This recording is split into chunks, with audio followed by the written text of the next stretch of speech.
So what's up, guys? We're back with Genshin. We're gonna do some catch up. I think we're a little behind. I think the third event popped up, and I'm like, I didn't finish the first two.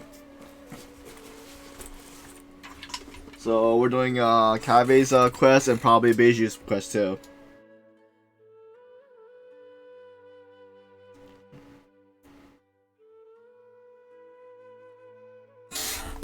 Oh, alright. Let's see, go to quests. Parade of Providence. 4 days left, so let's see how. I think most of the quests are usually like 2 hours to 3 hours. Plus, I can't do my commission since, yeah, it's, one of the quests is blocking it. Alright, let's see, you have to go to the bazaar, I think? Oh, Academia Main Hall. I guess I'll bring out my main party, I guess. Oh.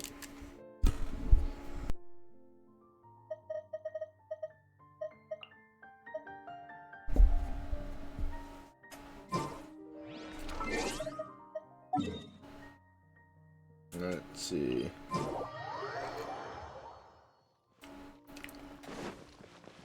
Is this the right way? Let's see. Oh, we're supposed to climb up or more. Alright, let's climb up. Maybe I just have to exit, go into the building and exit the other side.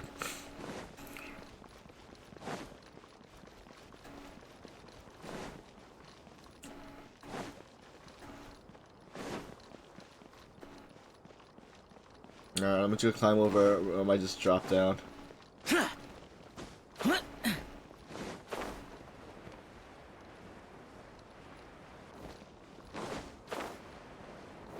Whoa, almost fell down.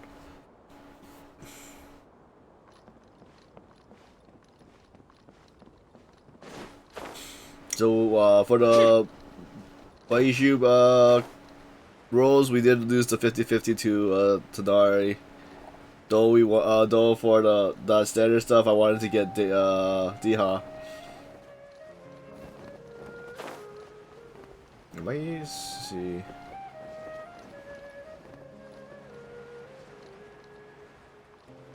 Okay, let's see. Maybe go in this building. The main hall. It has to be in here, I think. Maybe it's Haytam's office. Okay, we started the quest. A moment, if you would. Are you two the famous traveler and Paimon by any chance? We sure are, and who are you? My name is Wikas, a member of the Academia Extravaganza Planning Committee. Have you two heard of this festival? Only just now. Yep, and that's exactly why we're here. Is that so? Looks like our advertising is working.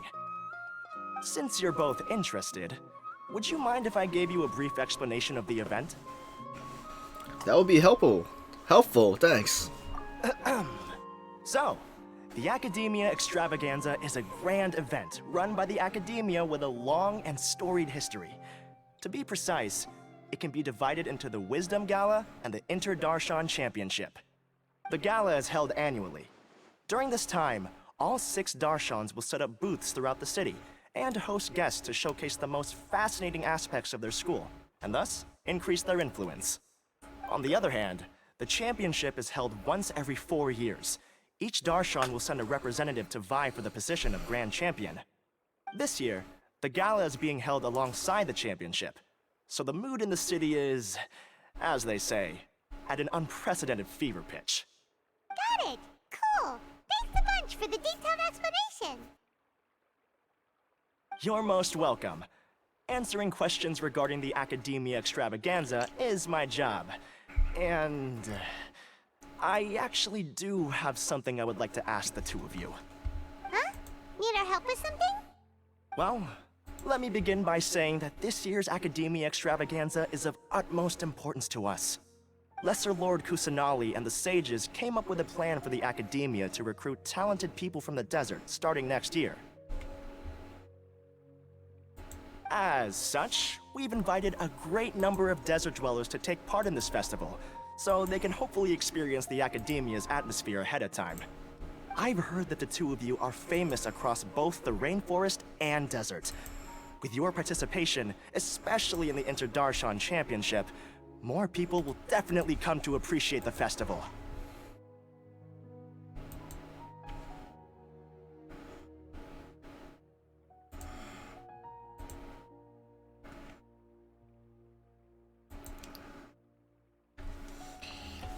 Didn't you just say the only Darshan representative can take part? Exactly! Or do you mean you want us to join a Darshan? But then we would have to deal with exams and essays and stuff like that. No need to worry. The championship participants have already been selected.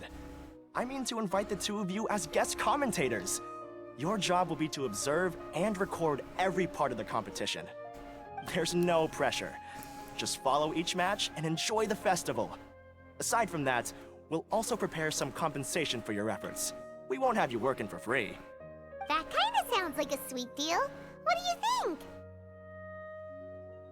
think? Will there be other commentators? Yes, 2 others in fact. Anyone we know? Their responsibilities will be somewhat different from yours. One of our organizers will explain the details to you later at the main venue. So, how about it? Would you like to take this commission? We'll give it a go. Wow, having fun while getting paid? This sounds awesome! The main event venue is at the outskirts of the Citadel of Regzar, and the organizer you're looking for is Karina. Tell her the situation and she'll get you set up. The championship is going to begin soon. I wish you a good experience serving as commentators. If you have any doubts, come find me anytime. Alrighty, off we go! Coming and going. Alright. The main venue. Oh, it's outside. Go portal over. Okay. Oh! Is it? Okay, it is outside. I guess they have this set up. Welcome, one and all, to the Academia Extravaganza! Now then, allow me to reveal the prizes for this iteration of the Inter-Darshan Championship. Fabulous monetary rewards, research funds, a limited edition Genius Invocation TCG card, and the right to wear the Diadem of Knowledge. I believe that I need not elaborate as to how this is a symbol of great honor. She should be A limited Karina, edition right? TCG card. Looks like she's in the middle of something.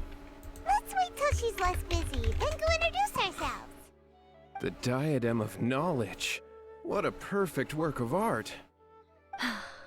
Every time I see it, I feel like I'm losing myself in its beauty. The one who proves fit to wear it must be a rare genius indeed. I believe that most of you have already seen the Diadem of Knowledge or have heard tales about it. 20 years ago, a researcher named Sachin bought it for a large sum of mora before donating it to the Academia. The generous championship prizes are also sourced from his sponsorship. Before we begin, allow me to express our gratitude to this researcher. Oh, what's who cannot happening? be with us Flashback? right now. Who's... Things can only get worse.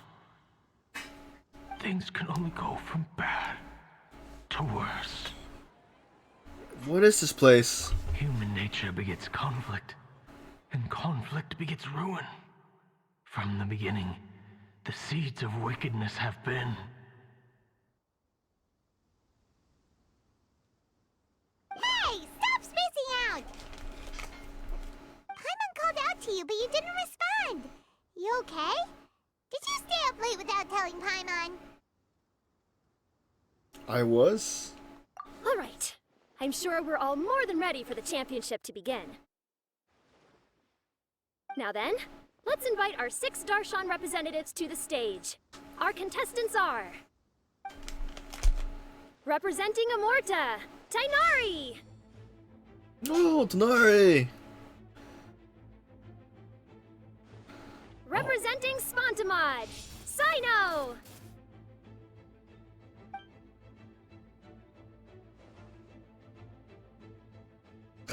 Representing Ratawahist, Layla!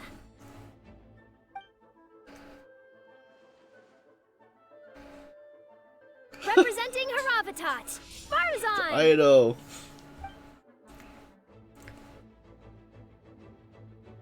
Representing Ksharawar, Kaveh. And for Vahumana... Huh?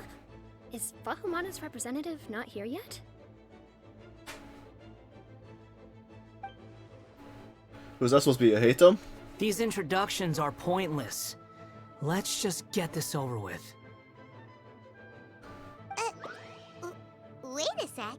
Why is he Vahumana's representative? Finally, our final contestant is Vahumana's representative, Hat Guy. That guy. Oh, so that's Hat Guy. I think I've seen him before. You know who he is? I've heard that he's a researcher from a different country who nominally belongs to Vahumana. Word is that he's written a lot of political analyses. His manner of speech hasn't made him popular amongst most other Vahumana researchers, but his comings and goings are quite irregular, so he doesn't interact with others much. Aside from his more controversial aspects, his perspectives are considered quite incisive. Vahumana has seen a dearth of new talent lately, and some of its existing ones are not currently at the academia, so I suspect he might have been their only option. It's just kinda weird. He doesn't seem like the kind of guy who'd participate in competitions like this one. I'm quite puzzled too. Now that we have our 6 contestants, the championship will soon begin. Who will triumph this time around? Hold on to your hats, because we're all on this ride together.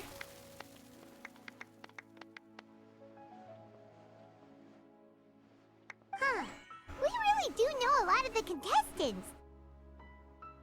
Oh, right. We're guest commentators, aren't we?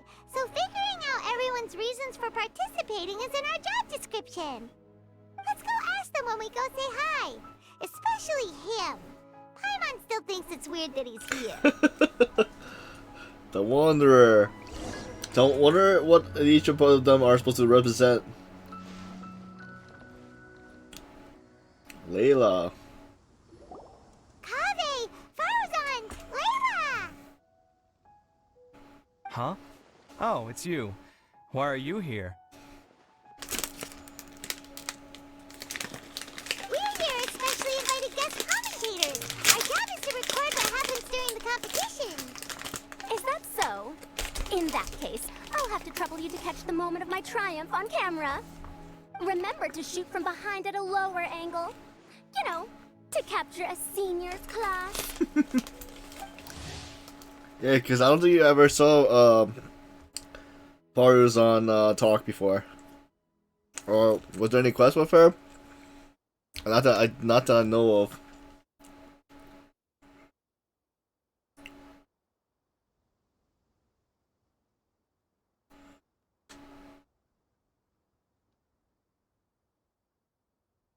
Wait, so is she supposed to be old?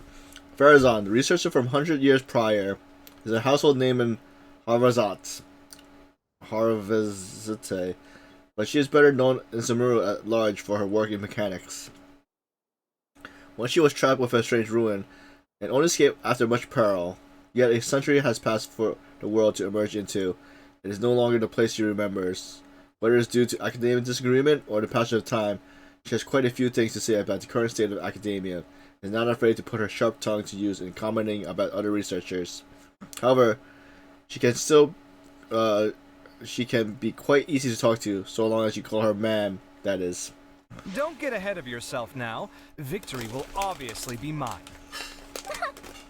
You're far too young to even consider challenging me. Ksharawar or Ratawahist, you're all children as far as I'm concerned. Actually, I was going to ask, how do you know me, Madam Farzan? Huh? You don't remember? I sometimes see you in the library at night.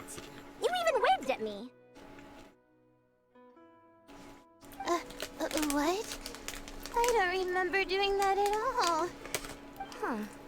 How strange. However, this is not the time for curiosity. I am Farozan, a household name in Haravatat.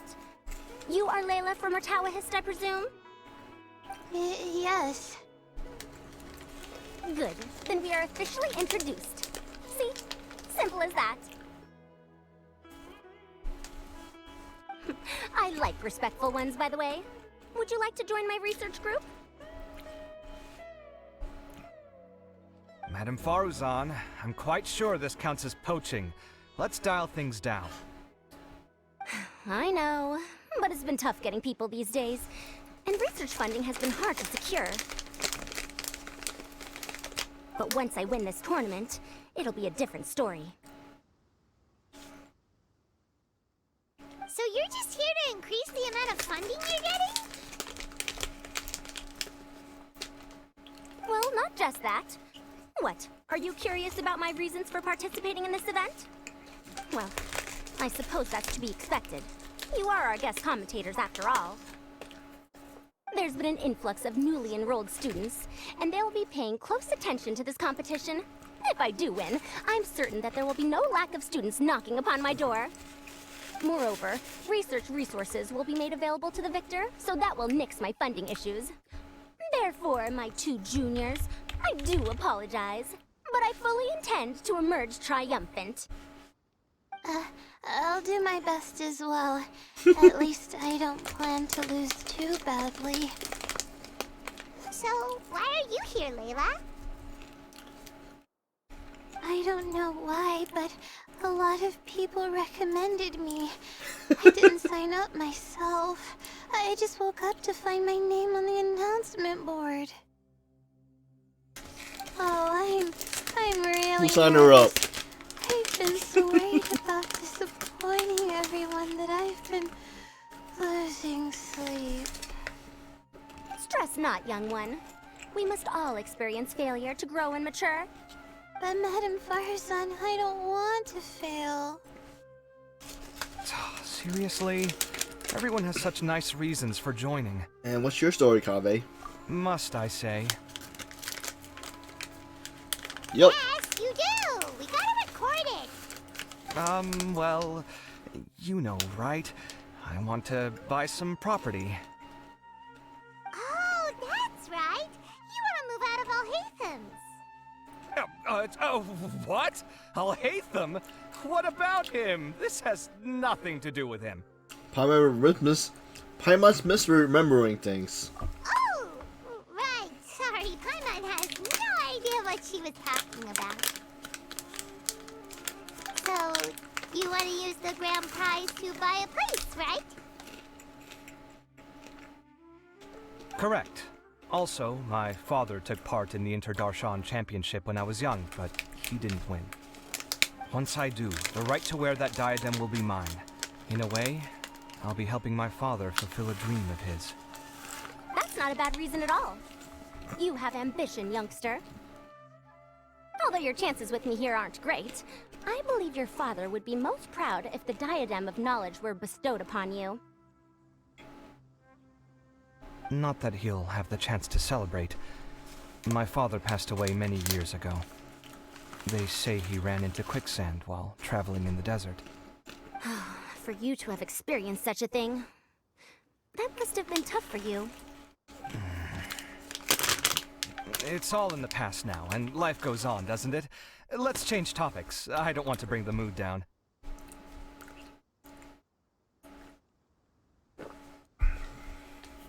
All right. Earlier, you said that you want to use the prize Mora to purchase a home. Where do you live now? Do you live alone? Well... Try and keep it a secret. I also heard you mention Alhaitham just a moment ago. Isn't he also from Haravatat? Are you two hiding something from me? No, of course not! Why would you think that? Paimon's definitely not involved either! We're gonna go interview other contestants now. Bye! It's all Paimon's fault. Wanderer, what he's gonna say. So... What are you... Just call me Hat Guy. That's the name I use in Vahumana. That sounds like a nickname, not a real name. Guy. So I can't go by a simple, ordinary name? Fine, suit yourself. Alright then, Darshan Championship. We're specially invited guest commentators, so play nice and answer our questions.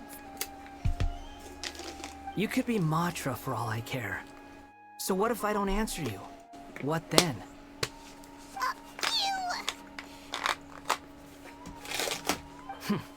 I'll tell you this much. I have an agreement with someone not to reveal my motives. You're not Probably plotting Nahida. something in secret, are you? Well, it's hard to say. Why don't you take a guess?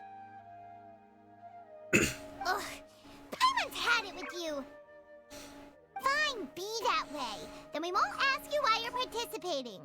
Instead, why did you join Vahumana? You two sure like to poke your noses where they don't belong.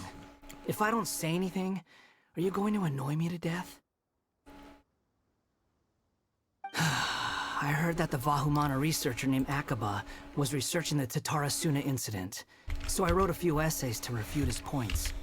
Later, when I was bored, I wrote some commentary on societal issues in Inazuma. I didn't expect Vahumana to consider me as one of them. Someone even invited me to a lecture or whatever. From start to finish, it was just the wishful thinking of idiots. A misunderstanding. There's your answer. Simple. But when Lesser Lord Kusanali heard about this, she went out of her way to get me registered in Vahumana. She used the name Hat Guy. Hey, Plata. Yeah, I started early, because I wasn't sure how long the two, stories gonna be. Plus, I was doing my commissions and I was blocking my quests. I'm like, alright, I guess I'll just start the Genshin today. I was thinking of doing both Genshin, the two stories, and then if I have time to hop on to Honkai Star Rail. Because I'm also behind in that one too. I'm like, everybody's like level like Trailblaze level like 30 or higher. And like I think I just hit like 20. Yeah, I'm still like I think my guys are like max they could go is 30 until I do the Equilibrium quest or something in it. Plus we only have 4 days on this one. I thought we had longer. I was gonna wait till the weekend to do this, but I just might as well. How's your day? So what's Nahida's doing? Enough chit-chat. You're better off wasting your time with the other contestants. Someone's about to get very unlucky. Wanna guess who? How is anyone supposed to relax with you around? We've gotta stay alert and keep a close eye on him. I'm doing okay. I was going to do some manga reading earlier, but the site's buggy, so I was like, I might as well start streaming.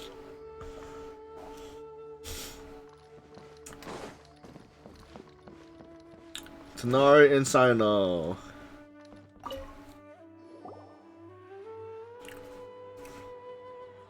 We meet again, you two. Hey, Tainari! We came here to check out this extravaganza event, and then they invited us to be guest commentators. Is that so? I heard that there would be guest commentators recording the proceedings with cameras, but I didn't expect they'd be you two. It's a pleasant surprise that you're visiting Sumeru again while I'm still on leave.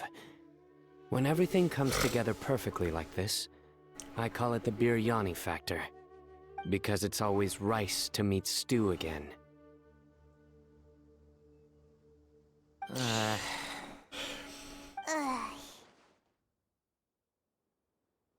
So, Tainari, you're representing Amurta, and Sino is representing Spontamod. But haven't you both already graduated? Can alumni also take part in the competition? I had wondered the same thing. When I was told the news, I was actually more shocked than you are now. I later found out that anyone who has been a part of a particular darshan has the right to participate. Graduation status has no effect. So that's the rule, huh?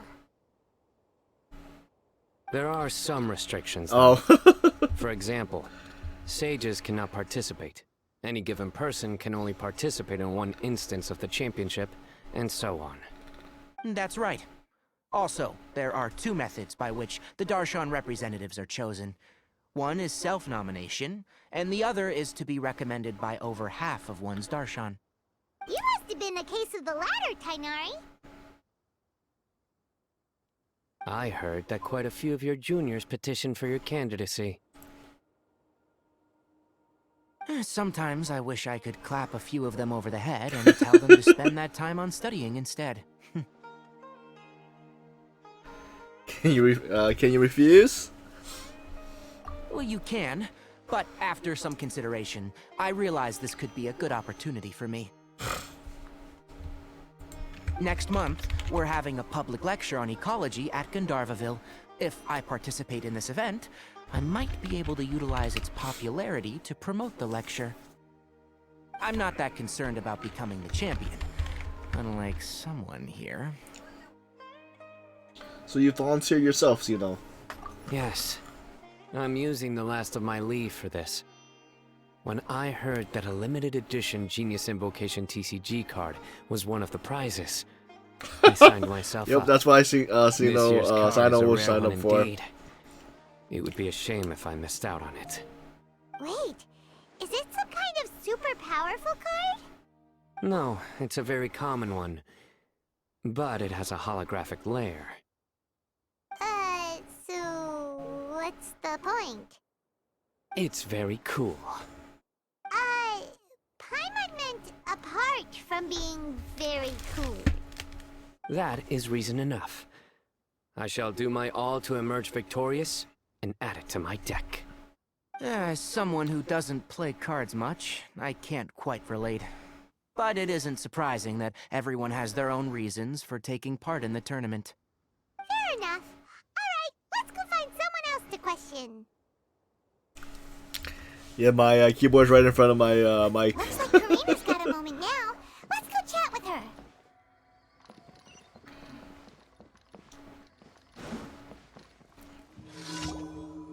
Ah, you must be the guest commentators Vikas invited. I've heard about you. I saw you two having quite the lively conversation, so I thought it would be best to wait. Are you two free right now? We were actually looking for you, too. Excellent! Then please allow me to explain your job responsibilities in detail. First, please take these two things. The first item is a custom camera from the Academia. We're taking pictures Please again? use it to record the competition as it unfolds. The second is an event-specific locator that will flag all participants' locations.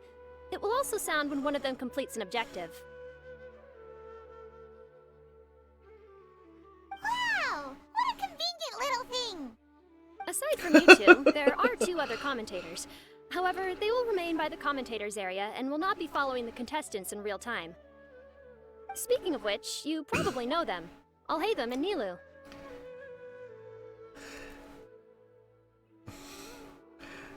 I think I probably have to get headphones. Well, don't let me keep you, unless you have any questions for me. Have you seen a white-haired man around? Why do you ask? I saw someone that was on the stage earlier. Really? I didn't see any such person. Could I ask when you saw him? Just before the Academia representative went on stage. Strange. I was on stage the entire time, and I didn't see anyone come up. Paimon didn't see anyone either. Perhaps you're mistaken. However, if you have any leads on that matter, you can talk to me at any time.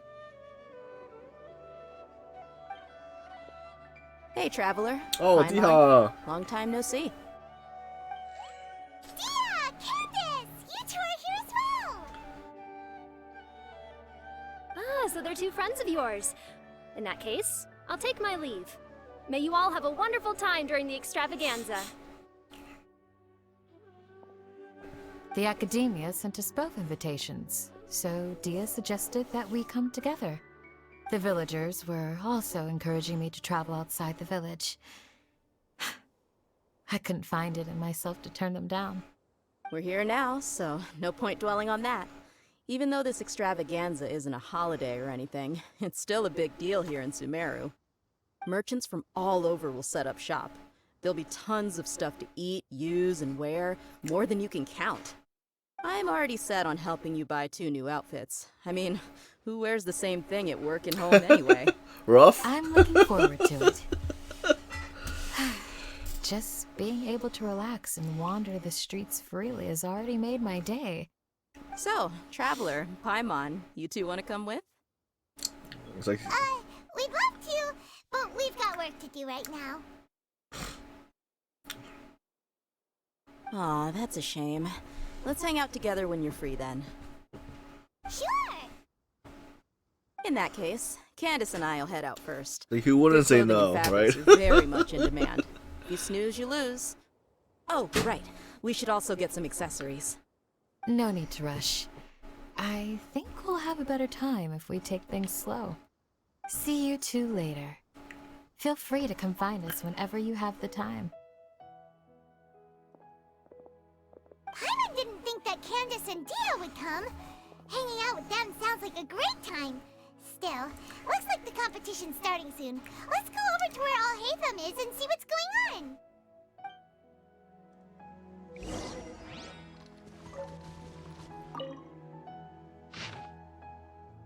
Alright, competitive scores. I wonder how those are done. Locator. Yeah, what's this? Oh. I might as well take them out. It's not part of the quest, but they're in the way. That's close enough. I see through you. Going in! Solidify. Just Boring! not too far. Hey Nerissa, how's everything? Did you start your stream yet?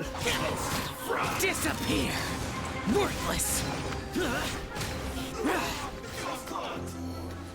Worthless! Here! Here!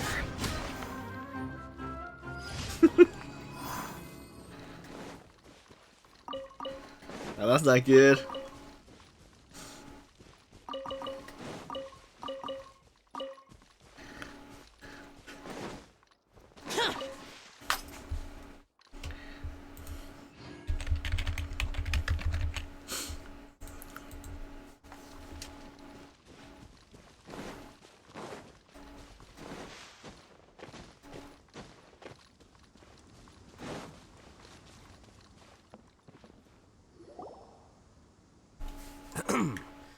I will now announce the rules for the first round of the competition. Please listen carefully. During the opening ceremony, Academia staff released several cages of butterflies, and many of them are now fluttering within Sumeru City. Amongst these butterflies, 3 of them will be special swift flies. They have a different appearance and also fly a little faster. Your objective this round is to find a swift fly and bring it to me. 3 points will be awarded to the first participant to return, 2 to the second, and 1 point to the third. That is all for the first round. Should you require clarification on anything, please ask any of the other staff. Alhaitham's all business all the time, huh? That said, how did he get picked to be a commentator?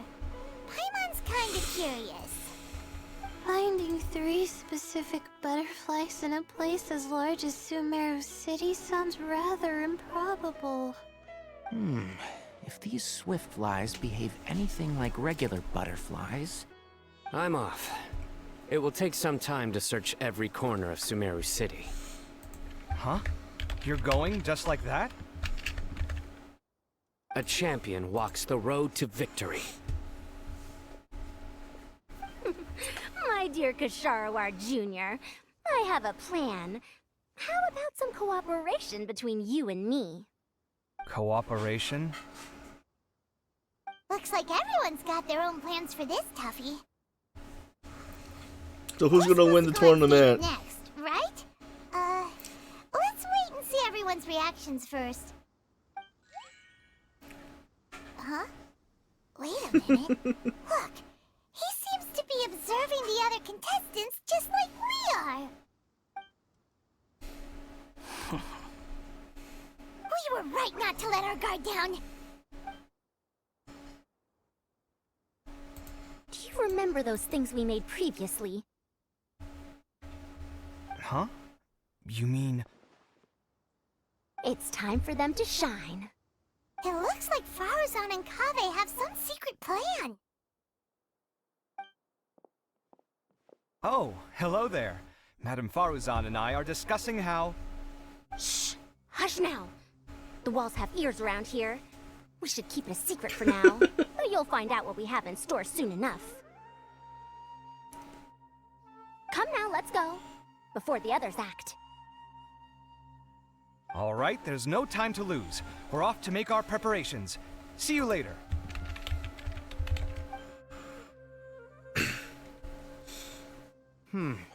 This is basically what I'll need. Do you think you'll have any difficulties? I have most of the reagents with me, and I can buy the rest. Kale, you're here too! Kainari, you have a master plan ready? My hypothesis is that the Swiftfly's morphological variations won't significantly affect their fundamental nature. So I'm planning on using this to lure them out. Of course, I could be wrong. Every mutation opens the door to new possibilities, especially when they are artificially introduced. Details will have to wait until after the post-experimental analysis. For now, Kale and I are going to buy some reagents for our experiment. Alright, well, see you later. Okay, see ya!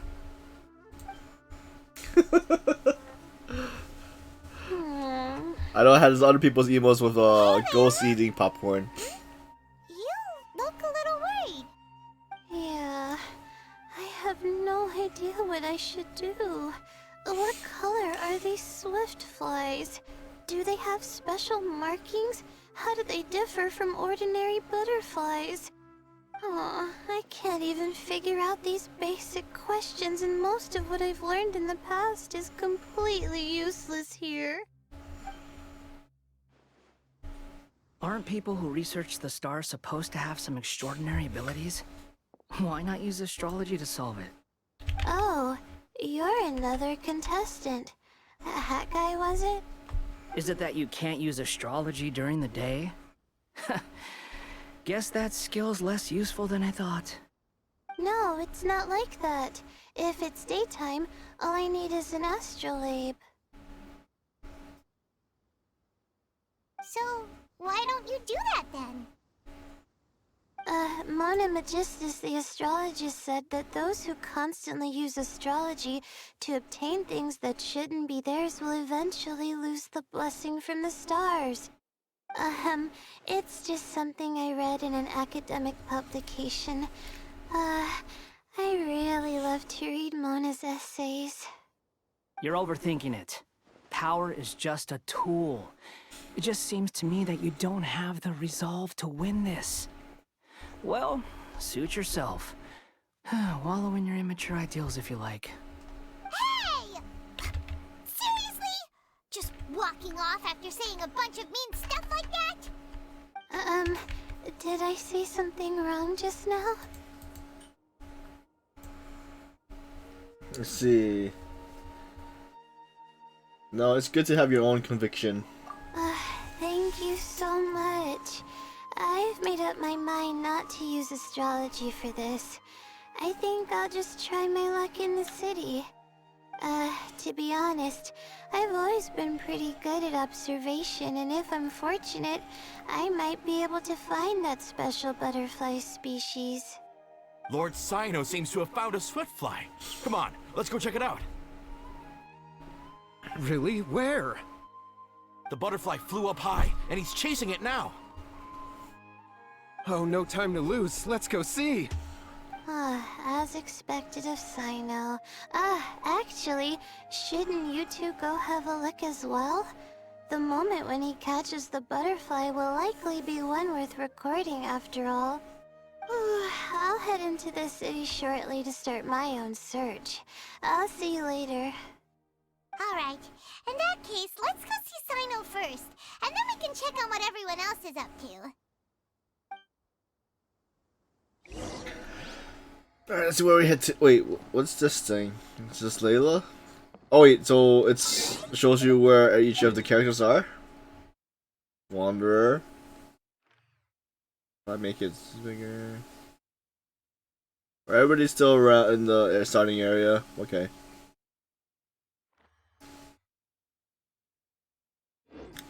Let's go to Sino.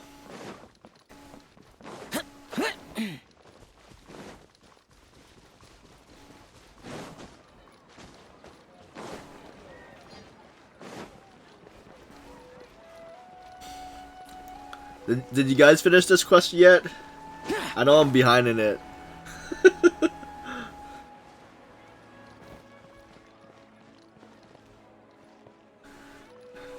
Alright, take care, Nursa.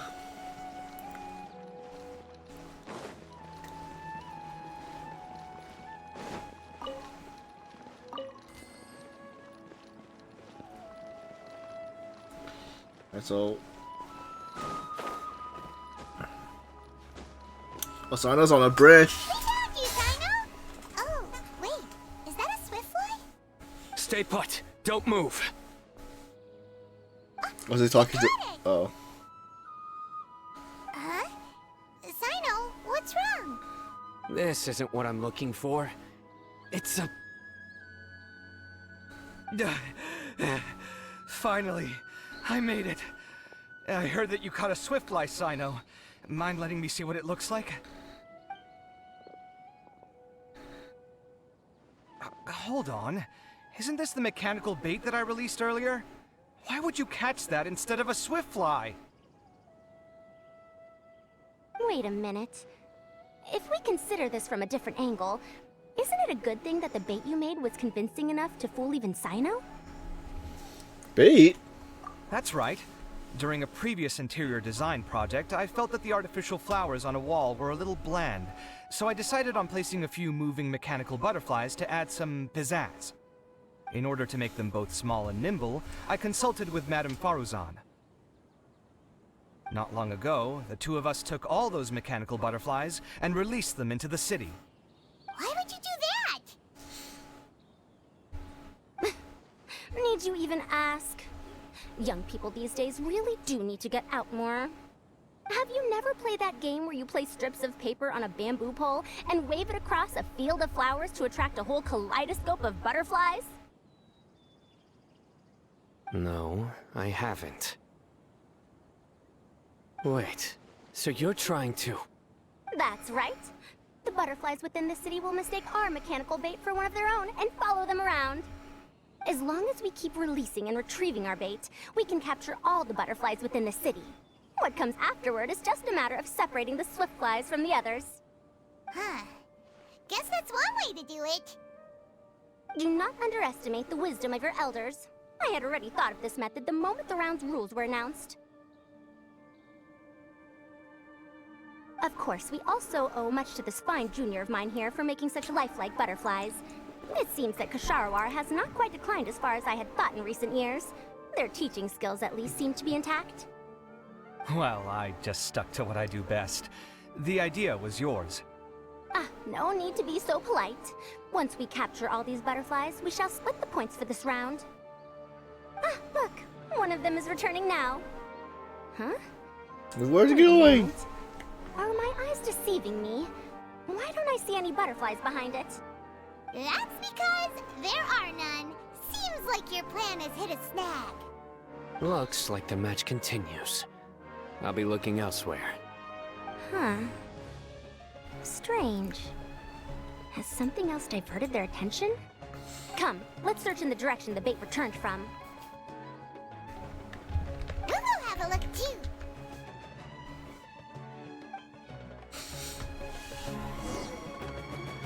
We're following them. Follow the leader.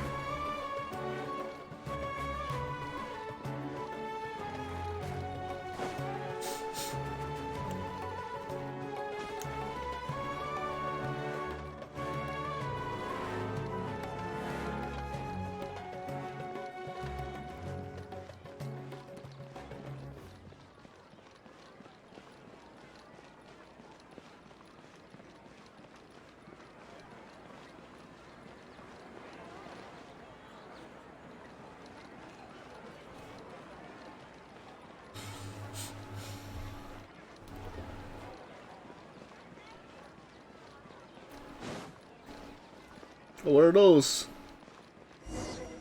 Some aroma jars. Faruzan, Kave, why did you choose staff? Ah. So it was the Morta boy. Kainari! Fascinating, isn't it? The butterflies have all congregated here due to a special incense that I used. I infused it with 3 different types of honey, and the butterflies, following the fragrance, have gathered around me. Butterflies must have really sharp noses then. Wait, do they even have noses? I've never seen one. They do not, in fact, and their vision isn't stellar either. However, they can use their antennae to distinguish between scents, and their olfactory senses are generally quite advanced, allowing them to detect floral fragrances from great distances. Oh, so that's how it is. I had a pet butterfly once. I picked wildflowers and placed them in its box, but it wouldn't eat any. That's normal. Raising butterflies isn't difficult, but there are many things you should take note of. Appropriate temperature, sufficient air, and a spacious environment are examples of such considerations. You must also ensure that the food you've chosen suits their palate. Most importantly, you must curb your curiosity and avoid disturbing them while they rest. Otherwise, they may become stressed. Sorry. I liked to poke at its wings at the time. Humans tend to rear many creatures due to their aesthetic value, but not all are suited to such a process. Caring for living beings is hard work. Impulse alone is insufficient. Some prerequisite knowledge is always required. You sure do know a lot. I have a question too. I bought a scarab not long ago and it hasn't seemed very active. Can you help me figure out why? I'd like to keep a dustbird as a pet. What are some key points I should consider? Is it possible to keep a Rishbalin tiger as a pet? Alright, it seems like you all have a great deal of questions. But I am in the middle of the Interdarshan Championship at the moment, so I'm afraid I can't answer them all now. Let me propose an alternative. Next month, there will be a biology lecture at Gandharvaville, and I will be sharing some interesting insights on living organisms there. If you're interested, you can attend that lecture, and if you should have any questions, just prepare them ahead of time. I'll answer questions after I finish speaking. All right, I'll be there. Of course, please try to ask more rational questions. For example, whether you can raise a Rishbalin tiger as a pet or not is mainly dependent on whether you can overcome one in a fight. Looks like Kainari's science lecture will draw quite a crowd. Huh? Oh. Was I listening in for that long? Seems Kale's master does live up to his title as a teacher. Madam Faruzan, I've had a look around. Nearly all the butterflies in this area have been attracted by the incense. However, we can cast our bait further away to avoid this area.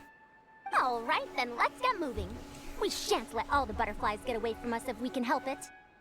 Seems like the competition's really heating up.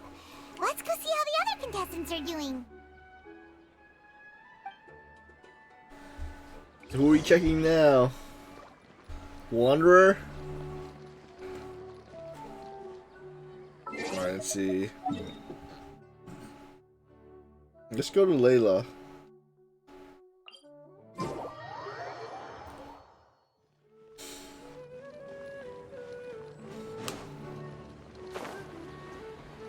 More down? Okay. There she is, I think. Yep, there she is. Layla, how are things going on your end? I've been searching for quite a while now, but I haven't seen any sign of the swiftflies yet. Instead, I ended up catching a few mechanical devices that looked very similar to butterflies. I wonder where they came from. Looks like Faruzan and Kave's devices are everywhere now. I'll keep up the search. That said, I've noticed that a number of butterflies in the city has already decreased a lot compared to when the event started. Probably because the other contestants are coming up with their own ways to catch butterflies. Alright, I'll do my best too. Huh? What's this? Wait, looks like... Oh, looks... Oh, Swiftfly. Could it be? Oh, what a coincidence. I guess I just need to catch it now, right?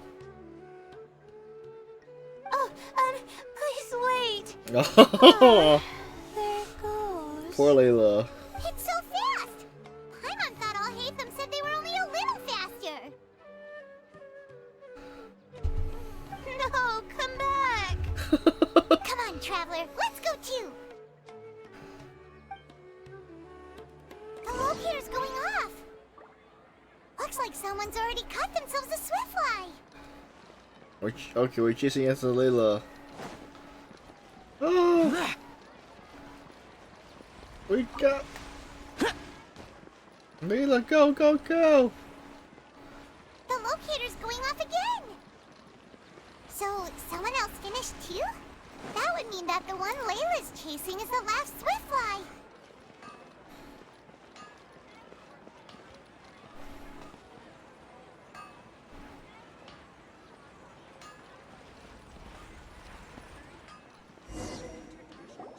Oh, it just occurred to me that we should also get you a makeup box. No, it's fine. I don't think I'll end up using it. Maybe you won't, but it doesn't hurt to have one, right? Come on, just trust me on this one. Huh? Who are you, and what do you want? Please, don't move. Don't move? Who sent you? Dia. Don't worry, I can handle this. Now, tell me, what do you want?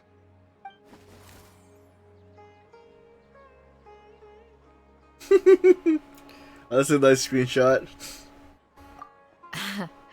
I believe she's looking for this. Here, take it.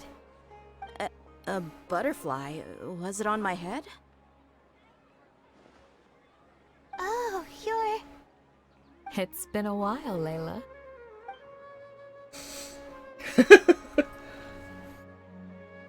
A friend of yours? Oh, so she must be the one you were telling me about.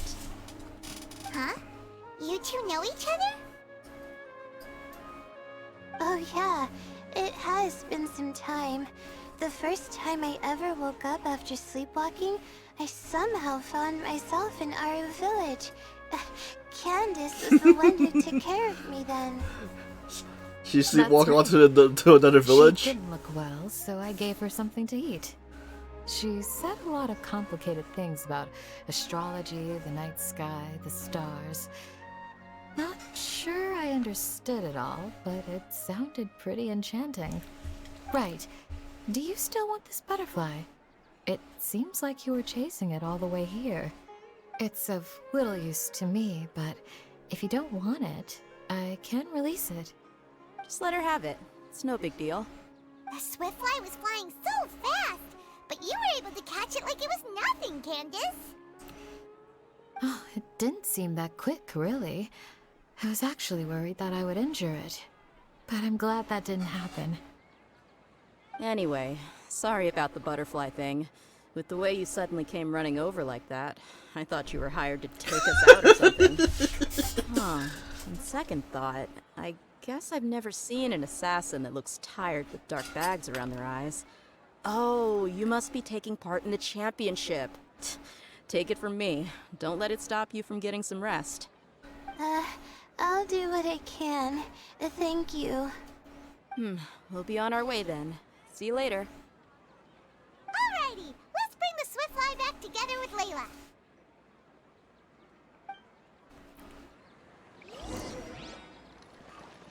Returning to the main venue. Where was the venue again? Okay, I think we're going the right way. Oh no, it was outside the town. Okay, I remember now.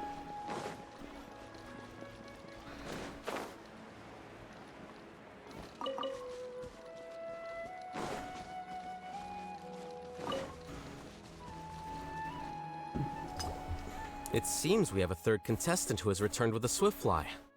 With that, the first round has come to an end. I anticipate that all of you will keep up the effort for the second round. Dismissed. Your closing statement sounded so... how do I put it? Decisive?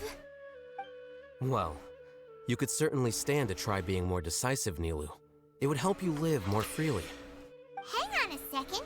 Who were the first two contestants with Swiftflies? Tainari was first, and as for the second, it's being discussed right now. It's being discussed? Hey, Alhaitham, I think I've come up with a good idea. Second place gets 2 points, right? Can't Madame Faruzan and I split the points between us? Quite the imagination you have there. I've read the championship handbook from cover to cover, and I never saw any rule which permits that. Then we can just add a rule. Do you really think I'd do that? Oh, come on, you're not going to stand in the way of my victory, are you? Well, you're free to send the organizing committee an application outlining your naive proposal. They'll get back to you within 3 working days. 3 working days? It'll be too late by then. Unfortunately for you, even dreaming is gonna cost you. Ah, Paimon gets it now. Kaveh and Faruzan found the second Swiftfly together, but the rules say that only one person can get the points. Oh well, the rules are the rules. Since you call me madam and politely ask for my help, I shall give you these points. So I'll put the points under Kaveh's name then? No. If I take these points, won't that only detract from your contributions, Madame Faruzan? You might be alright with that, but I cannot do it. Not in good conscience. I don't have any problem with it. There are 2 more rounds after all. Losing one isn't a major setback. But if you insist, I have another method. We can draw lots to see who will receive the points. Lots, huh? What? Is there something wrong with that idea? No. Well, let's do it. All right. Who's gonna get the I'll points? Get the paper needed for the lots. Give me a moment. Oh, he lost. Oh, seriously? I'm sorry, but it appears that luck was on my side this time. No, you do deserve it. I'm just lamenting my bad luck. Perhaps... perhaps that's why my life is rife with troubles. Indeed. It's rare to see anyone with such terrible luck be so willing to decide victory via lots. And what would you know about that? I just... We can save bickering for later. Record the points under Faruzan, and that'll finally bring the first round to a close. The second round will be held in the desert. We'll be moving our commentator stand over to Aru Village. Let's meet up in Aru Village once everything is ready. I'll announce the details of the second round then. Till then, you have some free time. I'm off the clock at this point, so it's farewell for now. Wait, Alhaitham! You... Don't be upset, Kaveh. Sighing can carry away your good luck, you know. Oh, so that's how it works. In that case, I'll take in some deep breaths. Maybe that'll help me make up for all the luck I've lost. It's really no big deal. 2 points aren't enough to decide victory or defeat just yet. I'll win the next round, you'll see. Looks like you've managed to pick yourself back up, young man. Good. I must warn you, though, that I'm quite familiar with the desert. You'll have to try your best if you don't want to lose. I'm no stranger to the desert either. I'll be fine. All right then, that's enough chit-chat for now. I'm going to check the area out. So the current standings are Tainari in first place, Faruzan in second, and Layla in third. Guess we should also take a nice break before the next round starts. But where should we go first? Why, you two look a little lost. If you're not sure where to start enjoying the Academia Extravaganza, then may I suggest that you have a chat with our boss? Your boss? Who's your boss? Dad. Do we know them?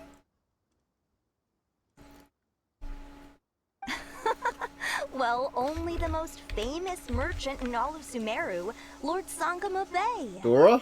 Oh, you mean Dory! What Dory? Precisely. Our boss sent me to inform you two that she'll be waiting for you at Sumeru City's North Gate.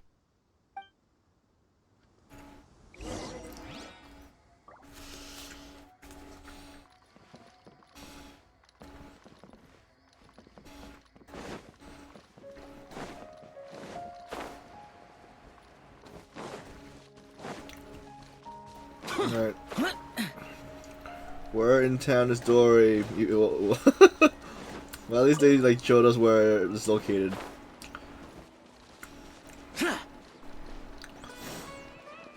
Do we have to go up a floor? I guess I'll just follow the path, see where it leads. It doesn't have the up or down button yet.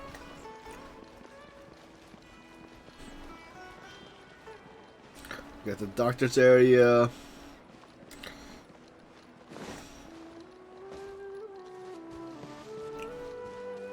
There she is, Dory. Oh, well, if it isn't the Traveler in Paimon. Hey, Dory! Are you here to attend the Academia Extravaganza too? Of course! People are practically flocking to Sumeru City. You couldn't ask for a better opportunity to do business. This is one of the entrances into the city, and it's very close to the Wisdom Gala booths. There'll be an endless stream of customers. I can already hear the Mora going clink, clink, clink as they fill my coin pouch. Well, is there anything you'd like to purchase? We've got everything you need and deals that can't be beat. Well, do you have anything to eat? Oh, wait, we're celebrating the extravaganza and you're only thinking of eating... I mean, of course, we've got lots of things to eat. That said, I recommend that you also consider some of the great bargains we have going on. The Wisdom Gala is about to begin, and once it starts, each of the Darshans will prepare a small challenge for everyone. And just between us, I have some super booster supplements for sale. Eat just one to boost both your strength and dexterity for a short time, allowing you to overcome any challenge. No thanks, we'll pass. These little challenges are gonna be a cinch for the two of us. Just you watch. Anyway, Paimon just wants something to eat, please. If you don't have any food, then we'll just go somewhere else. All right. Mora is Mora, after all. Oh, what would you like to eat? Well, Paimon's pretty hungry right now. Do you have any tachi? What's Tachi?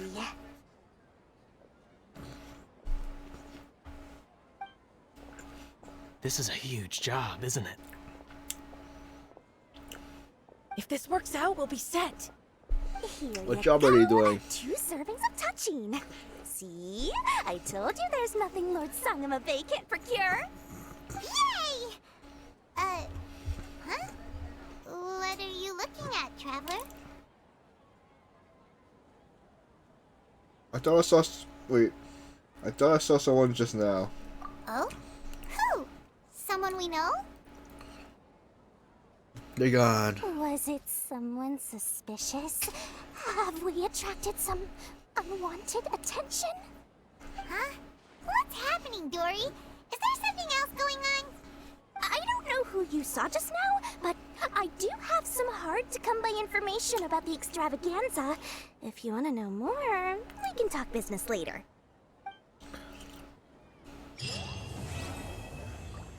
Nice. Okay, so was that part 1?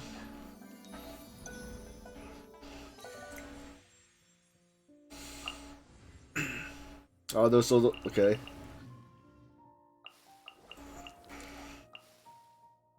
Let's do. I guess Layla, right? Gathering Stars. I think that's Layla.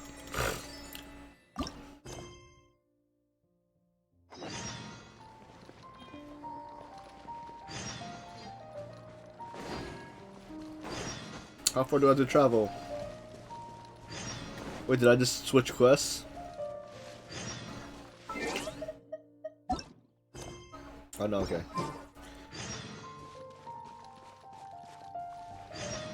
Oh. Oh. Oh. Alright. Can we port up? That should be high enough. Get down one floor.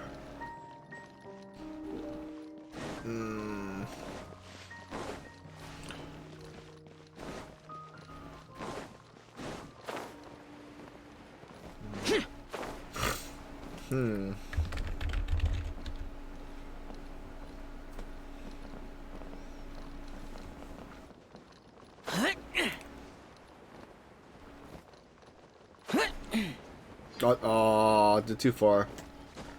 Alright, let's see. Go up. Can we even climb? Okay. There's an opening. Can we... Oh, no, it's not. Okay, let me port again.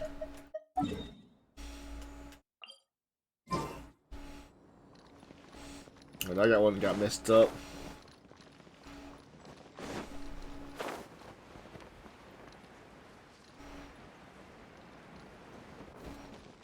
Okay, we're here. Oh, is that that one? Wait, what is this one anyway? Horrible. Oh, okay, let's go to the main quest first, and I'll check what that is. I hope everyone will enjoy this little gadget. What's there to play over there? Wait, over here. You, the traveler, aren't you? I'm Farba. From what's it? I don't suppose you know what it is we study here, do you? Well, I think it was... We study the stars. Though it's not a very precise way to putting it, we do have a lot of specialties within the Darsha itself. Unfortunately, a lot of things about our research wouldn't make sense to the average person if we explained it as it is. In fact, the chance of them even being interested are slim. And I was concerned that setting up a astrology booth would just end up involve student getting into academia discussion and not manning the stall. As such, after much discussion, we decided on a middle of a road option. See the special astro lab? Many stars have been placed on it, and what you need to do is arrange them in a specific image. These images will not be particularly complicated, and they will not involve any ongoing and as yet unresolved academian disputes. So, a simple, fun, and definitely not decisive Pictionary puzzle. You strike me as being really nervous. Well, this game does have to do a lot with the stars. After all, some of our students get to sweat the moment they hear the word. You don't know how many people I have to tell that this is just a toy and nothing to do with academia and research. Never mind that. If you're interested, feel free to give it a go. Okay, rotate, adjust the height. Okay, let's see.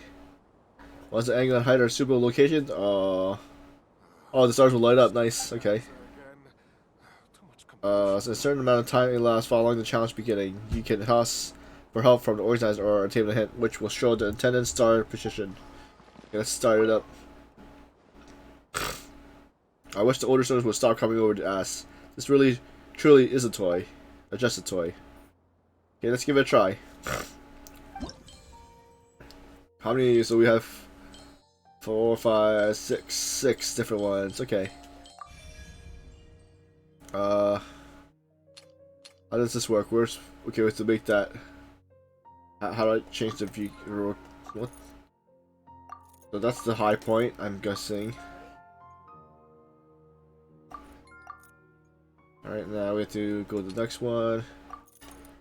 And... Wait a sec.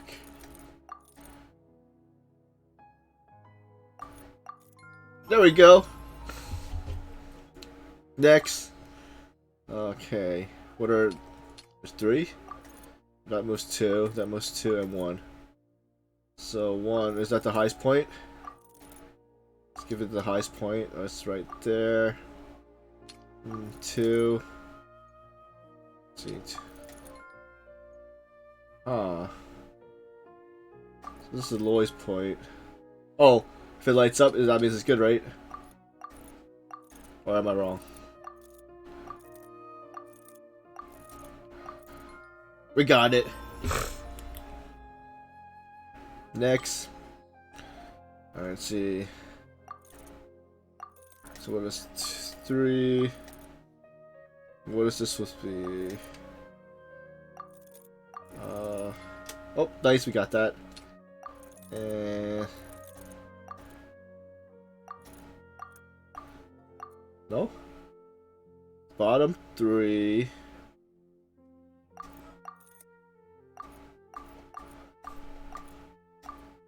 Huh? Am I doing it wrong? Let's see. What? If it goes lower. It can't go any lower. It has to be up here. Oh wait, adjust the height. Oh, we got it. I forgot about the height thing. Okay, next. I think we got that. Nice. So let's see. That was 1, 2. So next would be something like this. Right. Got it. Next. Okay. What's lighting up? Next. So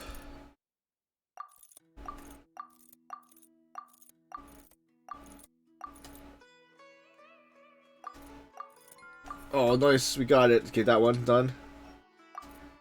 What's wait, that's so I think this is the very bottom. No, okay, that maybe middle. Come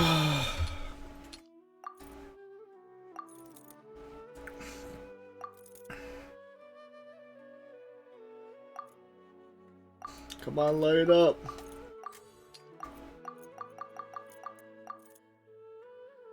Oh, that's too high. If I reverse it, well, how would that look like?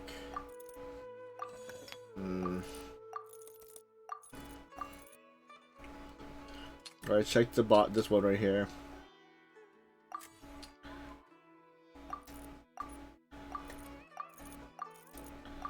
Come on, light it up.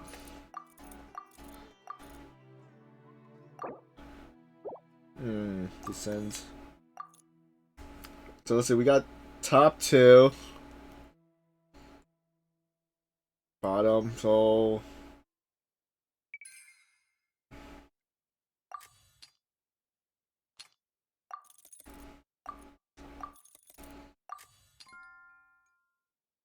oh, okay. Wait, but oh. Okay. We had to use the hit for that one. Next.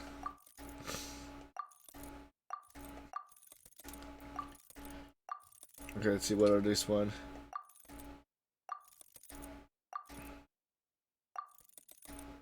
That one has to be. There we go. So we got those.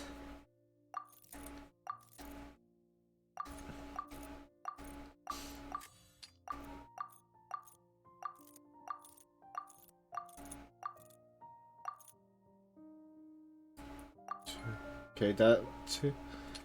And the last one is the bottom set. Right here, right? Yep, got it. And so how we do? We get everything? Yes, we got everything.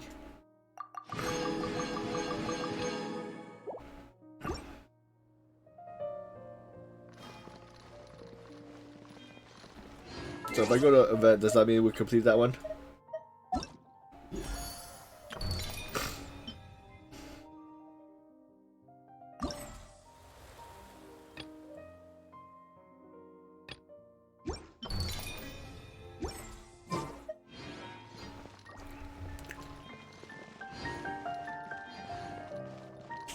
Bahar. Right.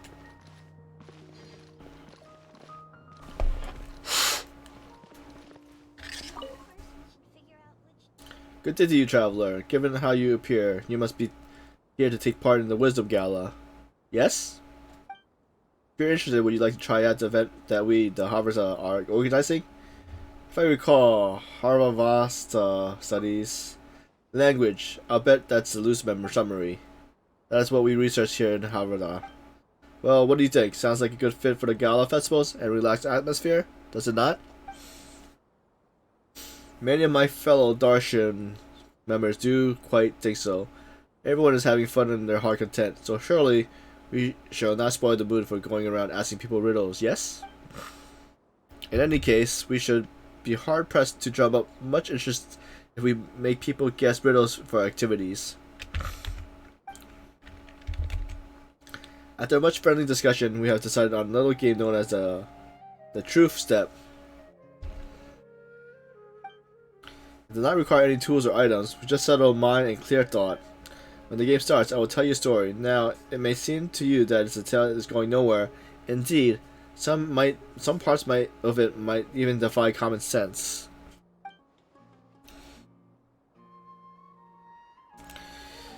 And so, you can question me, to which I will answer 3 types of answer. Yes, no, or it doesn't matter. What you need to do is use your question to find the truth to the story. Don't be nervous though, the correct answer is meant to be all that complicated. Do you say? What do you say? If you're interested, we can start now. So story base.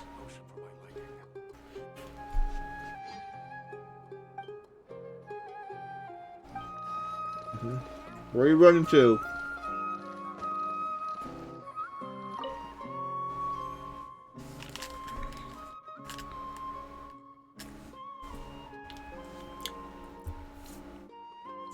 Well then, would you like to give in truth a go? Yes.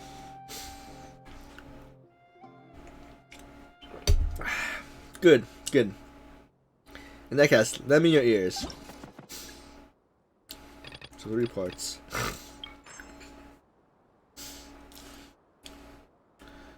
A group of forest rangers is patrolling the Avidan forest. Asta and Bellum are responsible for surveying the surrounding environment.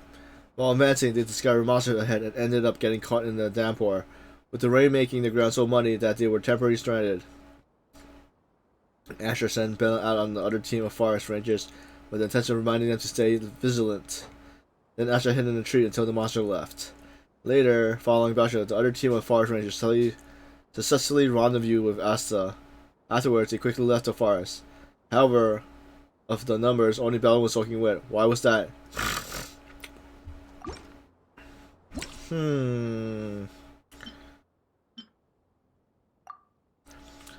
What would you like to ask about the rain? Could people travel across the mirror easily?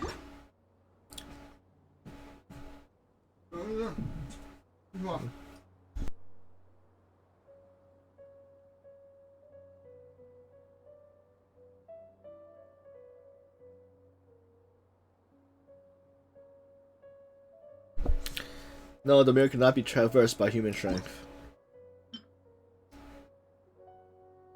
Was the downpour heavy? Yes. Okay. Forest Ranger. What would you like to ask about the Forest Ranger?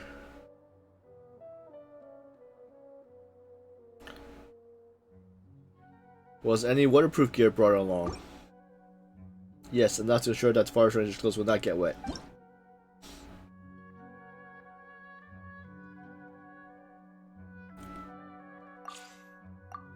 Let's see.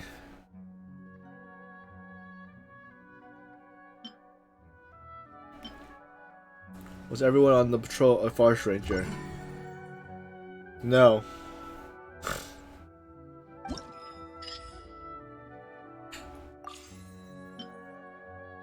Beldum. What would you like to ask about Beldum?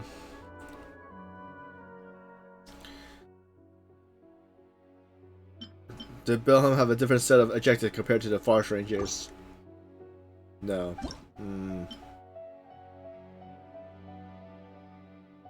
Was Beldum a Forest Ranger? Beldum was not a Forest Ranger, but the Forest Ranger's companion. Okay.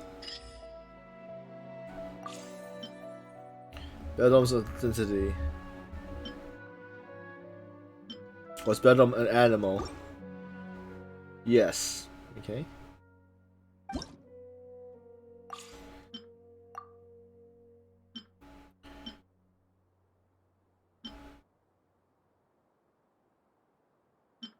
Can Bedlam carry any instruments in particular? No. Can Bedlam fly? Yes. Okay.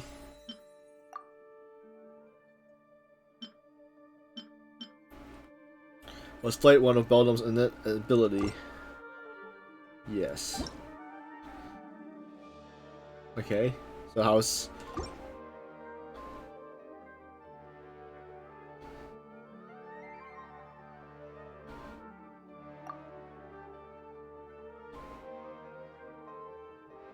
Dust bird!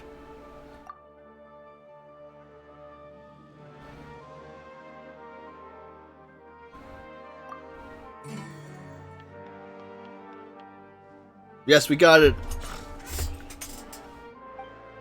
Congratulations, and I definitely think you got the hang of this. So what's the next story?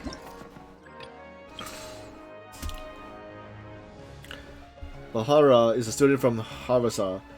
Some time ago, he went out of his research, but received an unexpected letter from his mentor, who, in the letter, asked him to bring back something Bahara mistakenly took with him on a trip. In response, Bahara mailed the item back to Harvasa. However, when Bahara later returned to Harvasta, he still got a scolding from the mentor. Why is that?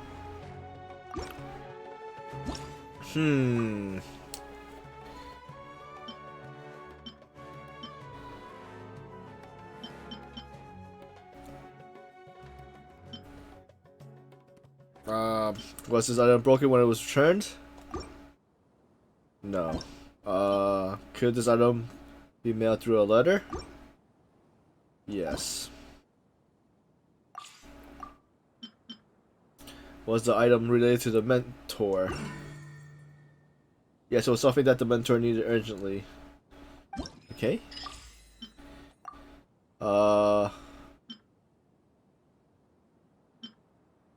Did the item have something to do with the mentor's daily work? Yes, it was something that the mentor could use almost every day. Objective influence of the mentor's work.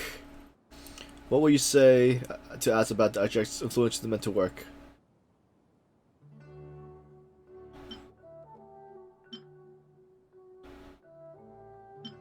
Without the item in the letter, was the mentor unable to start work?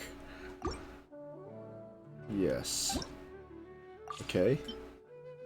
The letter's current condition.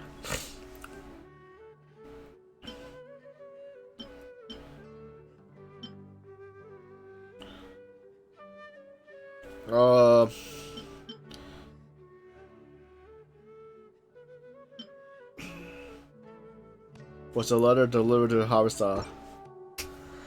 Yes. Did anyone else touch the letter?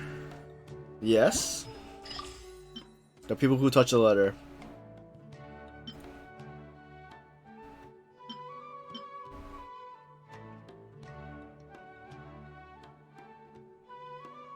Did the person who touched the letter do something inhibited to the mentor from receiving it? Yes, they were performing their usual duties though.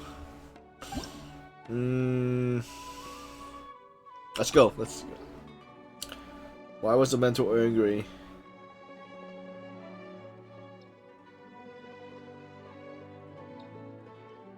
Wait, what? I didn't ask the question.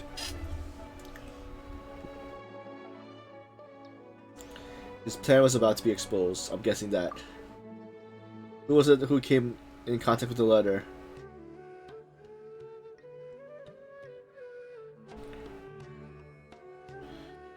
The Darsham staff member. Where was the letter?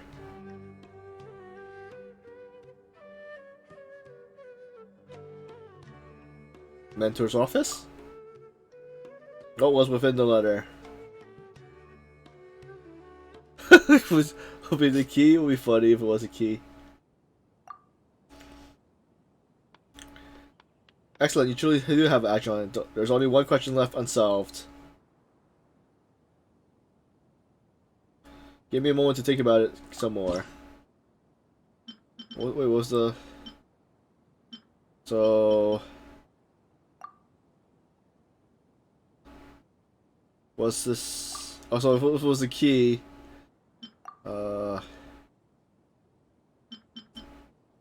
Then Tomento get the letter. No. Hey Nubs, how's everything? How's your raid? I mean, how was your stream? What are you doing Day by Deadlight? So we give you a shout out. Oh, Dead Space.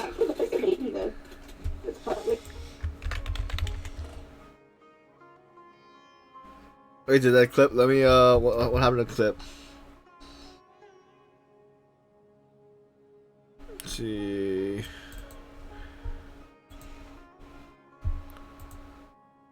Let me try that one more time.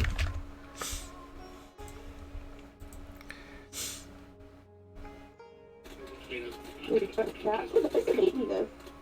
currently attached to me. Oh, Monster Hunter, nice. So welcome Raiders. We're just doing some catch up for Genshin. I'm Blade Master. I do variety streams, so we're doing Genshin, trying to do some Honkai and some RPGs. Hope everyone's having a great day.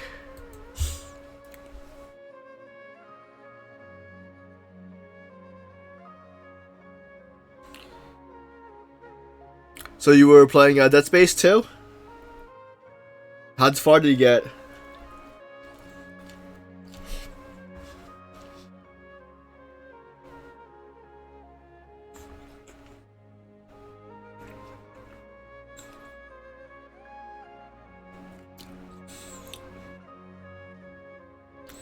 We're just doing the mini game for the... What was the thing called? It's not like some tournament, that thing, but then we have the mini games of analyzing the story and figuring out what's the issue with. Yeah, that's the same with me for most of my games. Like I started the RPG, then I stopped it so I can't go back to it. I have to actually start the game over because I don't know where I left off. So that's like happened for Bravely Default, Shimigu and Tensei. I'm not sure about. I have a Monster Hunter Stories. I'm not sure where I am in the story.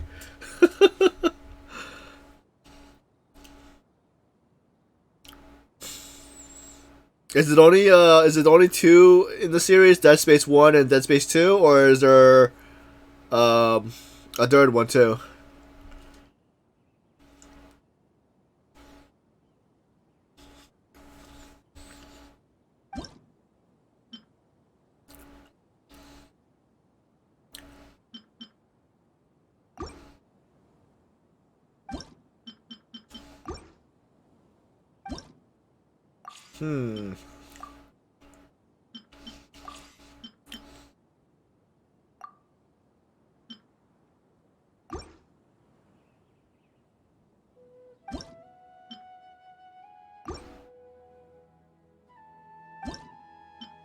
So I'm bad at these stuff. I didn't finish one question and they want me to a nice. Are you close to? Did you finish number 2 yet, or?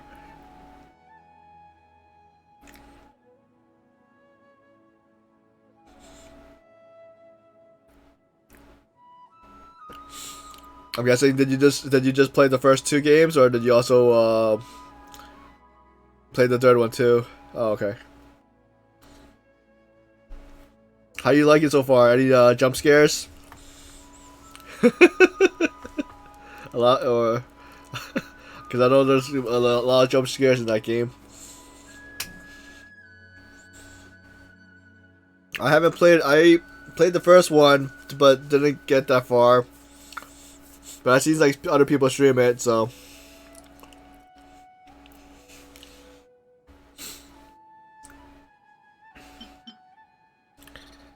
Oh.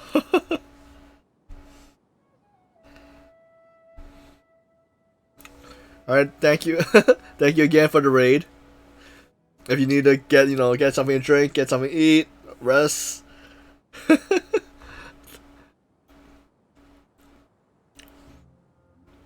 let's see. What would you like to ask about the people who touched the letter?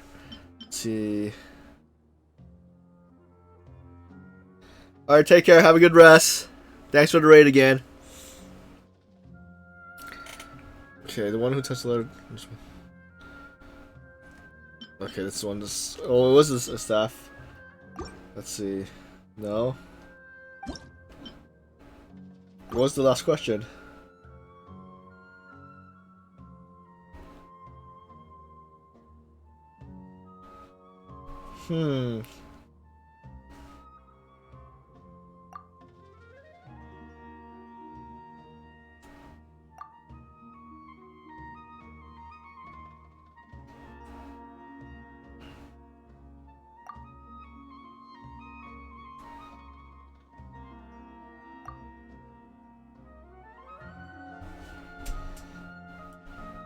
So which one am I getting wrong?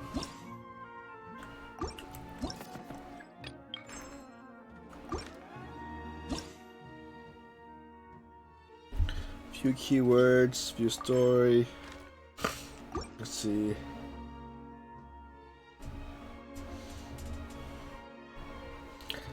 Take this one. We'll choose the same thing again.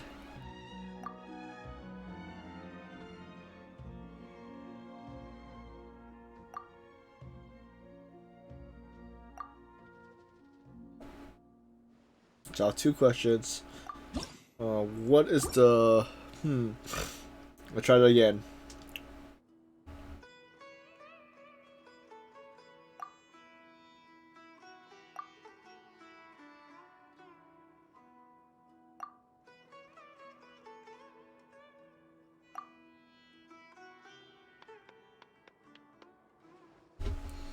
What question did I get wrong? Okay, let's. What the?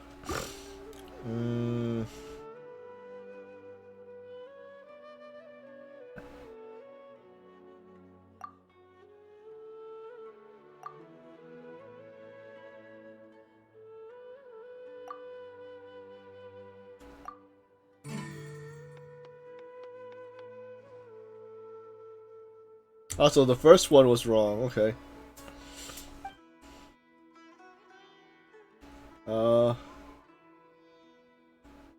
Alright, let's go to the next story. After this, we'll restart the next part of the quest. Though everyone joined effort, the Wisdom Gala went smoothly and concluded successfully. Everyone who set up booth and offered fun events during the gala received a leave permit for 3 days vacation, no strings attached. However, after everyone got their leave permits, there was one more leave permit left in the box. Why is that?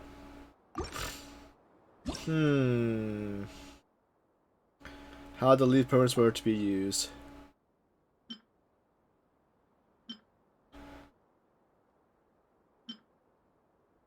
Did anyone use the leave permit in advance?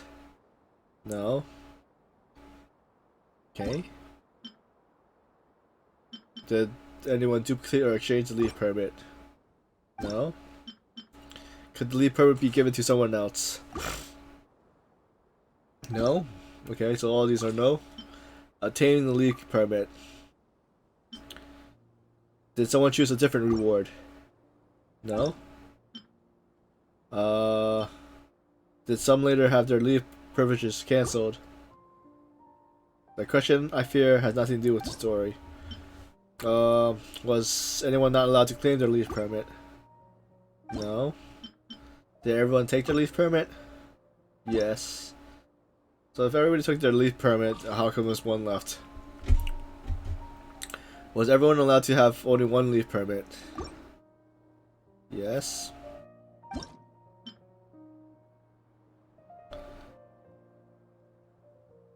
Was everyone allowed to take the leave permit? No. Wait, so... Okay. The whereabouts of the leave permit. Let's see, did all leave permit claimants leave with only their leave permit? No. Okay. Were all leaf permits taken out of the box? No. Okay. The box that held the leaf permit.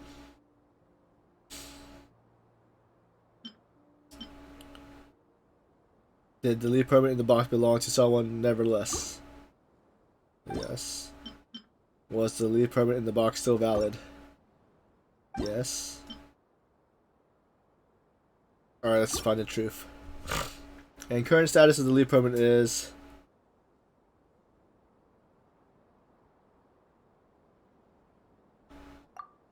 Okay, did everyone take a leaf permit? Why was one leaf permit slip still in the box?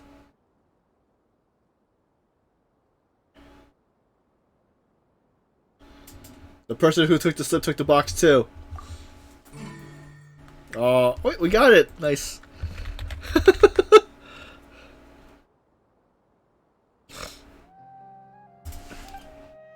Congratulations, I definitely think you got the hang of this. So we got finished all the stories. So let's check the event and see what we collect. Gala booth. Which one did we do? The truth steps.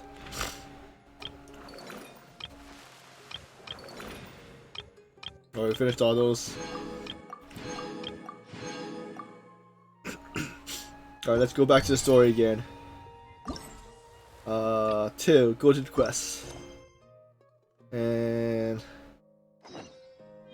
Alright, how far do we have to go?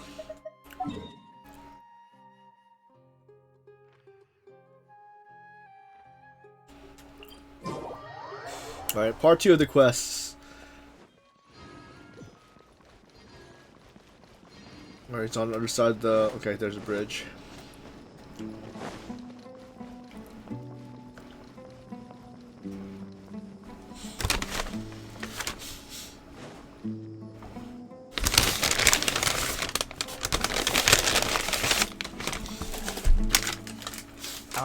Is it me, or are the bags under your eyes even darker than during the last round?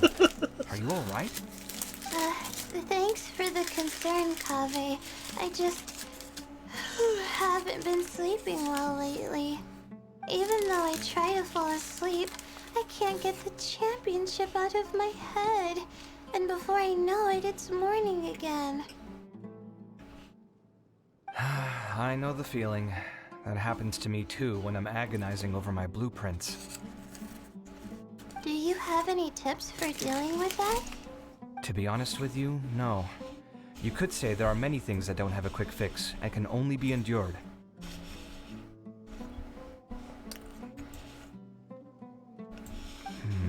I suppose you can think of it as something akin to an illness. Sometimes there's no effective cure, so you just have to let things run their course. I don't know what's stressing you out, but I can feel all the anxiety and pressure coming from you. The next round's about to start, so chin up and do your best. Oh, okay. You do your best too. Looks like everyone's here. I will now explain the second round to you all. There are 3 leyline disruptors buried in the area around Aru Village. These devices can imitate the effects of leyline disruption and will constantly interfere with the environment. Your goal is to shut them down. The first 3 who manage to finish this task will be awarded 4, 3, and 2 points accordingly. Note that each person may only bring a set amount of food and water with them, and that leaving the designated competition zone will result in disqualification. Well, what do you think? Want to team up again? I shall consider letting you have the points on account of what happened in the previous round. That's all right. I've been here many times, and in any case, machines are one of my specialties. I doubt this will be particularly difficult. It's good to see such confidence in a youngster like yourself. I also happen to be well acquainted with this place. Let's see who will find these devices first. But aside from us, you should remember that there's a favorite for Champion. We must be careful of him. A favorite to win? Who is it? Shh! Not so loud. I mean that boy Tainari. He took first place in the previous round, And if he does so again this time, we may as well declare this competition over. I heard that you solved the Avithya Forest's leyline effluence problem with him not long ago. Since this round involves resolving a machine-simulated leyline disruption, it should be a simple matter for him. That's true. It does look like his odds of winning are pretty high. He already has Kale, who is an excellent pupil. If he were to win this round as well, then wouldn't we just be letting him have all the fun? As his senior, it's my solemn duty to prevent such an inequitable arrangement from happening. I'm off. I'll get going as well. See you later. How are you feeling? I think I'm okay, but I'll take things slowly for now.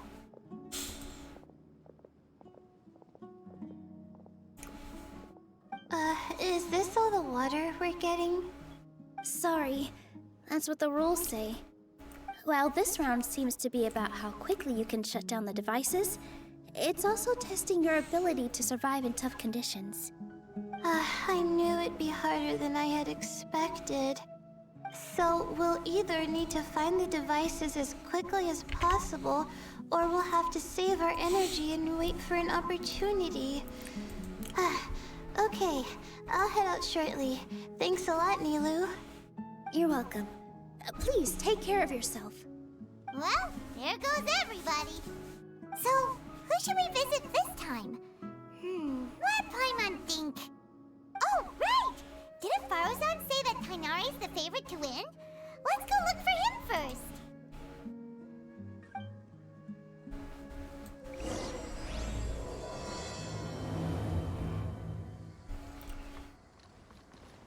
So where we had to go? Find Tainari. Where is he?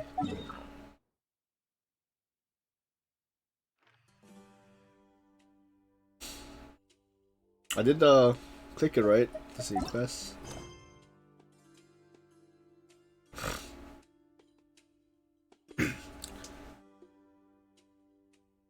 I hate to announce the main assignment of this round is to shut down the ley line disruptor in the desert.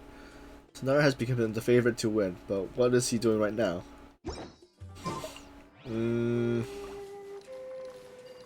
Oh, I forgot that we could look at the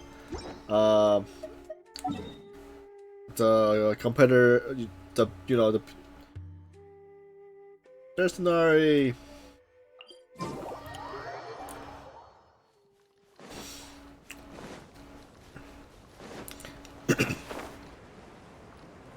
I forgot about that. They have GPS on the participants.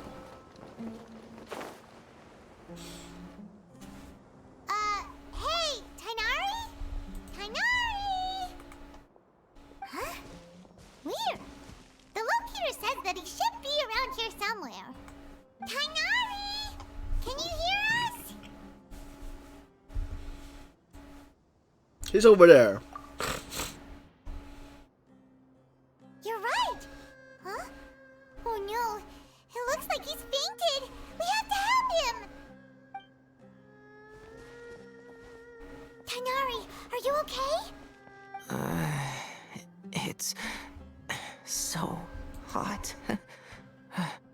Oh, so you passed out because of the heat? Are you not used to getting around in the desert? That's right. I usually bring lots of water when I go to the desert, precisely to avoid this situation. I went through all my water very quickly, and with the effects of the disturbed ley lines, I started feeling dizzy. My ancestors, the Valukashuna, were originally from the desert. But I guess this is what happens when a species migrates. They become intolerant of their original environment. This isn't the time for a history lesson. Let's get you some water. Humans. Such fragile beings. Your bodies can't even survive extreme changes in the environment. Why are you here? Here, take this. Let him drink it.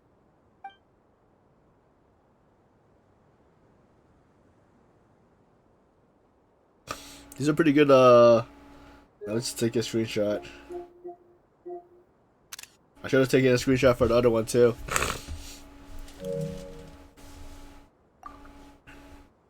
Are you serious?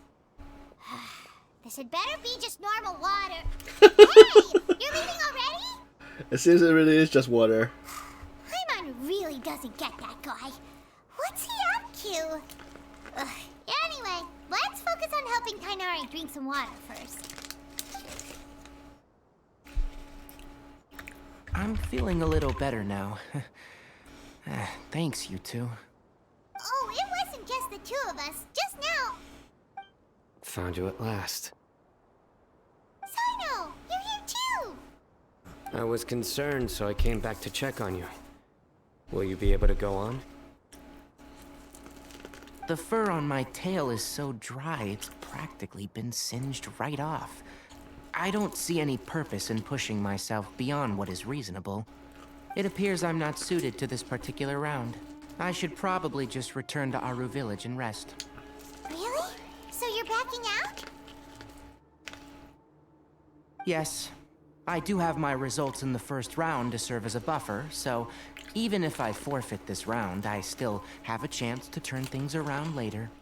Withdrawing now will allow me to conserve my energy. Continuing to push onward would be counterproductive. Very decisive. A wise decision. Let's get you back to Aru Village. It's fine. I can make it back on my own. Oh, stop trying to be so polite. Come on, we'll help you back to Aru Village.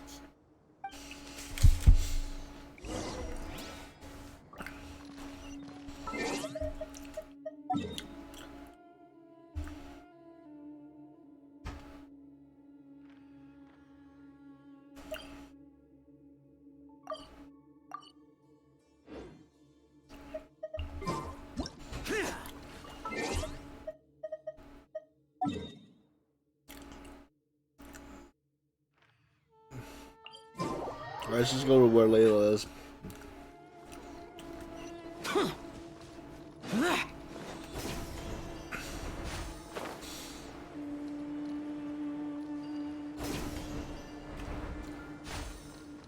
Is this the right place? No. Alright, Aru Village.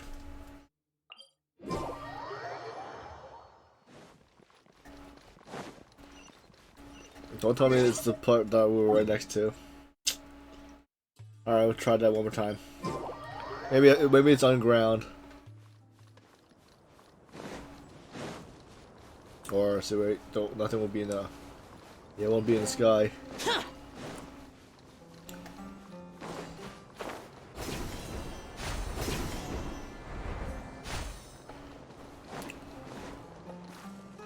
Let's check if there's anything on the bottom part we could go. Just that way, but is there oh, let's get some stand back first.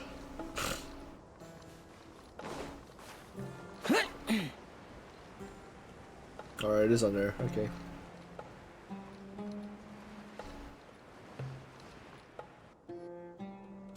And Layla's there too.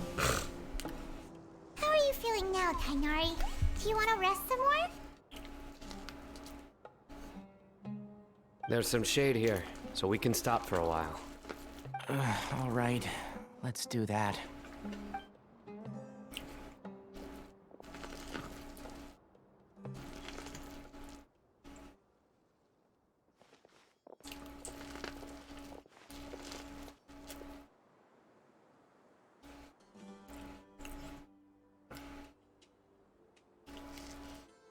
Oh, Sino and Tainari.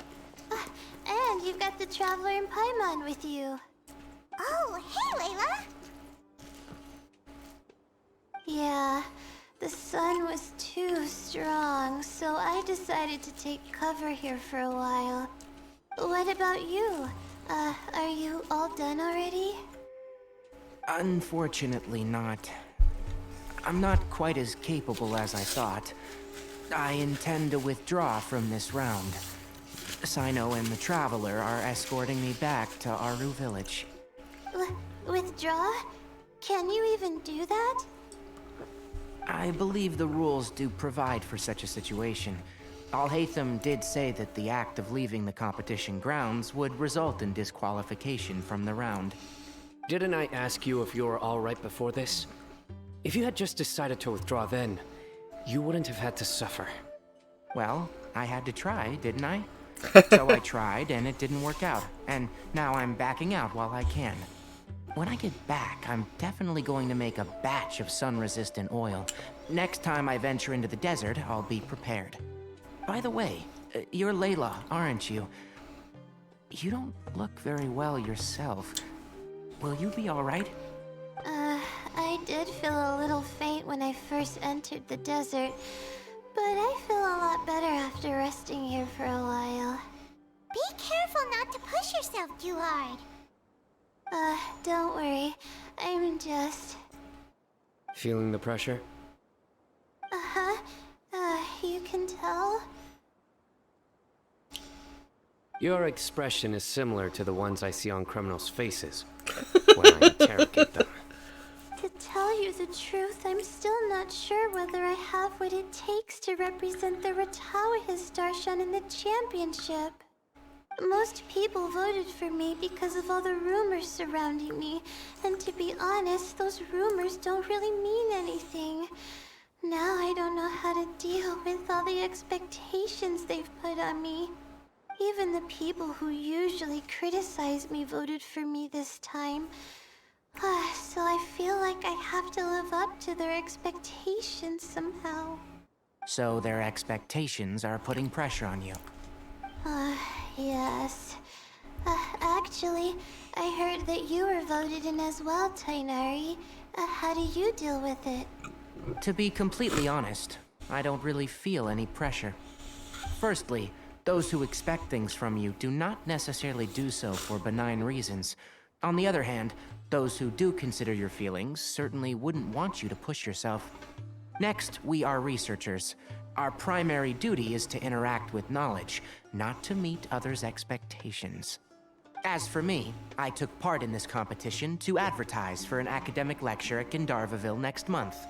I'll obviously try my best during the competition, but I won't let any additional pressure get to me.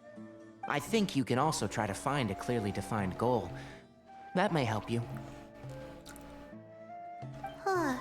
I understand. Thanks for your advice. I'm absolutely parched after talking so much. I've still got some water with me. No, I'll be alright.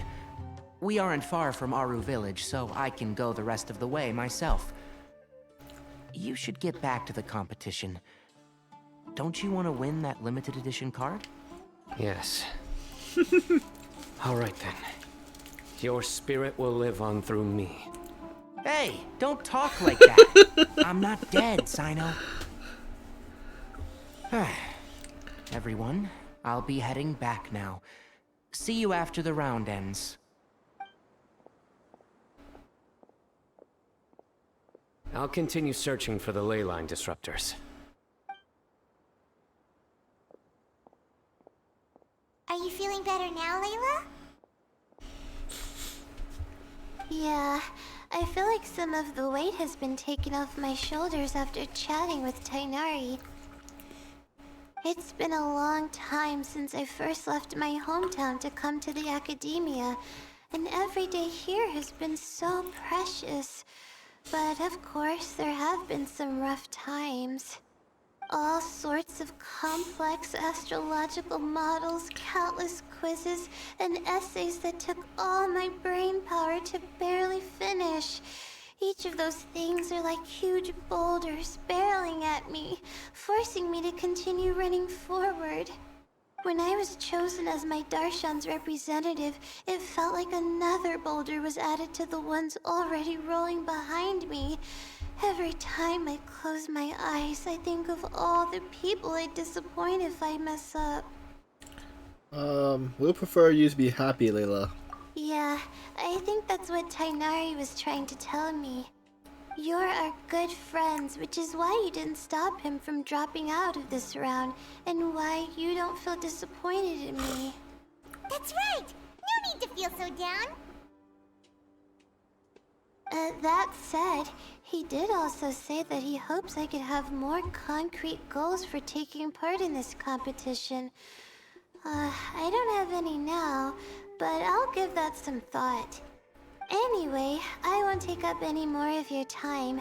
You still have to record the other contestants' progress, don't you? Perhaps they've had some breakthroughs while we've been chatting. True. We should go look for the others. Now, who's left? Tainari's dropped out for the round, and we just saw Sino. You could go see how Madame Farozan's doing. I've heard that she's quite knowledgeable about the desert, so she's probably made some progress by now. Okay, let's go look for Farozan.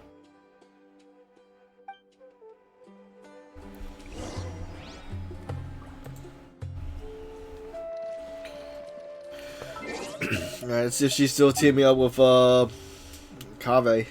Let's see. Nope. Kave's further southeast of her.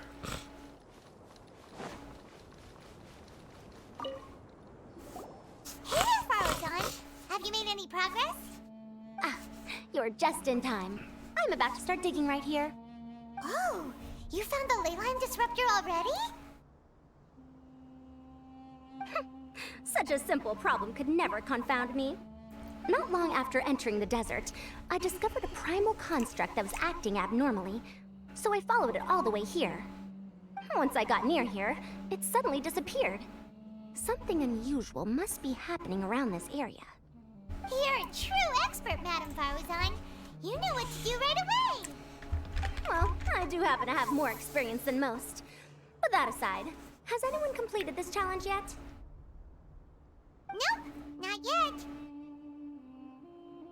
Well then, I suppose I'll be the first. What about that boy Tainari? He withdrew from this round. Oh? And why's that? He's not used to being out and about in the desert. Huh. I didn't think he would have such a weakness. I suppose he could use a bit more training. What about the others? Is that Ratawahist girl still a bundle of nerves? Tainari gave Layla some advice, and she seems to be doing a lot better now. Sino just started his search for the disruptors, and as for Hat Guy, well, who knows what he's thinking. And what about Kaveh? Has he found a ley line disruptor yet? Paimon doesn't think so, or our locators would have already let us know. Strange. What's he lollygagging for? With his skills, you should have heard something from him by now. Well, I'm afraid the most thrilling moments are already done here. You should probably go find Kaveh and see how he's faring now. Alright, see how Kaveh's doing.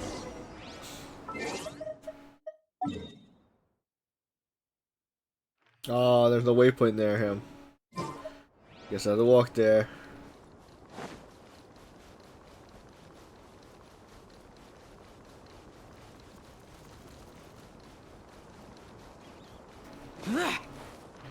Got some crystal flies.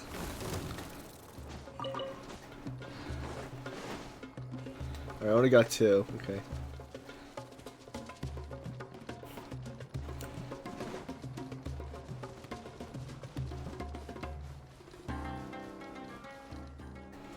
He has all these pets following him. Come on, stop following me! I already gave you all the food I had on me.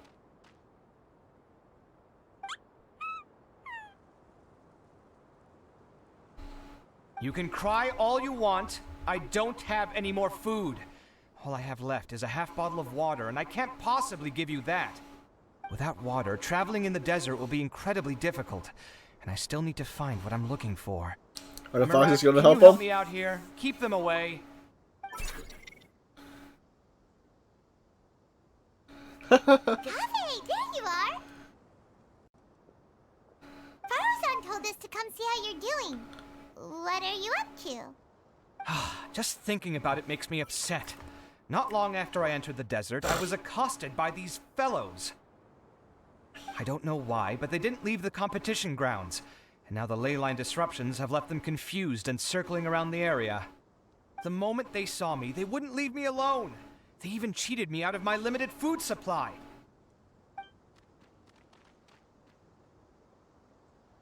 Where are they going?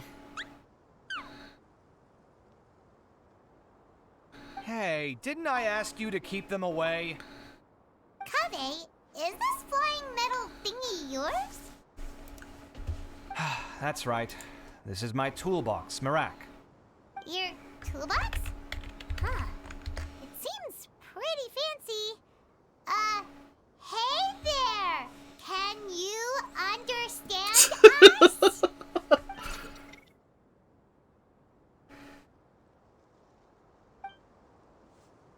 Why is it here with you? Sometimes I need to carry things when I go out, so it's handy to have a portable toolbox. Well, this definitely doesn't look like an ordinary toolbox, that's for sure. It's a long story. When I was working in the desert, I ran into a merchant group who had a machine core they excavated from some tomb. It was clearly from King Deshret's civilization. His technology still isn't fully understood, and Kasharawar has many different opinions on this topic. Our current theories cannot explain such mysteries. Upon seeing such a rare, complete specimen before me, I forked over all the mora on my person to purchase it. Some time back, I wanted to make an automated case that could store my offloaded items. With that core, I created Marak. It can't understand commands that are too complex, but it can serve as my assistant and help me with things like mapping and surveying. Most importantly, it can't talk, so it can't give me any attitude.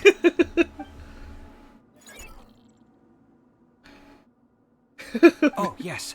Thanks for helping hide the fact that I live at Alhatham's place earlier. Well, Paimon was the one who gave it away in the first place. Sorry. I hope this season of my life ends soon, so I can get things back on track. Things just started going downhill at some point. Maybe it all started when my mom remarried and left for Fontaine. Or maybe it all started when I spoke to Alhatham in the library.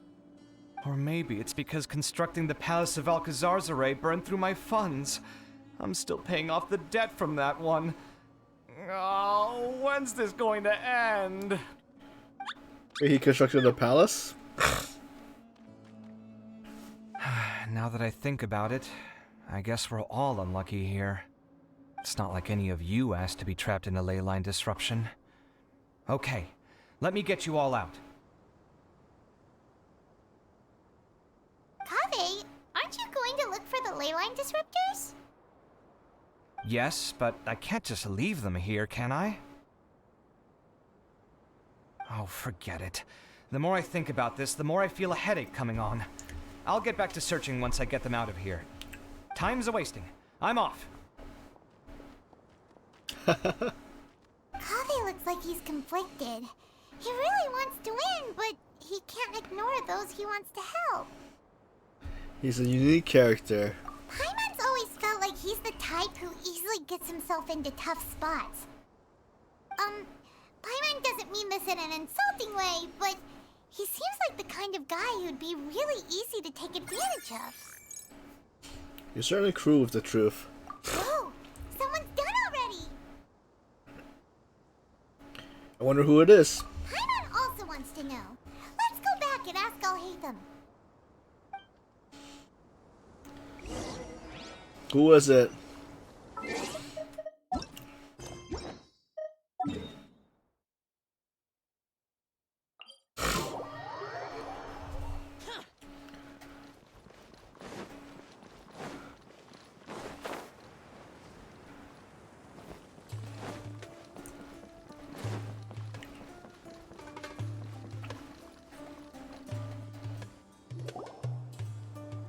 Verification complete. Congratulations on being this round's first winner, Sino. Ooh, so Sino was the quickest!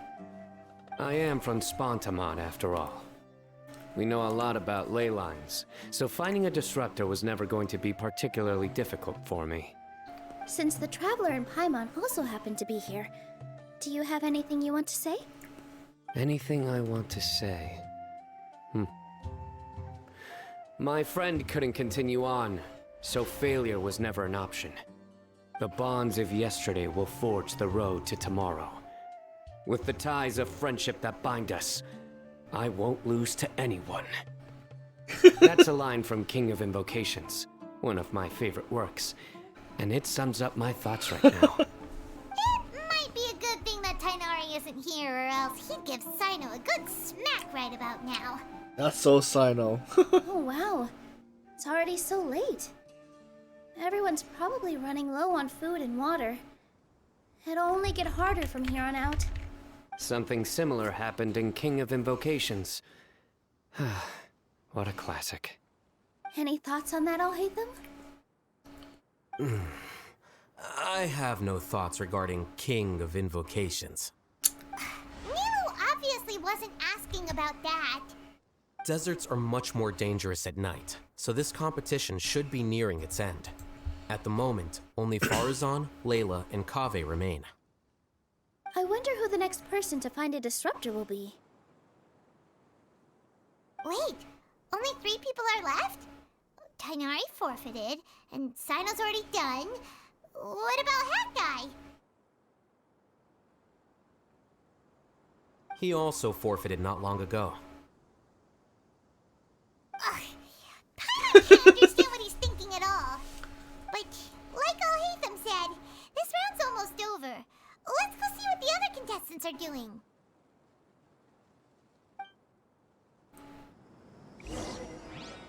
So which contestant were we looking for? Guess we'll go back to Layla.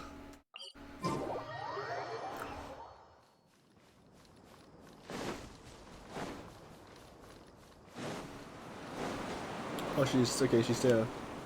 Ooh, we need these.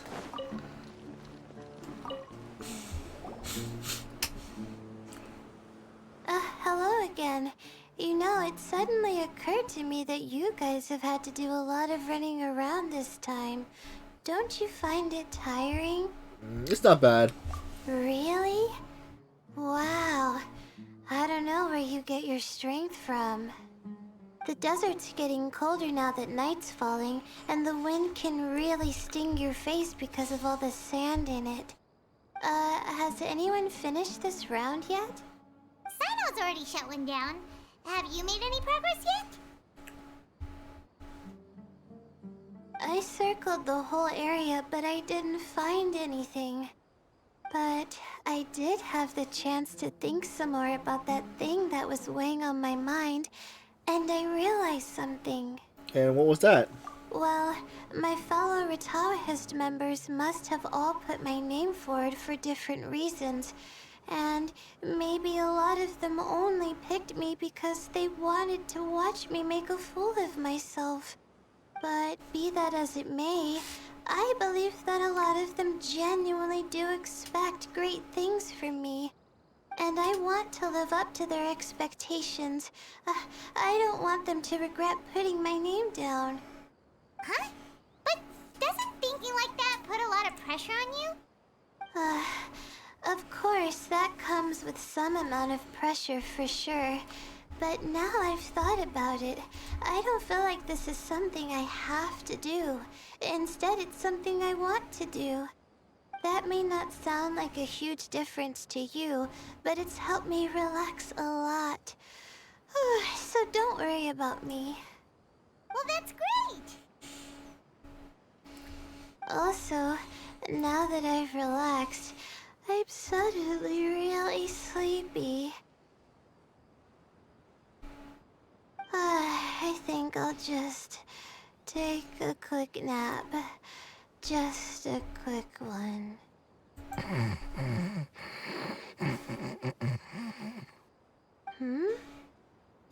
But the competition isn't over yet. Oh, Layla. She's really a bundle of nerves, isn't she? Wait, you're... The other Layla? Good to see you too. Ooh, it's nice to be out. Feels like I've been cooped up inside for quite a while. Well, since I'm here, I guess I should help her finish this. What are we supposed to be doing here again? Just 2 different Finding personalities? a ley line disruptor, was it? Let me see. Looks like she's basically gathered all the information she needs. It won't take long to wrap this up. Come with me, you two.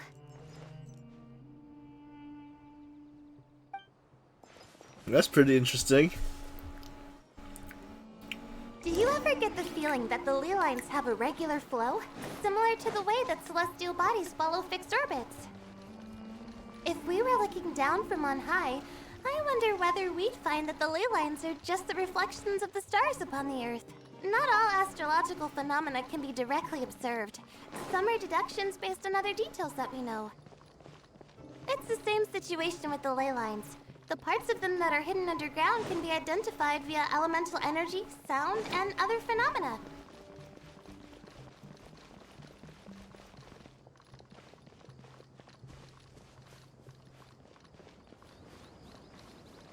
Plus, now that someone has shut one of the disruptors down, the contrast between before and after can provide me with further information still. Let me see. She's so energetic. She's running. I think. She's not tired.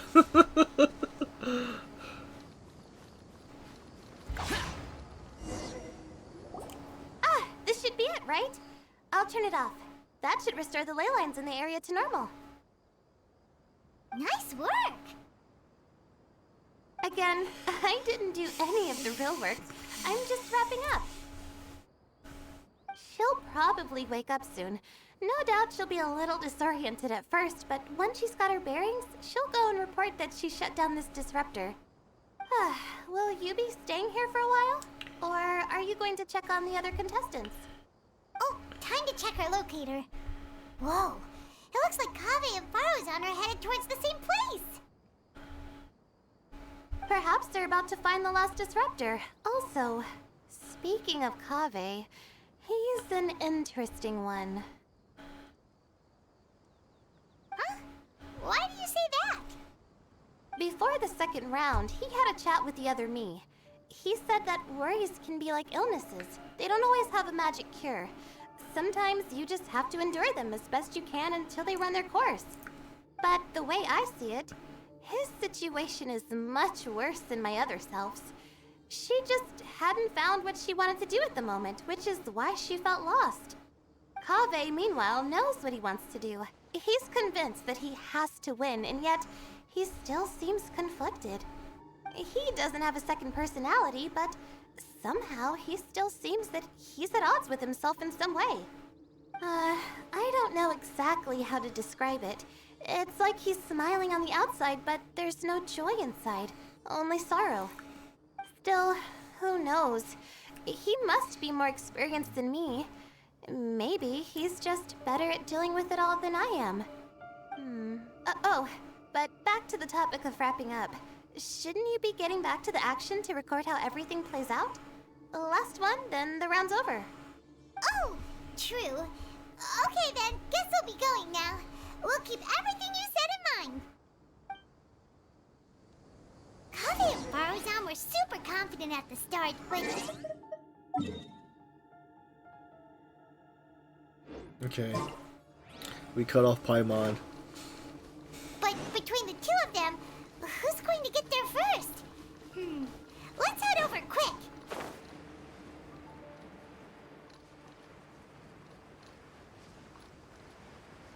Did I even mark this part as a quest? Alright, so...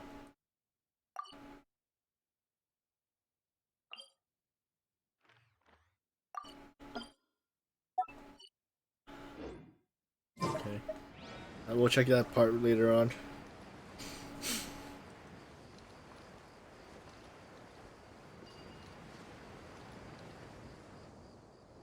It should be around here.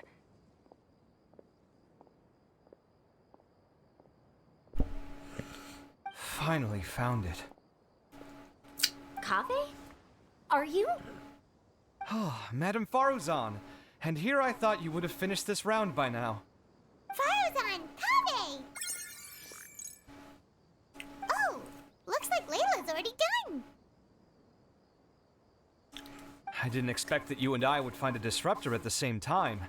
How are the other contestants doing? Tainari and Hat Guy forfeited, while Sino and Layla are already done. You two are the only ones left. Huh? That's weird. Didn't you start digging really early on? Yes, I kept digging, but instead of finding a disruptor, I found a ruin. I fell down pretty deep, and it was completely dark in there. It took me quite some time to unlock the various mechanisms and return to the surface.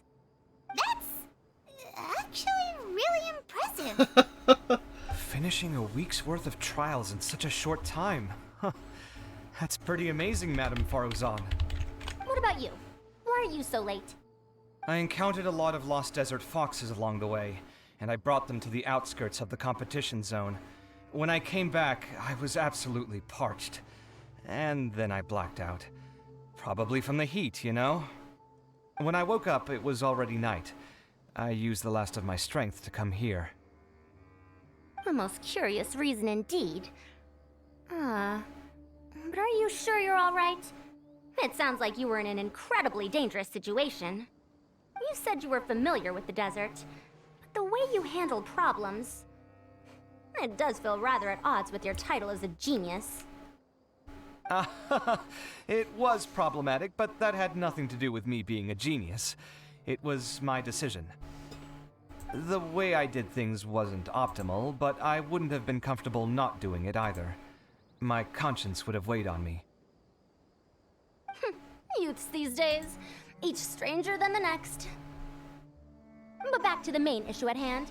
Since we are both very certain that this is where the final leyline disruptor is, let's dig it up then.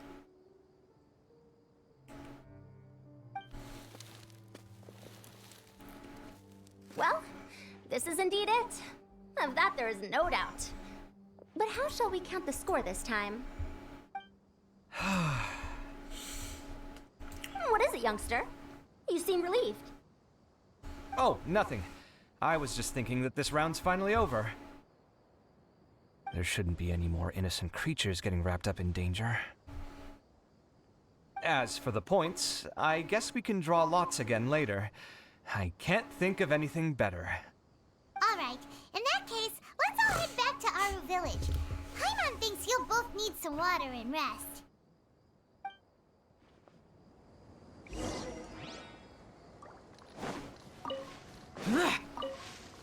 Alright, let's return. Let's see where we're heading to. Alright. I just put like its portable teleport right there.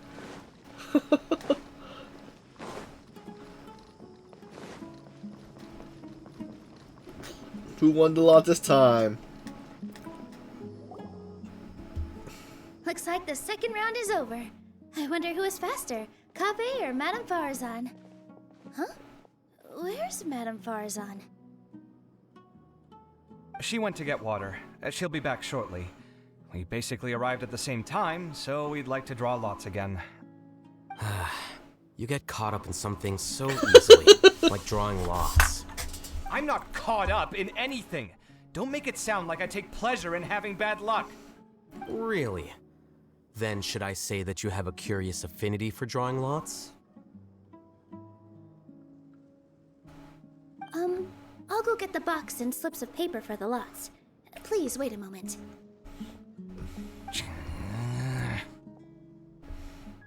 Oh, here we go again. Let's see how I fare.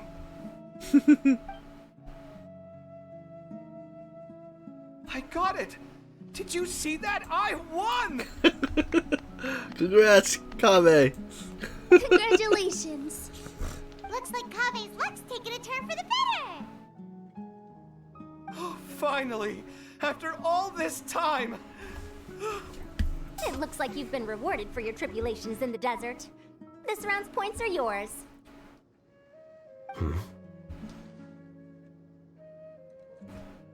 And with that, our second round is done. Sino, Layla, and Kabe are our victorious contestants. As for the current standings, let me see. Sino and Layla both have 4 points, putting them both in first place. The rest in descending order are Tainari, Farazan, Kabe, and Hakai. The next round will be the final one. Please rest up before then, everyone. I heard that some stalls at the Wisdom Gala are debuting new games. So feel free to drop by if you're interested. Otherwise, see you next round. Alright, let's start the next. Wait. No, next. Let's start, or I meant to the end? Alright, let's see. Let's wait for the time or something. Wait, what can I buy anyway? Oh, nice, I could get. Okay.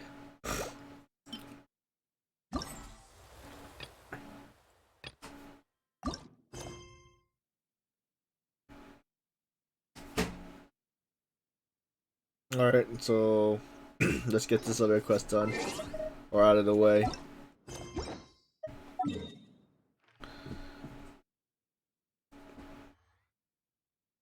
Where was the quest guy again?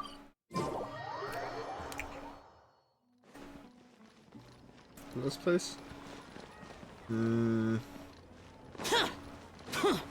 Okay, up here, I think. Nope.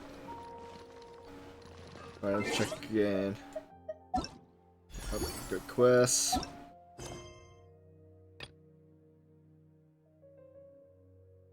Next King of what the? So what am I supposed to do? I don't see any king.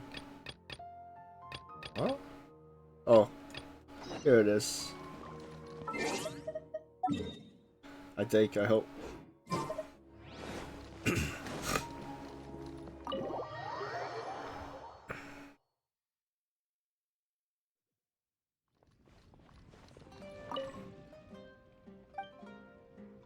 Oh, let's see. Is this the right guy?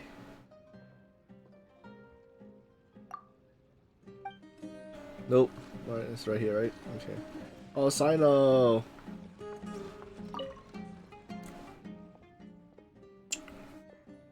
Shh! Isn't that Sino? Look at his outfit, his hairstyle, and that hair color. This is exactly what a protagonist in a card game novel should look like. I actually know quite a lot of people who can fit in this category. Really? That's great. I'm working on a third book for King of Innovation. I'm going to create an all-new way of playing. For instance, I could get all the cards to be suspended mid-air in the field. Players will have to collect cards as they consider their next move. All the while preventing the opponents from collecting cards themselves.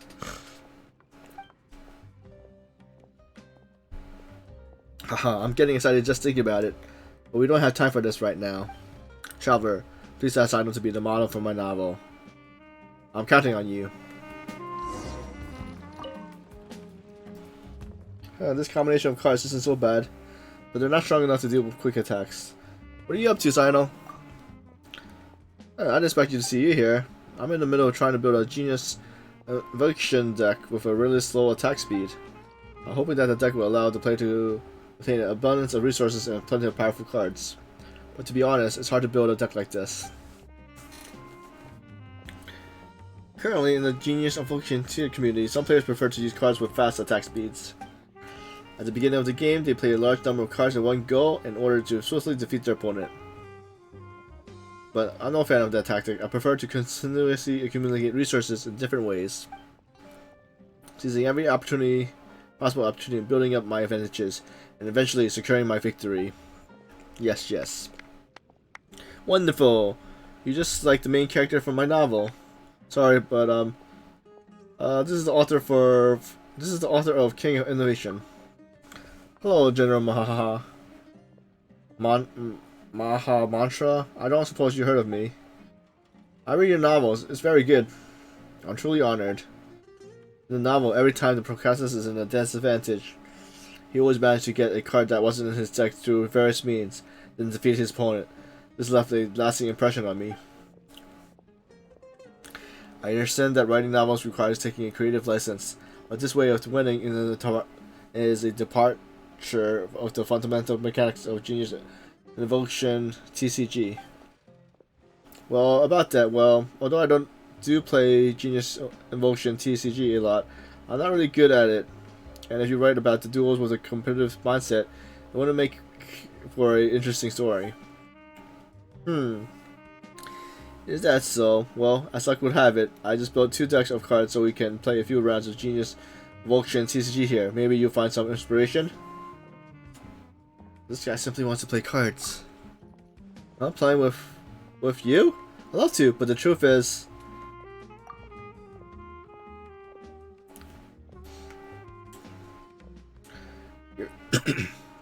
You're asking me to model for the illustration of King Invocation? That's certainly no problem. Great, Traveler. Quickly, help me take some pictures.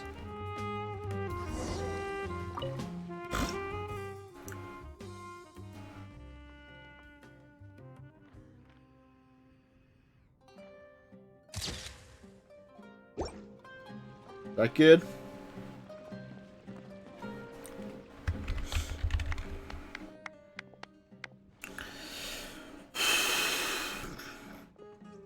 This has been a big help. I'm sure Asaguri will make an excellent illustration. Thank you so much, Sino. I'll be sure to send you a copy of the novel as soon as it's published. Ah, Sino, the 2 decks you are holding are... Didn't you promise to play a few games of Genius Invocation TCG with me earlier? I'm not very good at it, so Traveler, you definitely be better than me. You're better at this. Then the matter settled. Here, take a quick look. Take this quick attack deck. I'm going to use this relatively slower deck to see how I can deal with your attacks. I'll do my best, you know.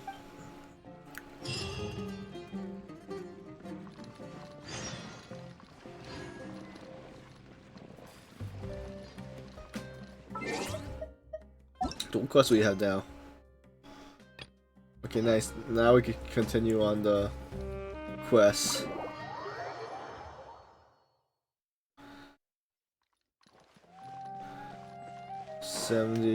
Wait, we're lower.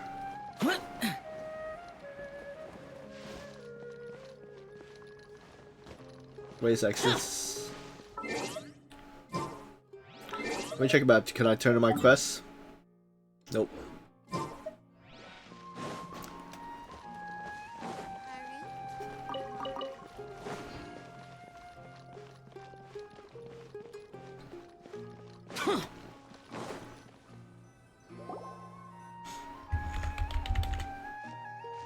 It feels like something's been on your mind this entire time.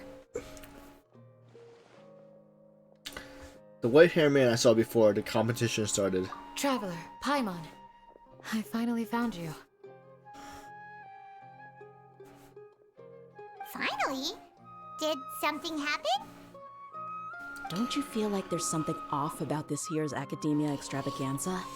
When Candace and I were at the cafe earlier, we might have caught sight of some mercs on business. Thing is, they were disguised as tourists here to shop. But no disguise can mask the stench of blood. Just from their suspicious looks, I bet they do dirty work like kidnapping or assassinations. We eavesdropped on them for a while. Their target seems to be someone called Sachin.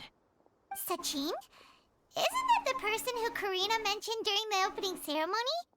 He's apparently the sponsor behind the competition prizes and the Diadem of Knowledge, but he hasn't shown himself at all. Sounds like a rich person, all right. It makes sense now.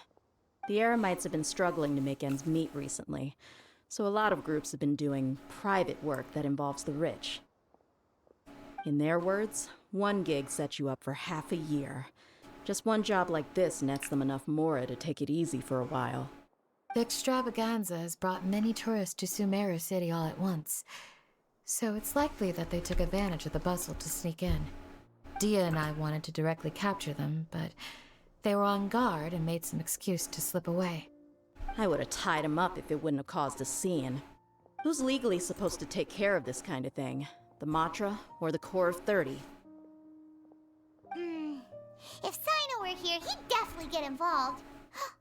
Why don't we head over to the Academia and tell him Matra? Thanks a million, you two. Not at all. It was coincidence on our part as well. Yeah, don't sweat it. The Eremites' reputation is gonna get even worse if these scumbags succeed. But this is Sumeru City. Candace and I don't have as much freedom to act here, so we're leaving this in your hands. Should you require our aid, Come find us at the cafe.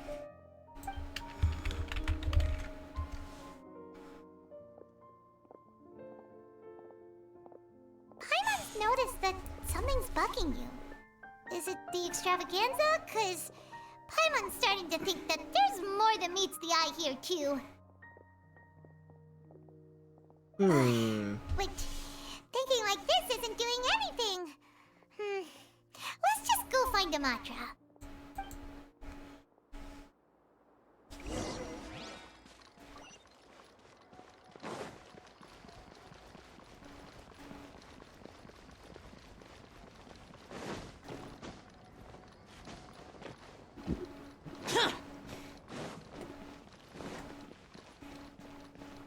Oh, it looks like higher grounds.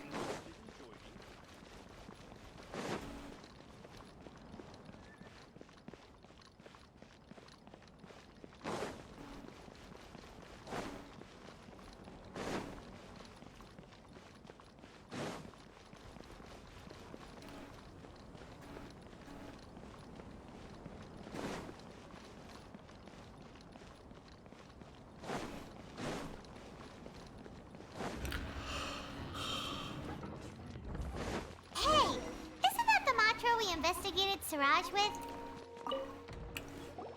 Hello, both. It's been a while.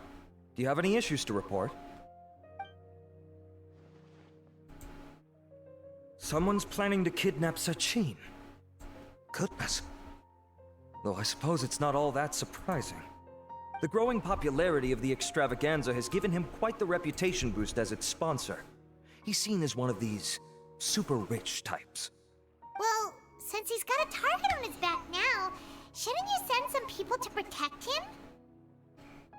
To tell you the truth, we've thought about doing just that. However, Sachin apparently prefers to spend most of his time out doing field work, and hardly ever comes back to Sumeru City. No one has been able to contact him. Our only lead is something he once said.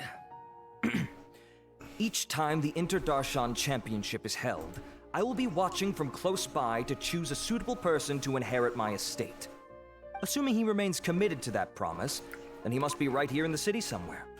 I suspect that the Eremites in question must have heard about that as well, and decided to come here and try their luck. So they shouldn't know where Sachin is either, right? I would assume not. Anyway, Mahamatra Saino is still on vacation, so I'll handle this. Don't you worry. A couple of kidnappers aren't gonna get very far in Sumeru City these days. I have my ways of forcing them out into the open. All of that said, if you're interested in Sachin's story, why don't you try tracking him down as well? The sooner we ascertain his whereabouts, the quicker we can act to ensure his safety. I mean, you could task all the Matra and the whole Corps of 30 with someone's protection, but if the client doesn't show themselves, there's nothing we can do to help them. Fair point. Guess we should start searching for him too, but where should we start? Do you want the mantra have any information on all of Sanchi? None, I'm afraid. He's never committed any crimes or broken academic protocol, so we don't have a very detailed file on him. I've heard that Alhaitham has now stepped down from his post as acting Grand Sage and is back to being the scribe again. Maybe it's worth checking to see if he knows anything. Good idea! Okay, we'll head back to the extravaganza venue and see if we can find him.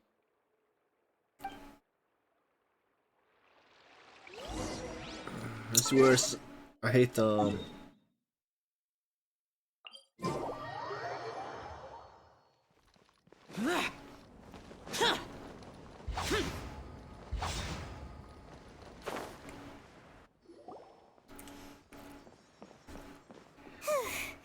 Hey, Nilu! Have you seen Alhaitham anywhere? Alhaitham? Why, what is it? We're trying to track down someone and we need him to pull up some records for us. Oh, I see. Sorry, I don't know where he went. He's always the first to leave after the competition ends, and he never tells anyone where he'll be going. Huh. Yeah, actually, that sounds about right for him. Let me think. To be honest, he doesn't seem very interested in the extravaganza, so he probably doesn't stick around longer than he has to. To him, being a commentator is just extra work he was roped into. Do you guys know of any places he'd go after work? Maybe he went home. Ooh, maybe. Paimon remembers that his house isn't that far from here, so we might as well check it out.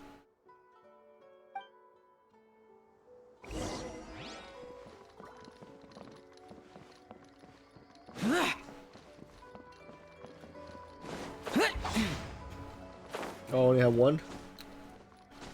Yep.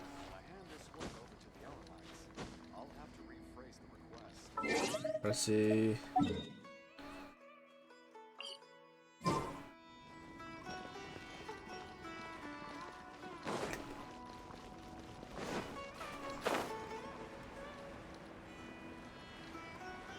Is it this house?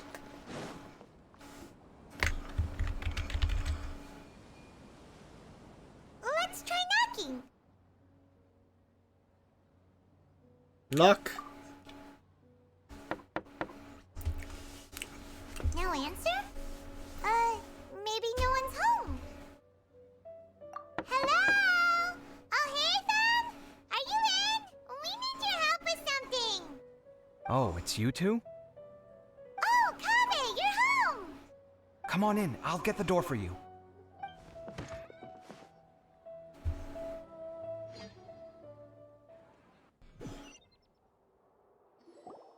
We didn't hear a peep when we first knocked. We thought no one was home. Well, I can't be too careful. If someone from the academia came here looking for Alhaitham, and I opened the door for them without thinking, before long the whole city would know that I'm living here. You're pretty conscientious about this, huh? So, what happens if someone comes inside looking for him while you're at home? It's fine, as long as I stay in my own room. Anyway, why would someone just barge in here looking for him? Most people have better things to do. Fair enough. So do you know where he is at the moment? What do you think? Who knows what he does in his free time? All that matters to me is that he's out of the house. You have a quarrel or something? I wouldn't call it that. He's just incapable of saying anything pleasant at all. I told him how the second round went. I won the lot draw, remember? Because of good karma, of course. My luck's on the rise. But him, being him... Oh, you wouldn't believe what he said after I was done talking! You're always quick to remind me that you're my upperclassman, and yet you do not problem solve in the manner becoming of an upperclassman. This begs the question of why we attach prestige to seniority at all. What does he mean, manner becoming of an upperclassman? What, am I supposed to earn the title of upperclassman now? And he didn't stop there. He said, I'd encourage you to reflect on why you've ended up having to rely on luck every round. Frankly, it's incomprehensible to me how you've managed to make it to this age without acknowledging the proverbial elephant in the room of your life. Yeah, that does sound like something Alhaitham would say. I've had it with him. Every time I talk to him, it's the same way. He finds a way to infuriate me every single time. Anyway, the disdain is very much mutual between us, so I'll be moving out as soon as possible. I'm actually packing my things right now. He'll have to get used to doing his own cleaning and tidying from now on. See those perfectly hung paintings on the walls? They're coming with me too. If his life wasn't utterly devoid of artistic sensibility already, it certainly will be after today. Wait, you're moving out already? But the competition isn't even over yet. How can you afford it? Well, obviously I can't just yet. I'm just packing early to get ahead of the game. I've got my new place picked out already. The moment I have my hands on the prize money, I'm going to buy it and move my things right in. It'll take me 3 days tops to move out of here for good. I now know what I have to do to achieve this goal. No matter what happens in the third round, I will win. I will emerge triumphant. You'll see. Well, we'll be rooting for you. But are you sure you'll be alright? In what way? Layla said that she thinks you'll get caught up in internal conflict. Meaning what exactly? Oh, don't tell me you think I have serious personality flaws too. Oh, we didn't say that. But think about it. You say you want to win, but you also turned Faruzan down when she offered to give you her points. Plus, you took it upon yourself to help those desert foxes. Wait, what's so unusual about all that? I gave you my reasons. I would have felt guilty otherwise. Where's the conflict in that? Why would you feel guilty? Well, when you put it like that, yes, why indeed? It's a good question. I guess it's just in my nature. Plus, if I just did nothing, then there'd be no escaping the blame if something bad came of it later down the line. But thinking like that all the time must make your life so exhausting. Not to mention that by helping out, you put yourself at risk. Fainting in the middle of the desert, for example. Was that really worth it? It's complicated. Look, let's maybe leave this conversation for another time. What was it you needed Alhaitham's help with, anyway?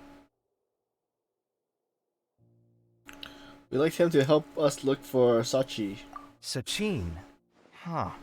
He did actually mention a Sachin recently. I remember he brought a few documents home that day.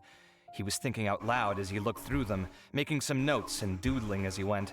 He even suggested that I should take a look, but I didn't. Give me a moment. Let me go find them.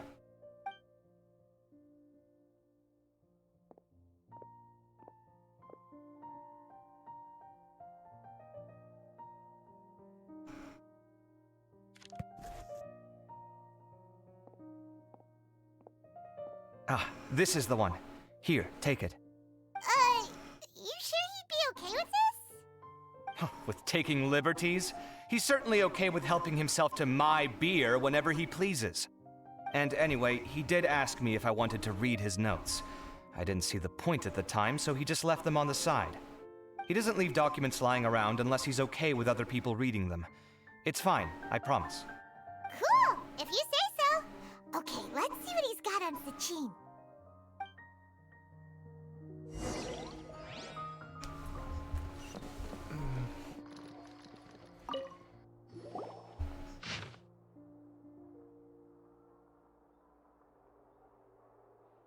A lot of reading. Alright, let's go. That was a lot of information. My mind's getting a headache. So, to sum up, Sachin put the academia in charge of managing his estate and went off to do research, right? He even said that if he really liked one of the contestants, he wouldn't just give them a reward, but his entire estate as well. Oh, that must be worth heaps and heaps of mora. What? Are you serious? All of Sachin's wealth, that's more than I could spend in a lifetime, surely. Heck, if I got chosen, I'd be able to pay off all my debts, then buy a new place, and still have cash to burn. I could build another Palace of Alcazar's Array, except this time, I'd make it 10 times bigger. Oh, then there's that new project in Port Ormos, of course. The bridge renovation. To do it properly would take upwards of... Hey, snap out of it! You're getting way ahead of yourself there, mister! You're right. First I need to focus on winning and moving out of this place. Huh? Wait a moment. There's a loose slip of paper tucked in between these pages. Did Alhaitham write this? It looks like he was jotting ideas down as he was thinking things over. Let's see.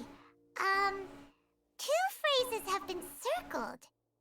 Sachin, dead or alive, unknown. And diadem of knowledge. Some of this stuff is just plain incomprehensible. Is this written in some other language? Let me see. Huh. I recognize this script. Give me a second. Lofty ideals may provide no defense at all against nihilism, but perhaps little decisions can. That's a rough translation anyway. I can't guarantee it's 100% accurate. There's another smaller line of text underneath. Why would he bring that up? Wow, it's so cool that you can actually read this script! We worked together on a project once when we were students.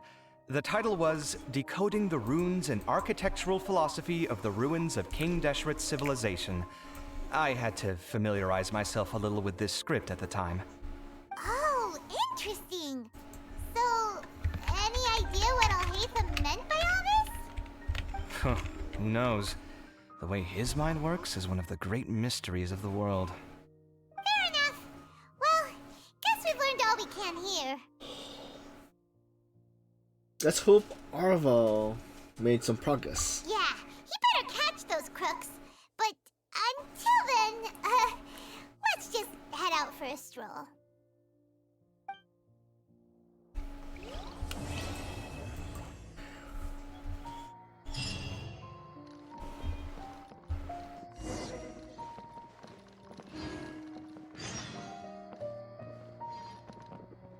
So let's wait till the next day, so let's make it 11 next day, right?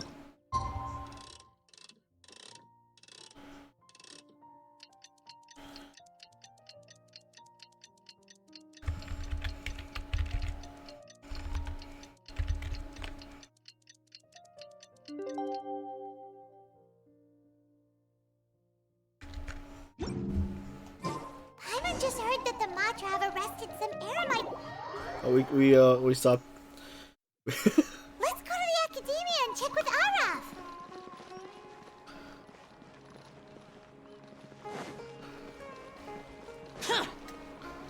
Alright, before we start, so I think we're doing part 3 now, right? Let's see. I'll check the map.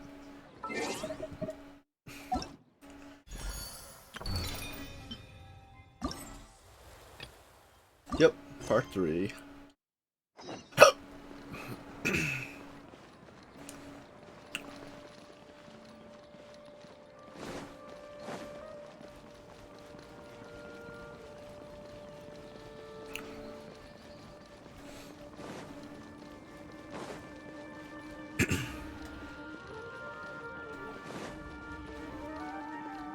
Okay, so wait a sec. Also, I have to go into There you are. Ah, you're here. Sorry, I was just about to send someone to inform you. I only just finished interrogating the suspects. What did you find out? Well, lots of unexpected details, let's put it that way. The mercs themselves were surprisingly easy to catch.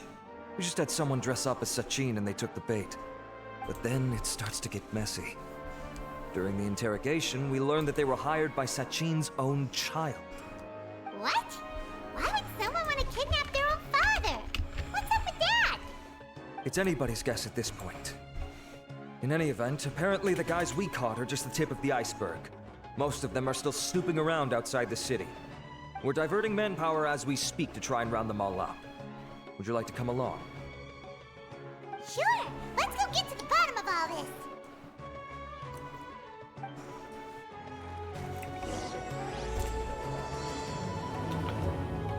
Act 3, start. Okay, let's see. We're heading to the kidnappers' camp. Alright. I guess we'll heal first. How are we doing in Risen? Alright, 67.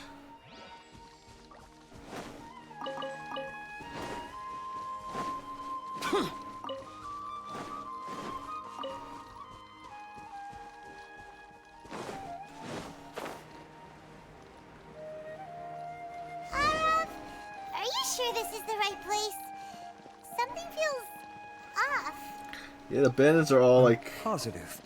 Are like asleep. Don't understand why they're all unconscious on the ground. Oh, okay. It is water. Okay.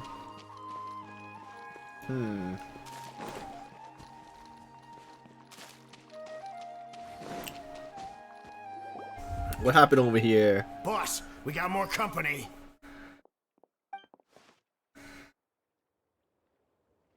Look, we were just doing what we were paid to do. You're punishing the wrong people here. You want the real culprit? It's this guy. He hired us to kidnap Sachin. What happened? Who beat you all up?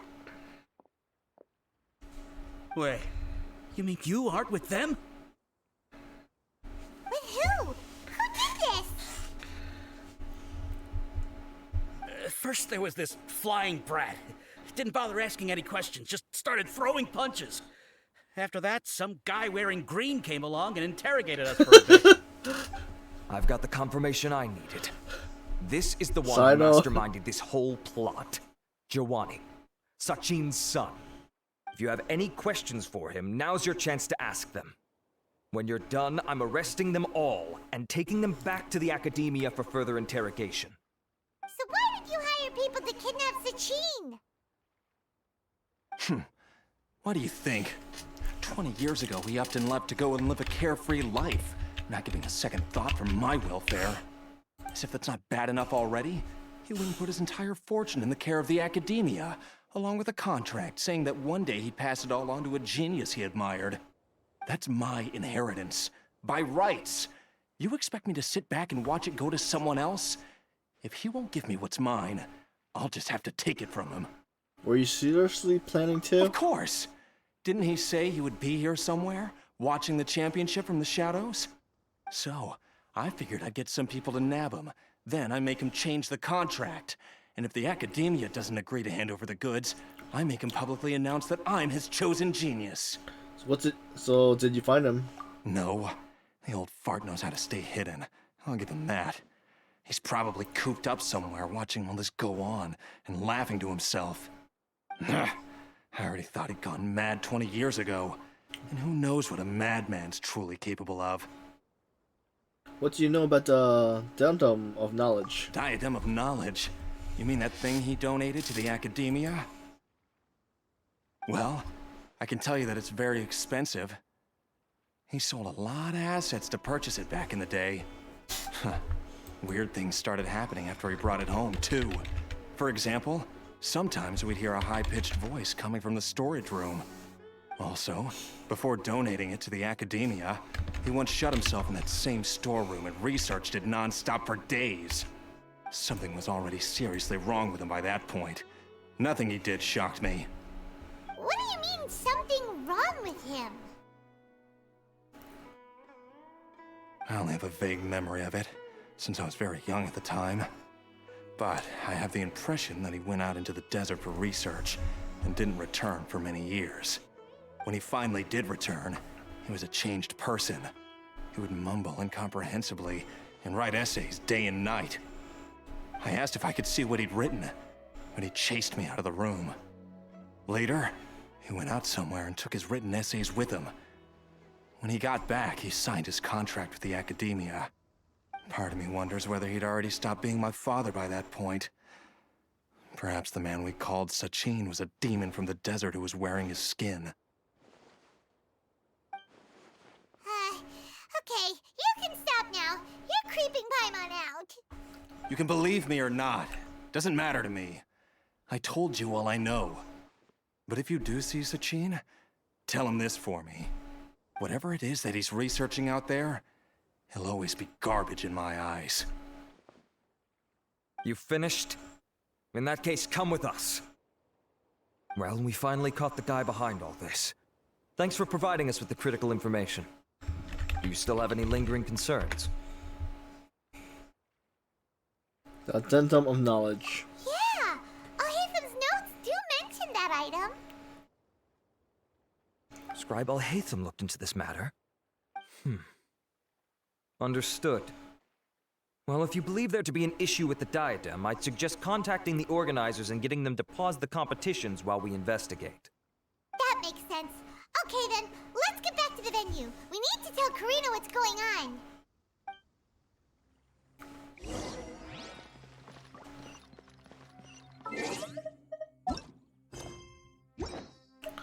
To claim the crown.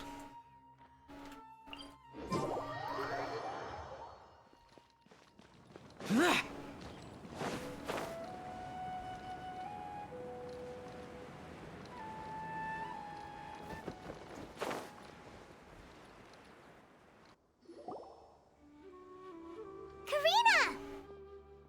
You're finally back. Where have you been? I looked everywhere for you. The third round's already started. We were out capturing some bad guys who wanted to kidnap Sachin. But that's not important right now. We think there might be something wrong with the Diadem of Knowledge, and we'd like to investigate it. The diadem? That seems unlikely.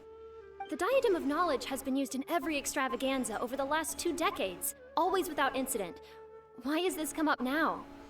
Some new information has come to light. This is pretty serious. Let me think. Okay, here's the situation. The diadem is currently in Mount Ima Forest. We moved it there before the third round began.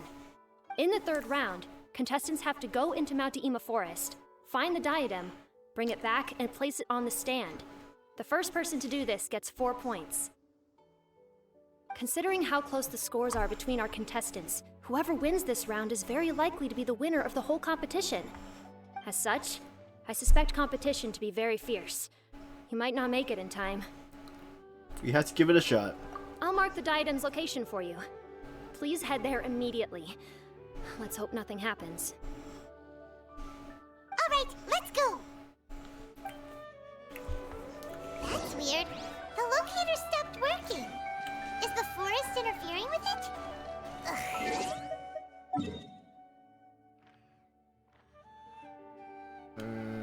Closest waypoint, I think, is this one.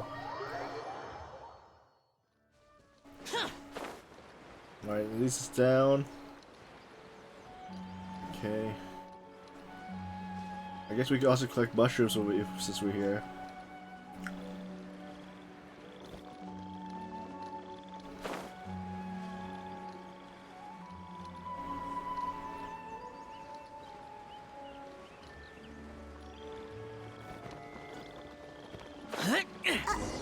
Uh-oh.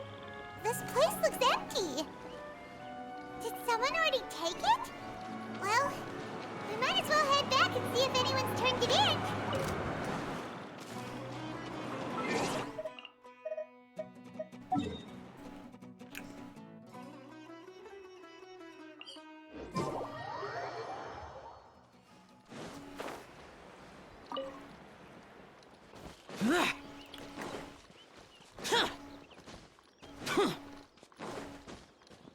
There's a Hitam. Nilu. Oh, looks like Layla has seized the diadem. But getting to the goal won't be easy.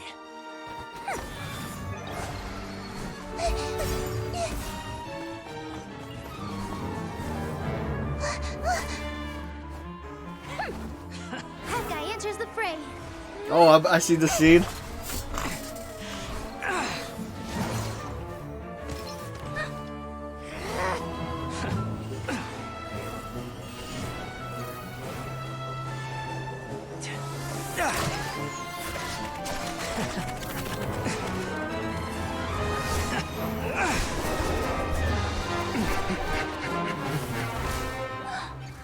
Horizon's device has gone haywire. The competition is heating up. Oh. And here's Kaveh bringing up the rear.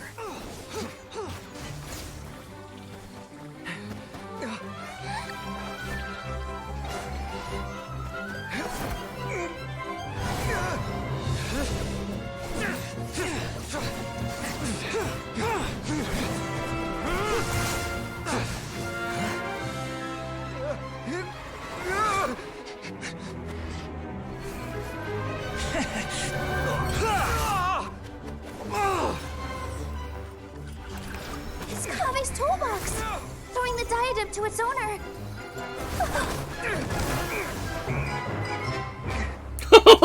Does he win?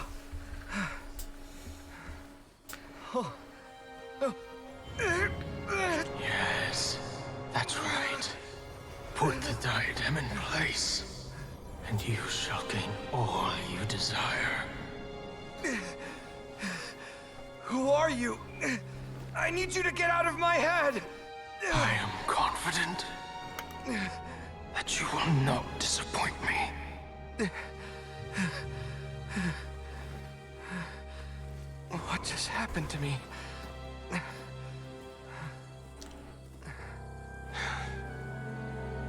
Something's wrong.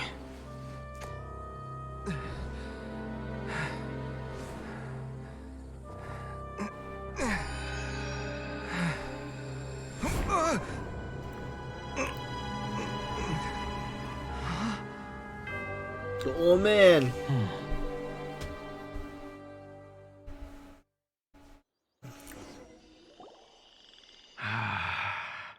At long last, someone to inherit my estate, and with it, my research. Come, Kaveh. Come to me, my child. How do you know my name? Who are you? I am Sachin. Well, to be precise, I am but a fragment of Sachin's mind. Fate is a curious thing. Seeing you reminds me of another I once met. But you are made of sterner stuff than he. More cognizant of the trials and tribulations of this world. It is you who are worthy to inherit all that I once owned. We meet for the first time, children. But what I mean to say now is of utmost importance. So please, pay attention and bear witness. You have all performed outstandingly in this Interdarshan Championship. The Academia has many rare talents among its ranks, and you are the creme of the creme. But if I were to choose a successor, I would choose you, Kaveh. Not only because you were victorious, but also due to our similarities in character.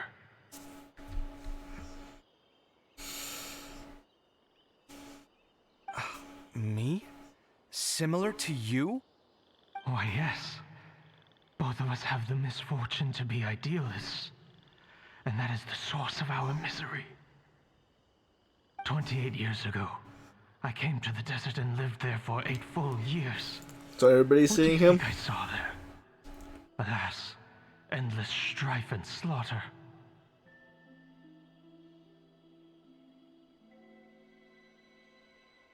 Conflict over water sources, robbing of merchant caravans, exploitation of the people relentlessly, day after day. Beyond the wall of Samiel lay a completely different world from the one I knew. The things I witnessed there tormented me greatly. I wished desperately to find a way to save them. So, did you find a way? As a Vahumana scholar, I tried to use Vahumana knowledge to find the answer. I researched history and anthropology, performed countless experiments on human nature, and even sought out the scholars living deep in the desert who called themselves the Lost Darshan. But in the end, I found that the answer I sought simply did not exist. It was not possible to simply assign blame for these transgressions to any one party, for the sins are carved into humanity's very nature. Our nature begets conflict, and conflict begets destruction. This is the inexorable truth. The aim of my research was to draw lessons from history. But what I discovered was that history offers no such guidance. Things can only ever go from bad to worse. After this realization, I could no longer see the meaning in anything that I had ever learned. Consumed by an overwhelming sense of emptiness, I could no longer bear to face life.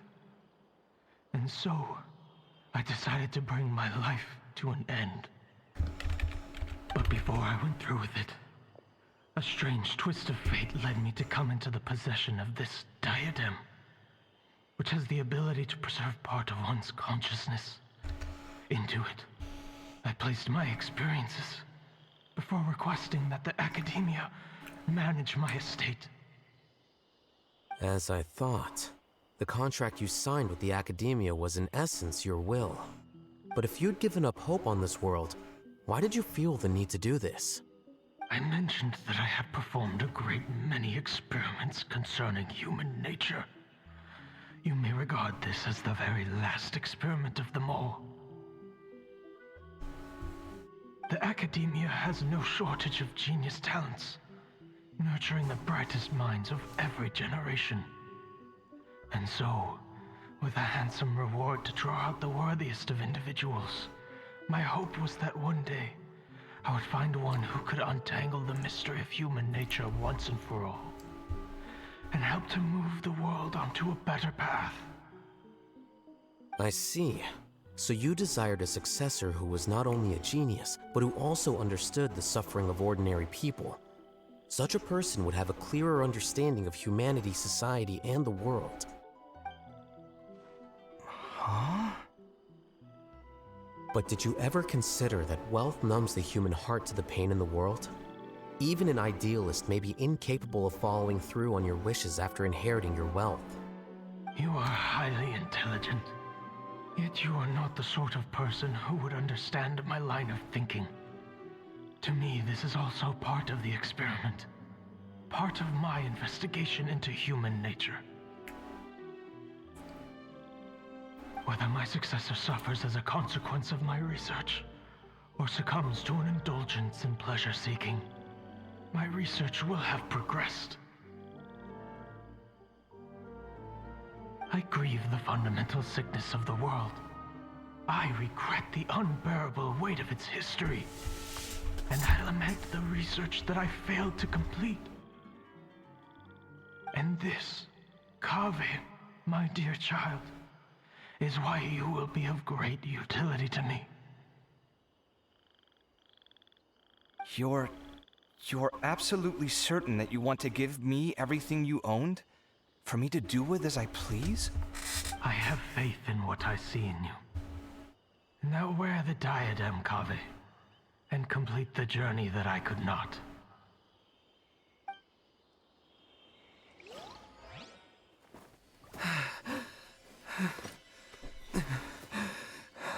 Will the verdict I reached cause you suffering? Or will this newfound wealth numb your heart? I look forward to your answer. All of my research materials are being stored at our... Huh? I've heard enough! My life's enough of a mess already. The last thing I need is more suffering. Keep your Mora. I don't need it. Didn't you say that you saw a lot of people in pain? Well, if that's the case, then your wealth can go to them.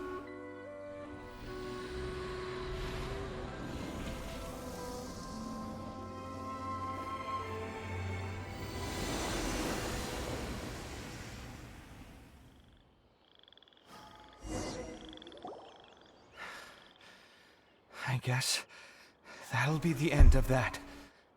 Kaveh. Are you all right? Any physical discomfort? I'm fine. Thanks, Tainari. Don't worry about me. Don't push yourself too hard. Kaveh. Kaveh may have broken the diadem, but he successfully completed the task prior to that. According to the rules, this makes him the victor of round 3. Points-wise, this also makes him the winner of the Inter-Darshan Championship. As the champion and Sachin's personally designated successor, Kaveh has obtained the rights to inherit the entirety of his estate. For the avoidance of doubt, can you confirm that it is your intention to donate all of Sachin's wealth? Like I said, he thought that the world is a bad place.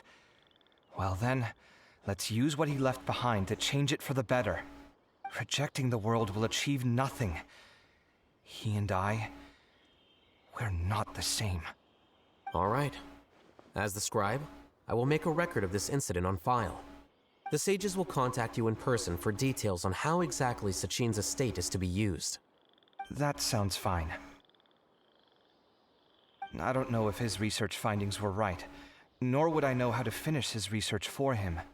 But what I do know is that by ending this here, no contestants will have to suffer. We won't be the last. There will be more championships to come, and countless future scholars will follow in our footsteps. Sachin's words can only cause pain, but not anymore. No one else has to hear them now. We're all scholars here. I know full well that shutting down his views like this is autocratic and arrogant. Fine by me.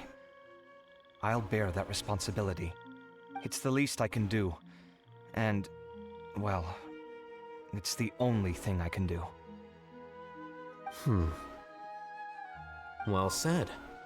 What you've expressed is a sense of justice and idealism that many aspire to, but few dare follow through with. I say this despite the fact that, in my view, it's quite ridiculous. You have long been aware of what your flaws are, but your pride alone prevents you from admitting it. Nevertheless, your perspective is well suited to appearing in a victory speech. Contestant Kaveh, on behalf of the organizing committee, it is my honor to congratulate you on your victory. What? Please. I don't need your insincere praise. Anyway, this isn't the time or place for debates. Keep your commentary focused on the competition, not my views. Congratulations, Kaveh. Also, you'll need to prepare for the award ceremony. Looks like the ceremony will be held at the main venue. Let's head over and check it out.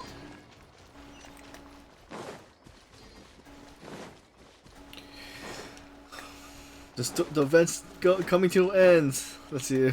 Wait, how far? 500. Let's see. Maybe it's put over. Yep.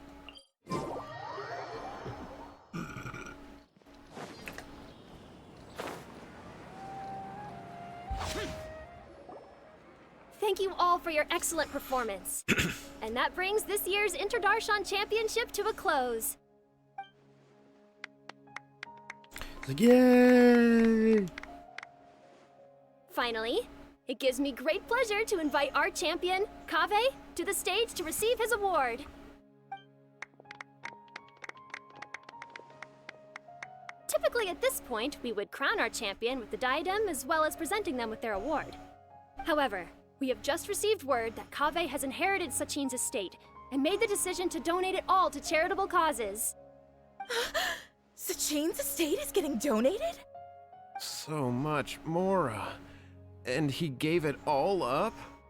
Kaveh's generosity will give many struggling families the chance to change their lives for the better. Of course, without the diadem and prize money to present, this makes the award ceremony a little more concise than expected. Would you like to say a few words, Kaveh?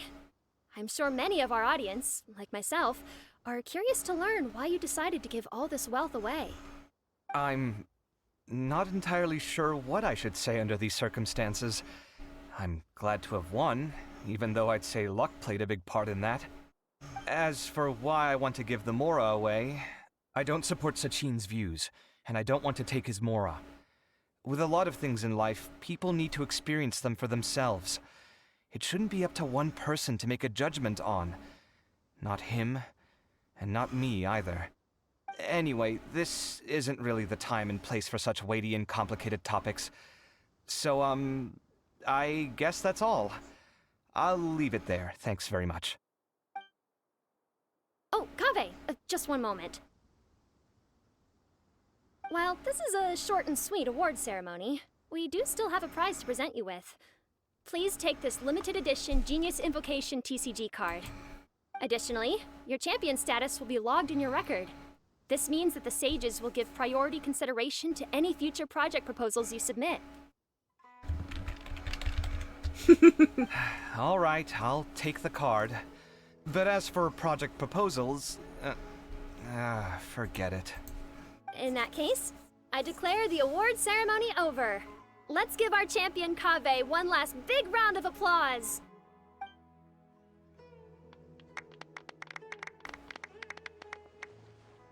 I still don't really get it. The sum of Mora would have been enough for me to live in luxury for my entire life. That just means you're not strange enough to understand the way that geniuses think. Come on, we've still got the whole Wisdom Gala to explore.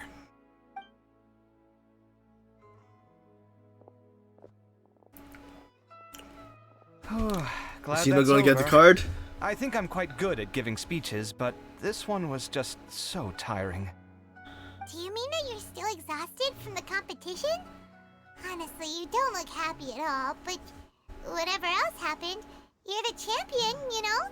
Don't you think you should be proud of that? I suppose. Oh, wait. Sino said he wanted the card, didn't he? And now I have it, right here. So you're gonna give it to him? But if it's a rare one, you should be able to make a tidy sum of Mora off it. Why would I do that? It's of no use to me whatsoever.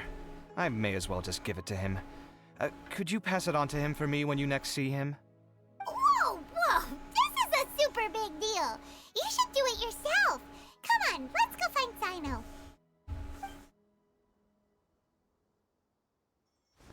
Huh? but I was gonna rest for a while longer. Hey, stop pulling my hair! Was it Paimon that was pulling his?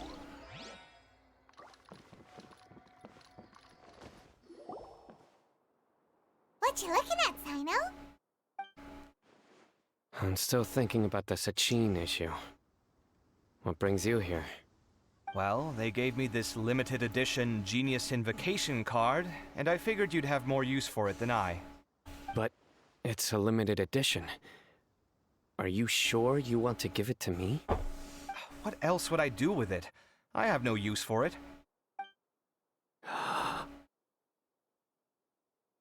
But it's limited edition.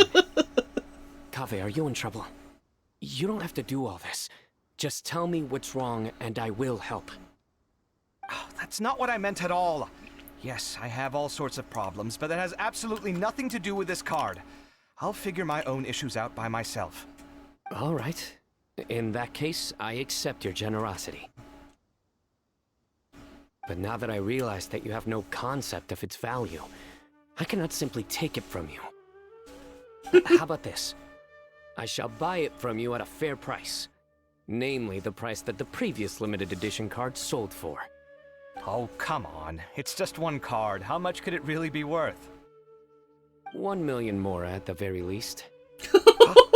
How much? $1 million more? If you feel that's too low, I can go a little higher. 1 million mora for a card? But you already have a whole bunch of these, shiny ones, don't you? I saw your deck last time we played. Not every card is this valuable, and some cards are exquisitely designed, but not rare. Huh. Well, I guess they must pay you plenty to be General Mahamatra if you're splashing out on things like this. But really, it's fine. I'd feel bad taking mora from a friend. Don't feel bad. I save a lot. I can spare the mora for this card. You don't spend all your savings on your hobbies, do you? You should watch that, you know. You definitely don't want to end up borrowing money in a moment of impulsivity.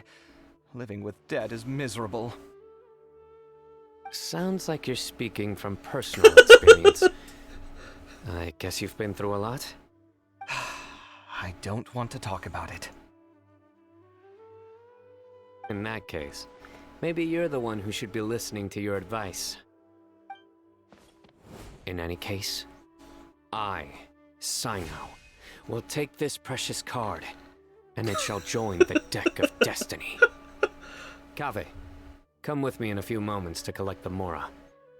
Thanks to you, I have achieved my goal for participating in this tournament. All right, if you insist. Far be it from me to refuse your courtesy any further. Well, at least I'll be able to keep on top of my bills this month. Maybe I'll even have some left over. In fact, let me treat you all to a meal later. Bring Tainari and Kale, too. Well, this is what they call all's well that ends well. Paimon wonders how the other contestants are doing. Let's go check in with them, shall we? Since we're guest commentators and all.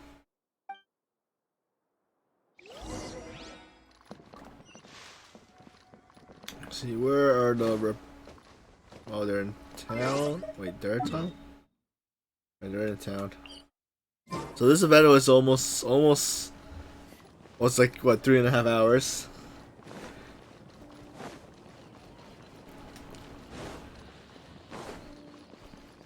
Wait, it's oh, okay, it's inside the building. Yep.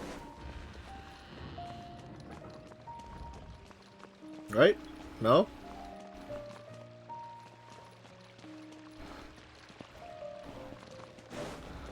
Downstairs?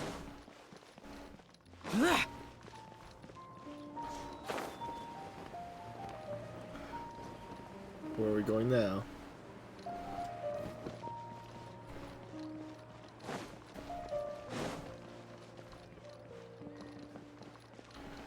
If I turn around, wait, is this... Huh? Is it in the Grand Bazaar?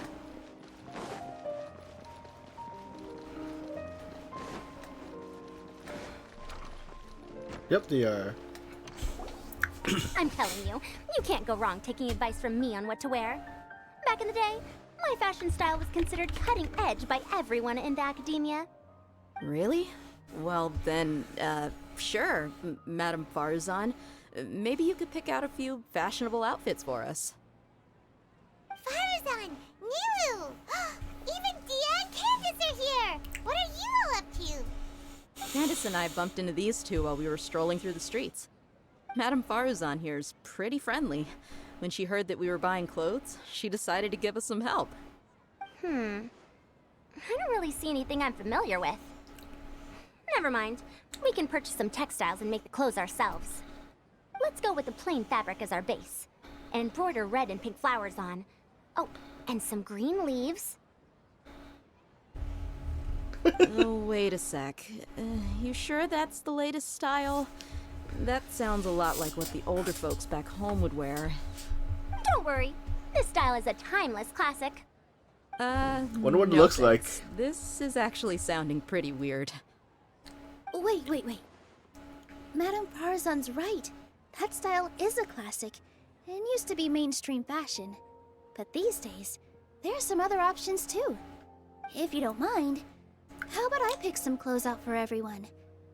It's not often that we get to meet up, especially since Candace rarely makes it to Sumeru City. Also, I know a few places where I can get a great bargain. Sure. I'm happy to leave it to you. I'll come with you to have a look. One always has to keep on top of what the youth of today are into. Madame Farazan? Come quick! She's over here! What? Who are you? We're new in the academia. We saw all the amazing things you did during the competition. Do you have any classes we could sign up for? Of course I do. And you're both very welcome to join. That's great! We can't wait. What's your area of research? Precision mechanics? I'm from Haravatat. Huh? But you seem like an expert in machines. Wait, sorry.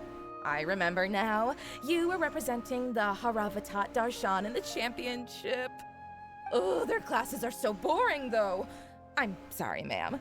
Let me know if you run any other classes in the future. I'll be there. I knew it. What about you? Aren't you going to leave with your friend? I think you're amazing, Madame Farazan, and I'd like to learn from you for a while, if possible. I can take the class you're teaching as an option, even though cross-Darshan lessons might be a little tough to arrange. But I look forward to learning from you. I see. You're a good egg, child. Don't worry. Study under me, and I promise you, you will get the best teaching available. Thank you so much, ma'am. Well, I won't disturb you any further. See you in class. I don't quite understand what happened there, but congratulations, I think. Traveler, Paimon, would you two like to come and pick out some clothes? Sorry, we can't. We've got a meal with Kaveh later, and we have to check in with all the other contestants before then. Oh, by the way, have any of you seen Hat Guy or Layla? I don't know where Hat Guy went. We just saw Layla not too long ago, though. But she was hanging out with some other Ratahoa students, so we didn't get a chance to speak with her. Are you gonna go and see what she's up to? Ratahoa students? They must be the ones who voted for her to enter the competition, right? Oh, she didn't end up winning, so Paimon wonders how they feel about that. Let's go take a peek.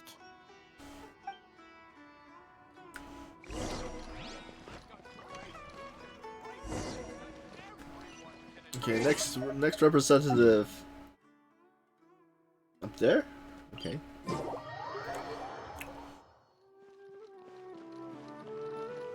Pushed out. Oh, what? Oh wait. Was that in game? I just saw a flash. Alright.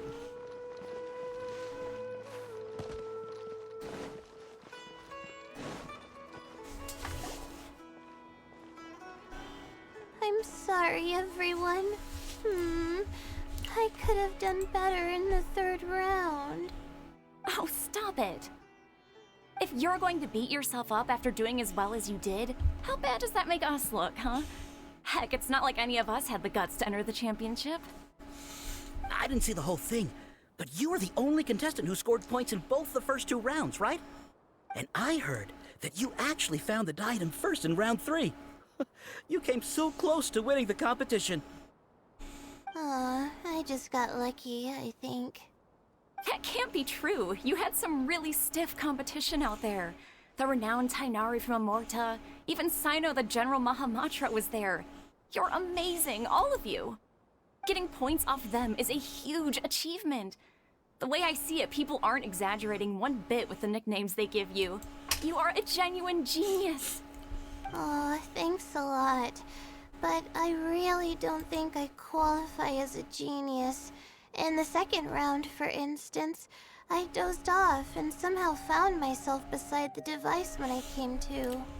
Ah, come on, don't be so hard on yourself. We've decided we're taking you out to celebrate, and that's final. Let's go. Cheer up, Layla. The rest of today's all about you. Looks like things are going well for Layla. This is great! I haven't seen Hat Guy since the end of the competition. Oh well, it's almost mealtime. We'd better go meet up with Kaveh and Sino now.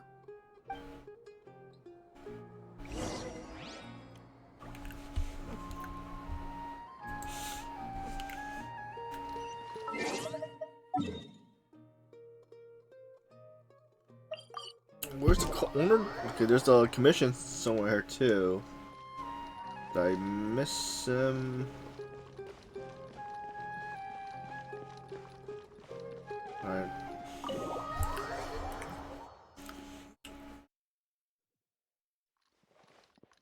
Is Kaveh in here?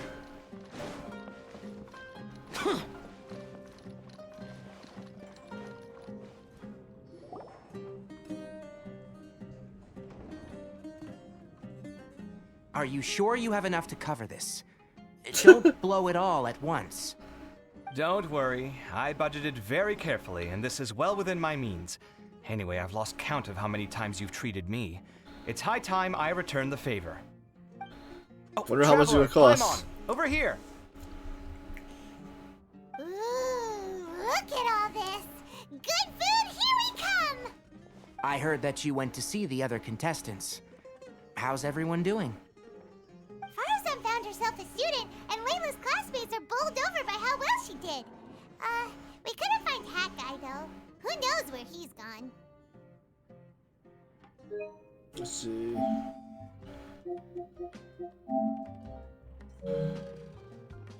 Al-Haytham's gone missing in action too. Huh. The one time I'm actually in a good enough mood to treat him to a nice meal, he disappears without a trace. That guy. Where the heck could he have gone? I still have questions about that note he left.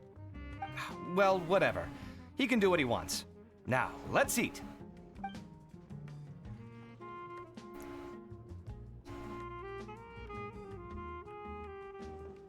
You shocked me a little when you hurled the diadem to the ground. On further reflection, of course, it made sense, but at the time I was expecting at least some amount of deliberation. Sachin's voice started talking to me inside my head from the moment I picked it up. I could feel his emotions, too. It was a mix of despair and horror swirling around inside my mind. He bombarded me with his ideas relentlessly, like he was trying to brainwash me. It gave me a splitting headache that only got worse as he went on. Like I was saying at the time, his views are not necessarily completely without value. But if all his research does is lead to misfortune, then we're probably better off without it. If his forbidden research were to spread in a harmful form and cause people to suffer, the Mantra would step in and ban it. I think you did the right thing. I suppose another way to approach it would have been to claim that you agreed to inherit his research, but give up the research as soon as you've inherited the wealth. But that wouldn't have been your style. I won't comment on his theories or experiments, but I don't believe that he was careless in his choice of candidate. He chose you. That means he knew what he was doing. Perhaps. I just think that if you accept someone else's things, you should honor their wishes. That's a good thing. It means that you have integrity. Thank you, oh my god, thank you. See, you get me, Kale. It's a good thing Alhaitham isn't here right now. He'd be quick to explain why you're wrong. Seems like you always include him in the conversation, even when he isn't here. Yep, no dinner with Kaveh is complete without a few words about Alhaitham. I sense that Alhaitham has in fact been here with us all along. He's here? Where? Why didn't you tell me? He lives rent-free in each of our hearts.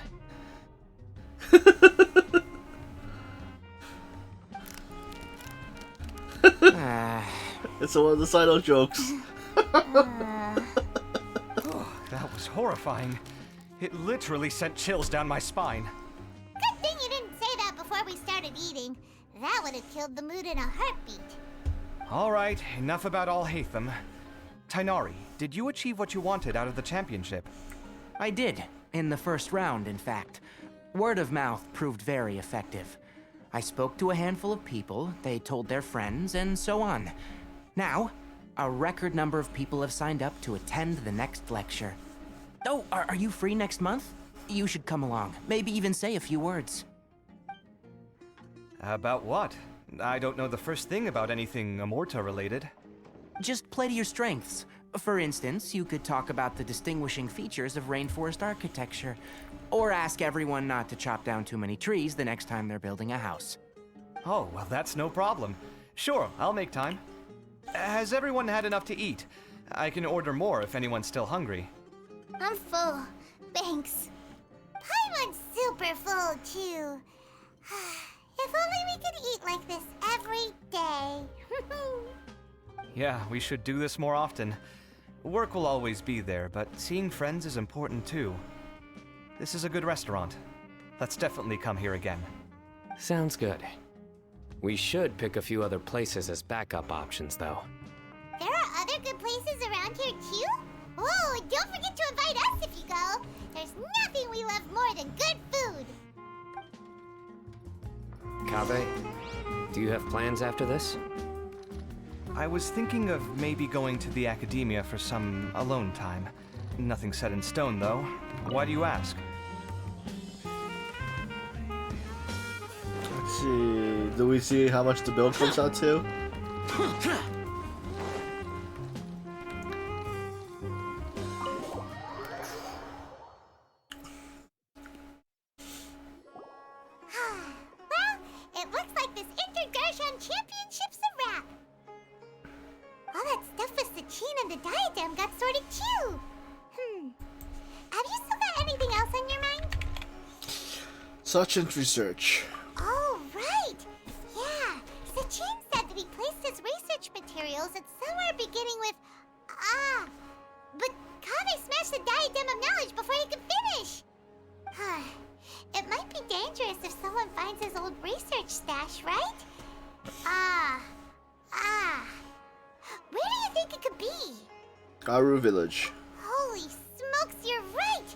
He said he spent all that time researching in the desert, didn't he? So it's very possible that that's where he'd leave all his suits. Alright then, let's head off to Aru Village and try our luck!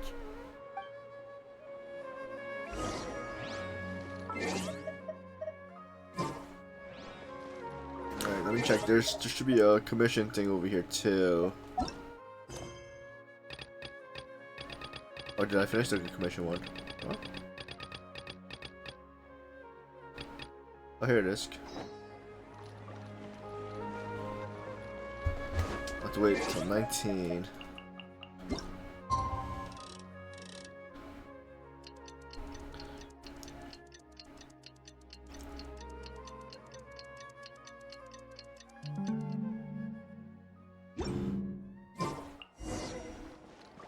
What's up? Okay. That's why I couldn't find him before. Wait, wait, where is he? One more up? No. Inside? No, probably inside.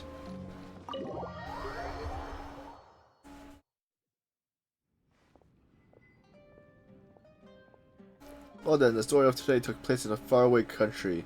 Please enjoy an outland blade of Inazuma. The thunder can be heard beyond distant sea. The distant traveler is about to arrive. He roams the islands like lightning. His great deeds sung by all. The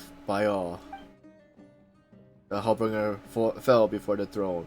Her arrogance, her undoing. The traveler's friend comes to the rescue, blocking the thunderous strike of the god unmoving. Countless stars whirl over the empty realm, each one of the wishes of the mortal heart. Thus did those who live in the land move the divine will of God. Hey, there we go. Now that's an interesting story. Facing difficulties together with one's friend. That's what heroic tales should be about. Today's story ends here. Please do come again. Ah, you came, traveler. What do you think of the story today? It was a story well told. So you concur with the other listeners then. Then, in a new era, we shall have new heroes and tales. Thanks to them, people like me always have a living to earn. Oh, and thanks to you, I can finally afford a nice coffee. Thanks for the stories you shared with me. Please take this as your reward payment. Don't forget to share new stories with me when you come across them.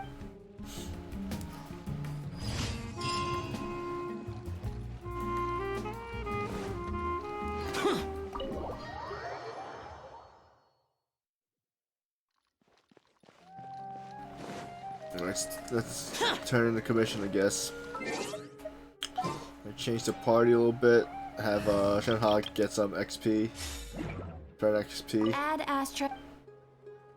Thank you for Add Astra.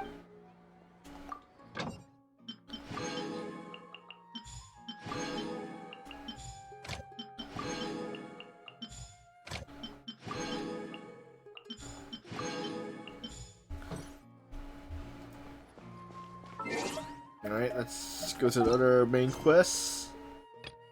Artificial Intelligence. Aru Village.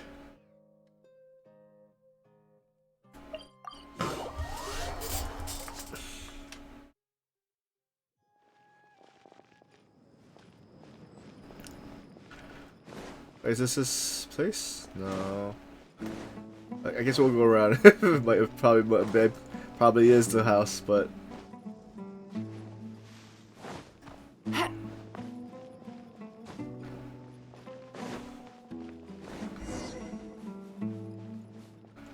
Oh, he thumbs out the notes already. Iruka, how's everything?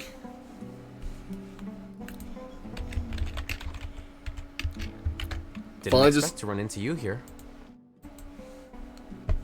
Finally finishing the event. I thought I could do both the event, but I'm thinking we're just gonna finish this one thing and then do Baiju's story later on. Cause this one took yeah. I didn't even finish the mini games yet. So I'm gonna finish the story and the mini games and then call it. But we did finish 2 of the mini games out of the 5. Oh, hey, Thumb. What are you doing here? And what are you reading? Are those? Sachin's notes? Yes.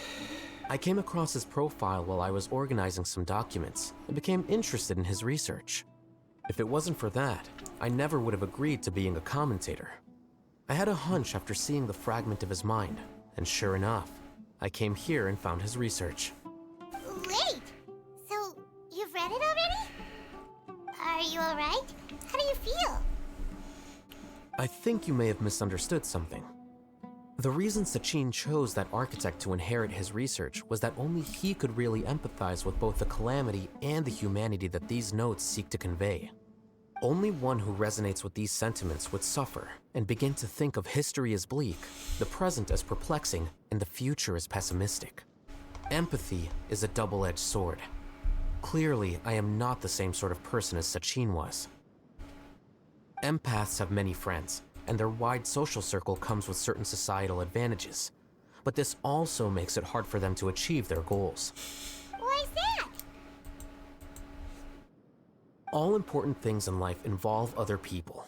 As such, it's extremely difficult to live a life that causes no harm whatsoever to others.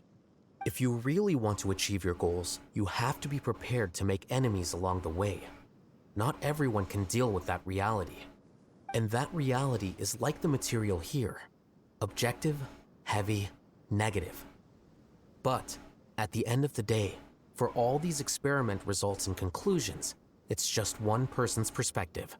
Sachin's. So, what are your thoughts now that you've read it? As a scholar, Sachin was without a doubt a genius. He laid the blame for the darkness in the world squarely on humanity, experimented extensively with reliable results, and drew logical conclusions. In that sense, one might say his views were correct. So, people are bad? And things can only ever get worse? All of that's true? That is not a question for me to answer. Someone else will arrive shortly. You can ask them instead. All I will say is that the world is not built on correctness alone. Sometimes, being correct means nothing at all. Those words you wrote among your notes? Lofty ideals may provide no defense at all against nihilism, but perhaps little decisions can. By their own choice, the idealist seeks to bring happiness to all while denying themselves the same. Thus, they shall never reach even the borders of truth until they wipe away the ignorance that blinds them. I've never been able to agree with certain philosophies. Even Sachin himself struggled to comprehend the notion of sacrificing oneself for the greater good. But sadly, all viewpoints will find their supporters, and the way we see the world largely decides our fates. Alright then, I got what I came for. These research materials are yours to look after. I'll be off. Wait, so you came here just to read this stuff? You missed out on a big get-together, you know. Get-together? Ah, yes, that makes sense. This is a good opportunity for that sort of thing. Guess what? Kame treated everyone this time. Then I'm sure he packed up the leftovers for me. See ya. And there he goes. Well, seems like he really wasn't affected by this research. He said that someone else would answer our questions. Who do you think that'll be?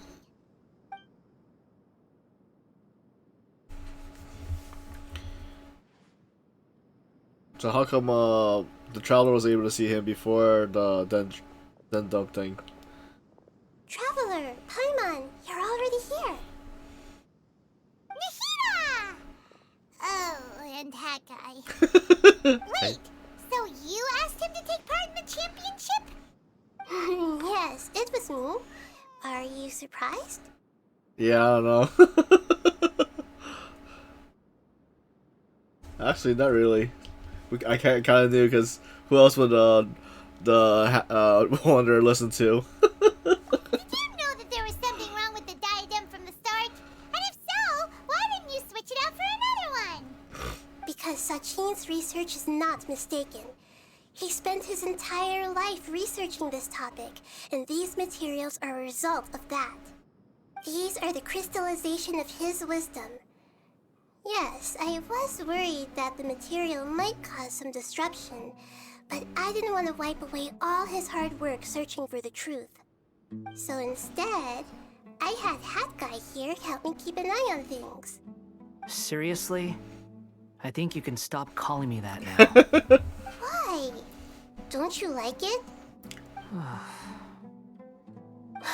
anyway, if Sachin's chosen successor hadn't been able to handle his research, or if it had brought pain to more people, he would have intervened at a suitable moment.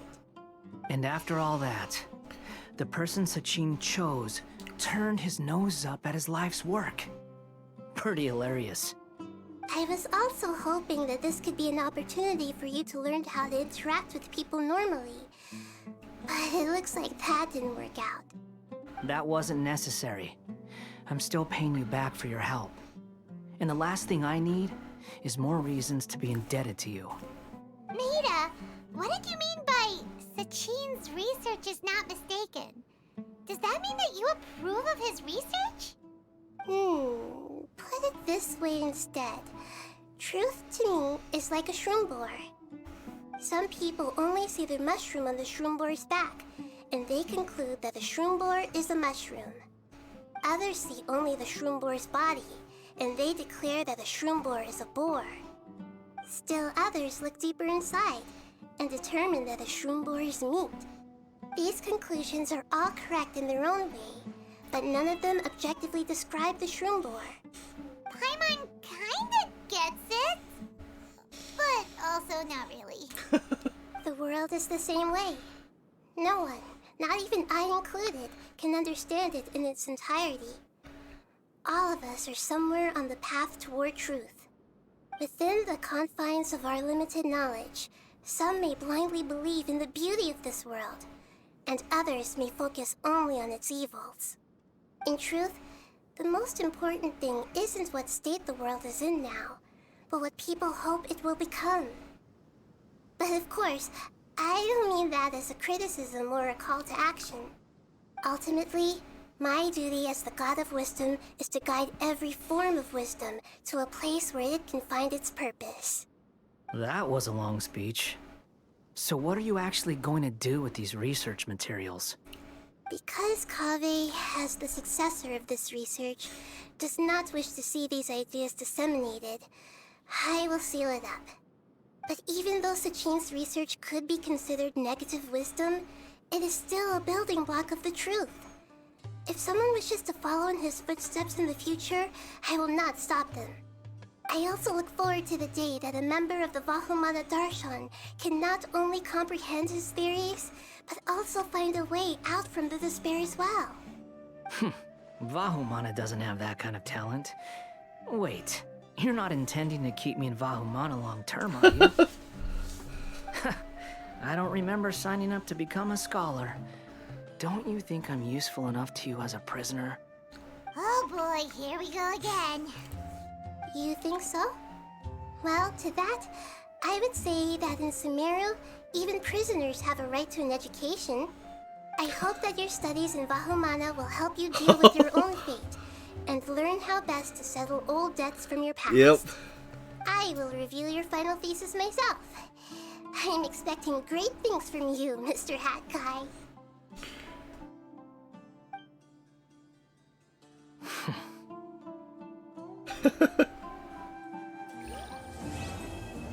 Quest completed. So just wondering, are you all caught up with Genshin?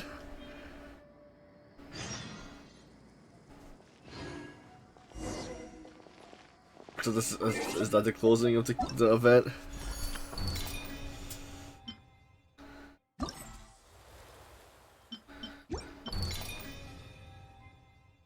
Alright.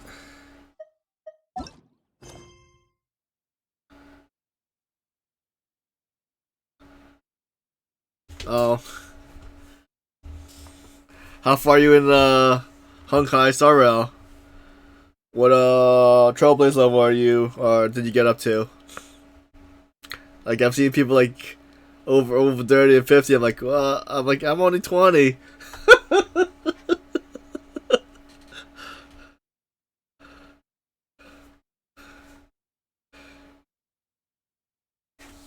Oh, nice.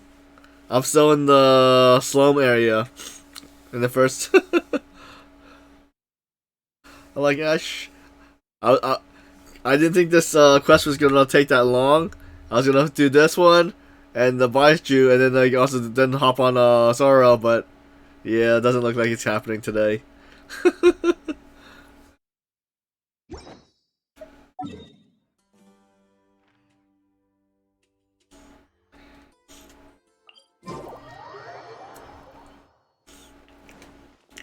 Take it easy.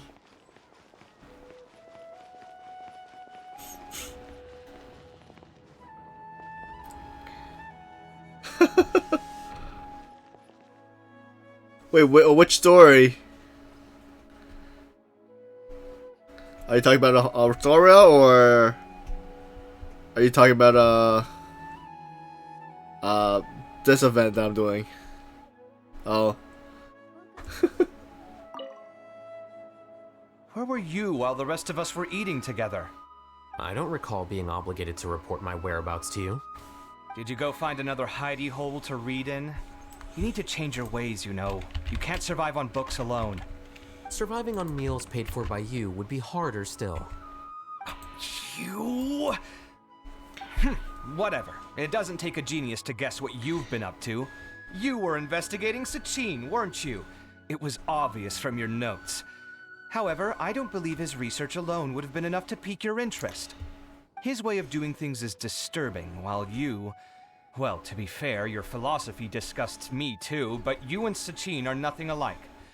I don't imagine your views intersect at all. Egoism and nihilism are not the same thing. My personal interests aside, Sachin's legacy is not entirely meaningless. He conducted experiments on a great scale and left his findings behind. Also, thanks for the compliment, but I'm actually just passing through. I didn't come here for the conversation.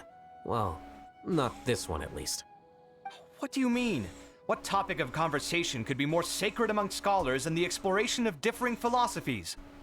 Well, based on what I've learned, Sachin and his disturbing way of doing things, as you put it, is very likely to have met your father 20 years ago. What did you say? Wait, so... No. Surely that doesn't mean... So that's why he thought I looked familiar. My father must have gone into the desert due to his influence. I'm afraid so. Good thing I shattered that diadem. From now on, nothing like that will ever have to happen again. The boundaries of knowledge are ever expanding. Someone else will inevitably pick up the same line of research one day, and Vahumana regards it as a reasonable research direction. Oh, not this again. Even if you're right and people are bound to fall into the same intellectual traps, things won't necessarily go the same way again next time. You have to admit that the actions of one individual don't always predict the behavior of the group, and vice versa. Take Sachin, for instance. He's quite an anomaly. And so is the one who stopped him. You. Conflicts of this nature are indeed exceptional, but it will occur again in the future. You said it yourself. The actions of one individual cannot predict the behavior of a whole group.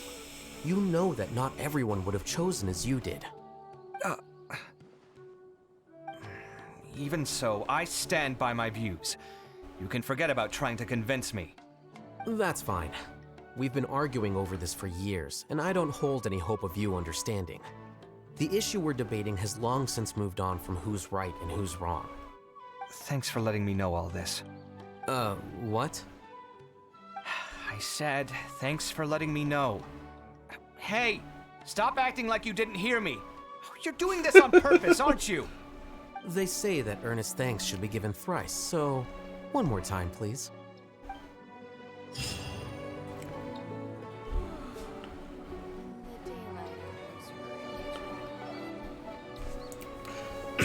Wait, so you didn't see the ending of the event?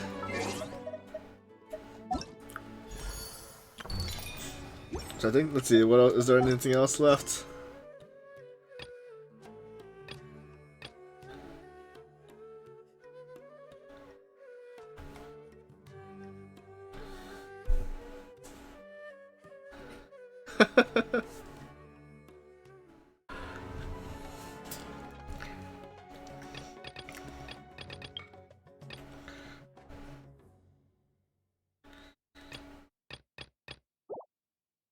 Let's see. Wait, was this part of another quest? Let's see. The Kave, good of evil.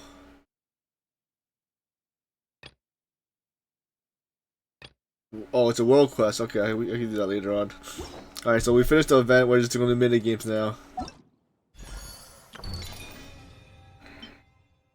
Yeah, the booths. We've already finished SARS 1. Wait, right? Yep. Everything's collected. We finished the truth. Alright, now the other two. Let's do concocted reaction.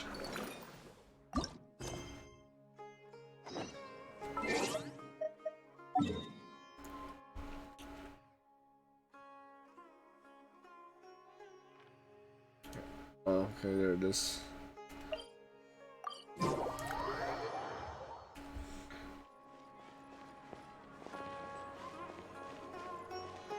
He looks sad. Bellador, what are you up to? How did this fall on me? Couldn't we have assigned this task to a more experienced senior student? Huh, are you running some events here as well? Oh, Traveler, yes, we are indeed. Well, I say it's an event, but really, it's a domain that awaits exploration. Does this domain have anything to do with the gala? Oh, let's not get into that. I only came to be in charge of the affair because of the gala. Sorry, I forgot to introduce myself. I'm Bellador from Spanoma, and our research lies in the field of alchemy, the elements, and the topics like that. So assigned this task, but as much as I thought about it, I couldn't think of a game that our Darshan could run. Putting up a crafting bench to do public alchemy experiments would be too boring. And there's no way we could run some demonstration on elemental reactions. If something went wrong, the whole site might go up in smoke, and what would we do then? In the end, I had to ask the Adventurers Guild for help, and it was their aid that I found this domain. Several of my fellow students and I went inside to investigate, but to be honest, it is an utter mess in there. As such, we developed a few potions specialized for use inside the domain. And well, that's our Darsha specialty demonstrated now. Ha ha ha. If you are interested, Traveler, take these potions with you and go investigate the domain. It's marked on the location on your map. Has anyone come to play this game? Quite a few adventurers did come to give it a go. They were quite excited too, but I must say that very few of our fellow students did. Whatever the case may be, you may go in as long as you're interested. The adventurer who tried this earlier rated it as being very challenging. Yes. But when you do go, I have some potions here for you. Stay safe when you're exploring the domain, alright?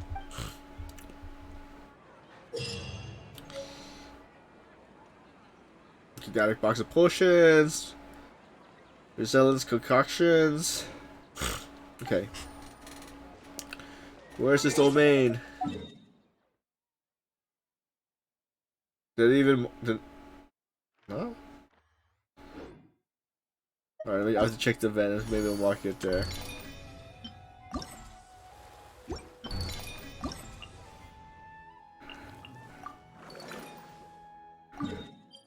Oh, there. Good thing for these challenges, you can punch pour over there.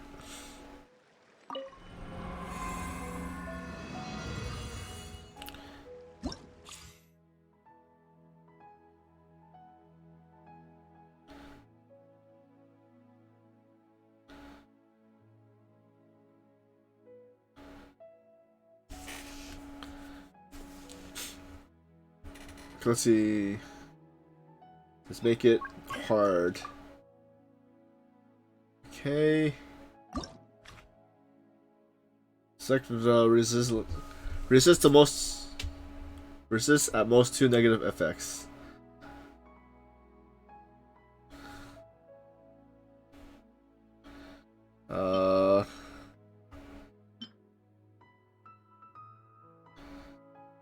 Alright, let's do this rolling reinforcements and this one. Next. Enhancing concoctions. Alright, take care, Ruko. Have a good rest. Take care, stay safe. Let's see. Enhancing.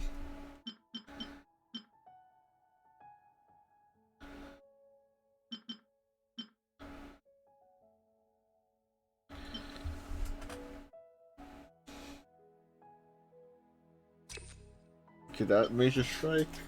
Oh, let's try that. Main group.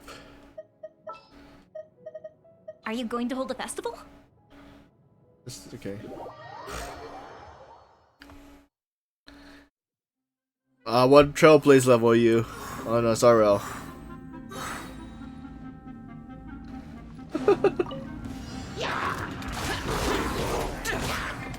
Teamwork is dreamwork! Get at him!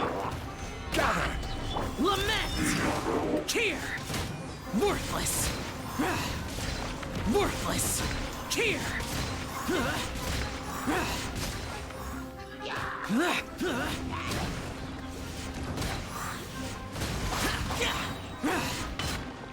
Everybody stand! Order guide you! Evil conquering! Here! Worthless! Here!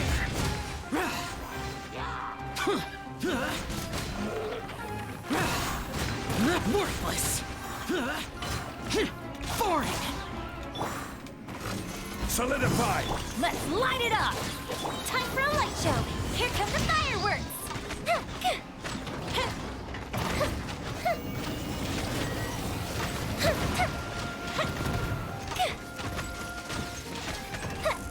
Teamwork is Lament! Here! Yeah, I was thinking of doing the Genshin events, but I didn't think this one would take 4+ hours. I will have order. The fuse is lit.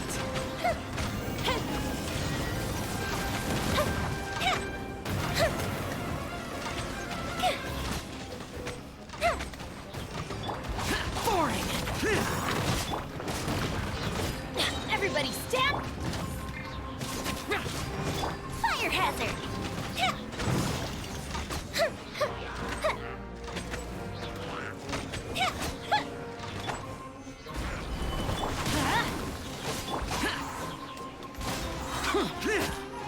Order guide you. Go up the ship too. Adventures! Boring.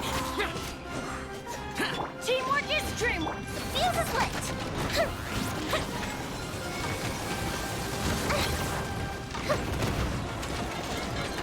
Evil conquering. Here. Worthless. Boring. Worthless. Here. Here.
Gather.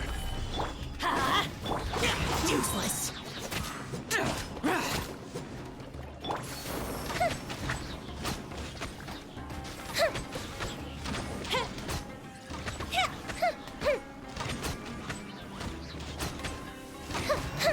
I'm going in! Disappear.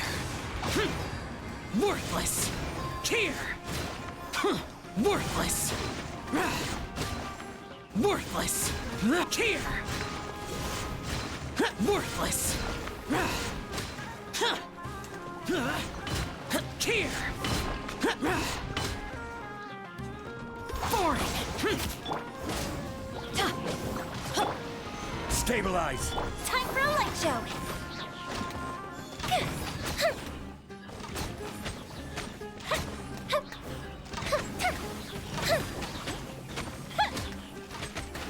Here come the fireworks. Let's light it! Useless. I will have order. Solidify. Everybody stand back!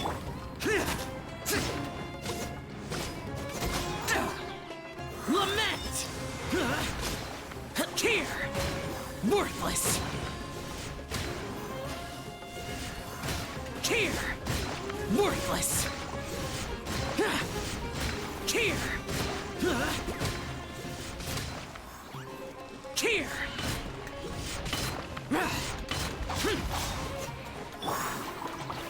Stabilize! Fire hazard!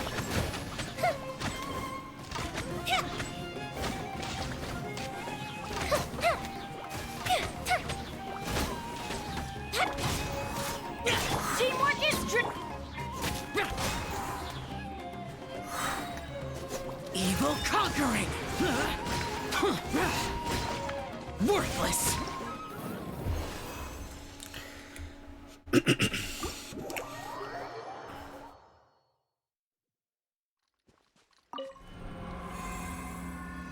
Last, let's see, last domain. So, 2-2, okay.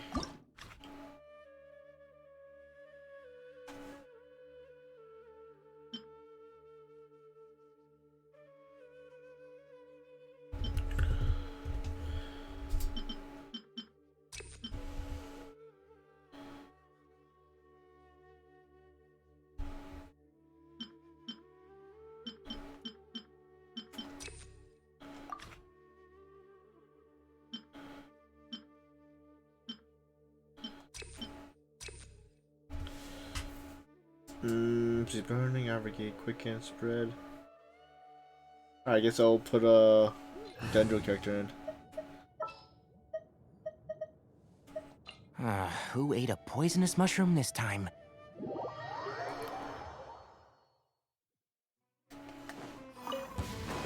Following orders. New solidified.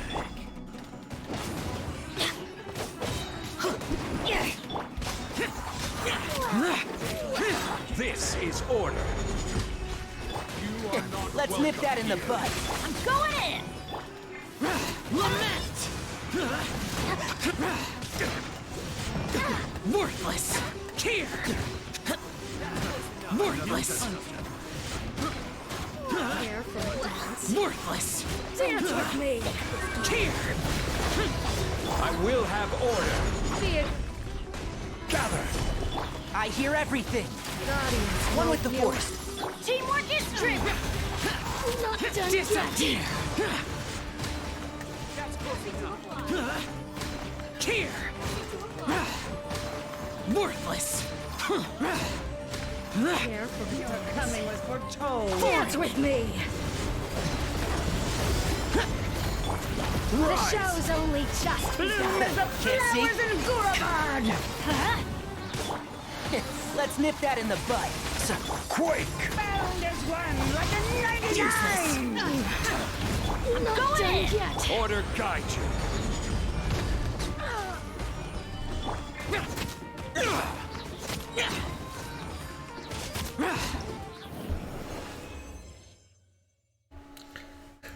So the time got better every time, every domain.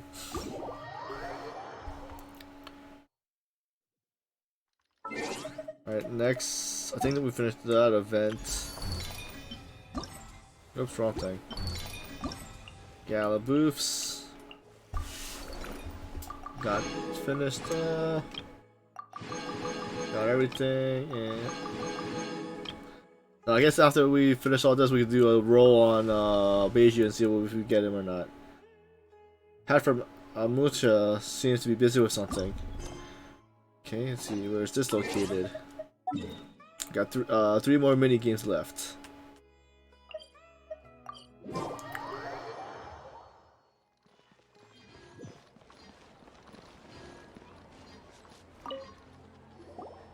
Oops. Have you decided to buy information from me? Promise a little curious about your exclusive information, but we need to hear the price first. If it's too expensive, then forget it. I'll set it up for you for a fixed price of 1 million mora. That's a lot. Never mind, 1 million mora can buy lots and lots of tasty food. Wait, so what is she doing? Anything? Is there anything we need?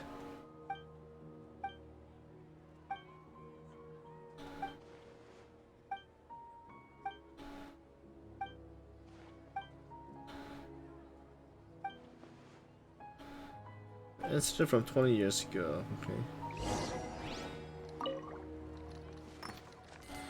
That incident from 20 years ago. What is that for?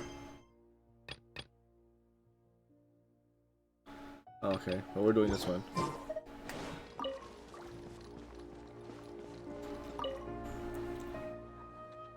Hello there, traveler. It will seem that you're here to take part in the Wisdom Gala.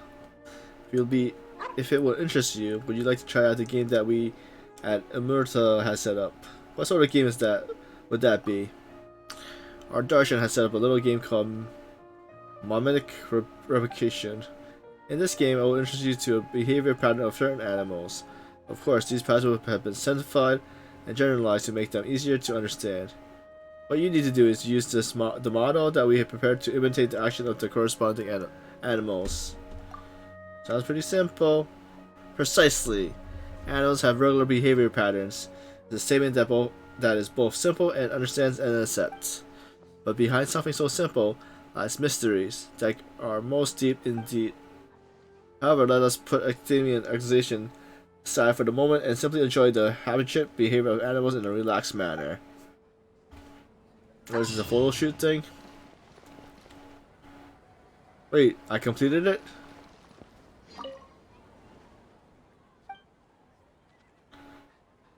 Oh yeah, we'll give it a go.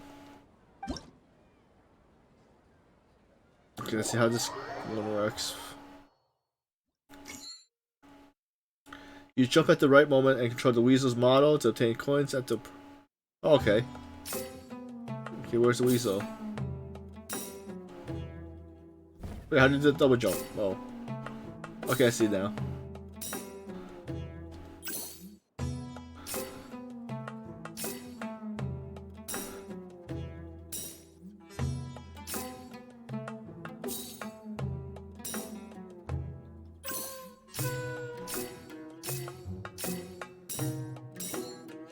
This is kind of neat. Kind of cute too. Got it. It's like a music rhythm game almost.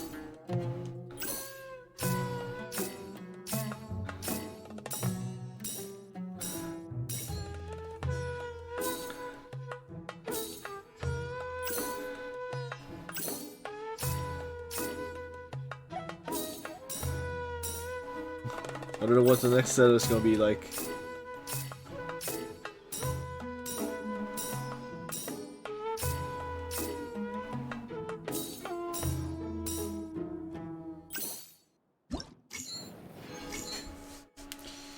Nice. Well, I hope we never meet a weasel as smart and swift as that one. New record. Next game.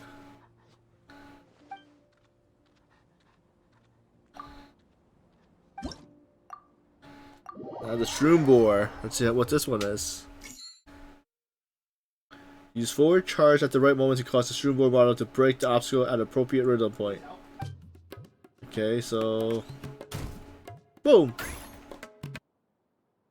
Okay.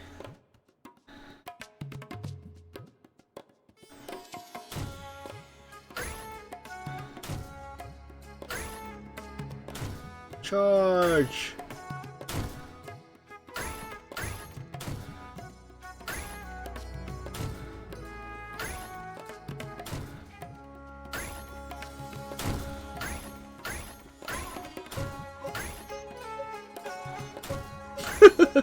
Okay. Interesting mini games.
We did it!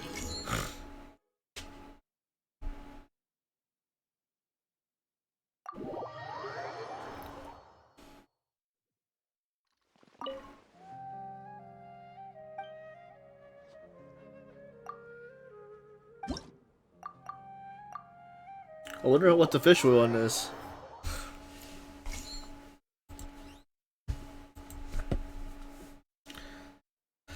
Use leap from water at the right moment to control the fish model so that the duration of the jump matches that of the other two fishes models. Okay.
I know we messed up on that one.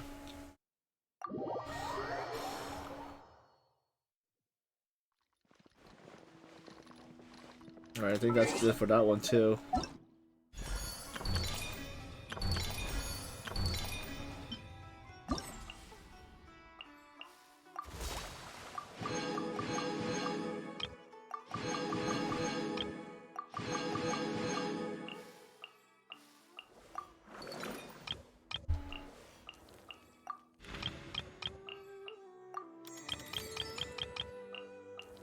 So, project connectivity or antique hunt?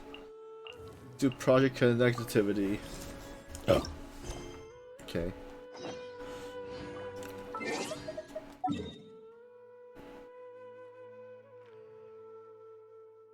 Oh, there it is.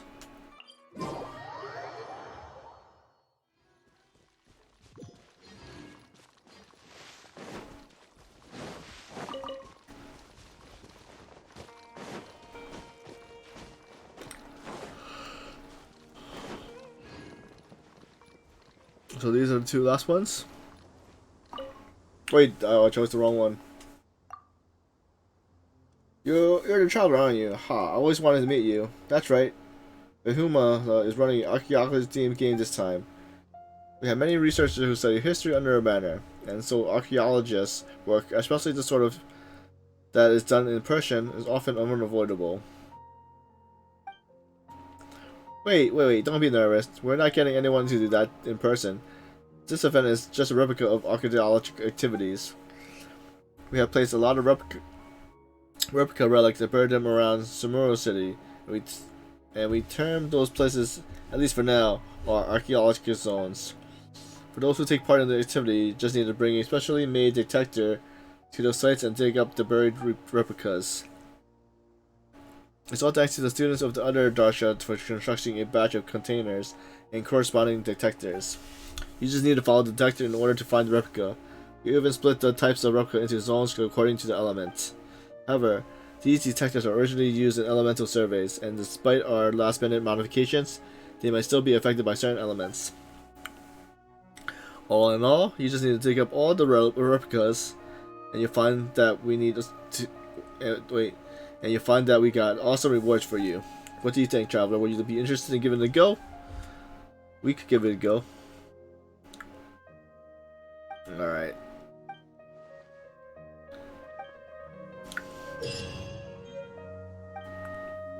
Search compass. Okay, let's see.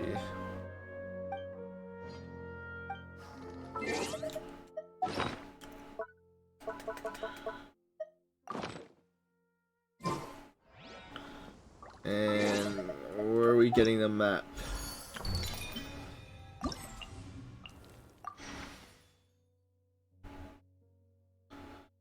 Go to the Defon Mountains. Oh, does it even mark the place for me?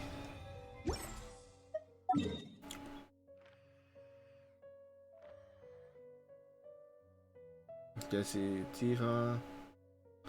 They didn't even show anything.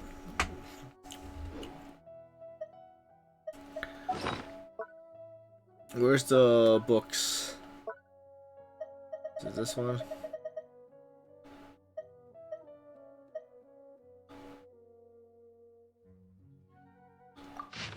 Oh, that's not it, right? Wait, did the farm? Okay, what else to see?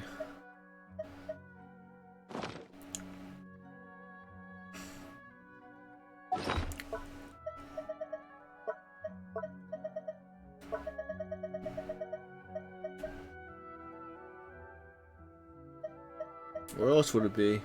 And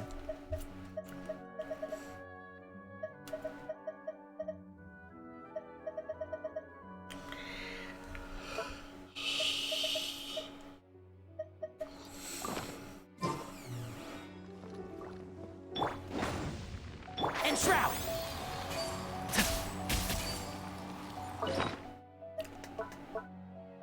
Hey, when I do the transformation and I forget to put the items in before we start attacking it.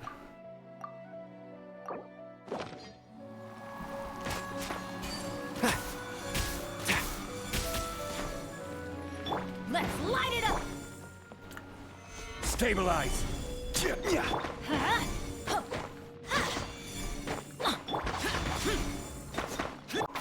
Can't see?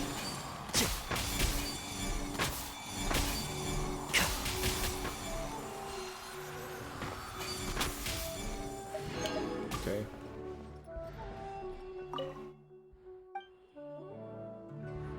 You're gonna show me? Wait, maybe I have to collect oh,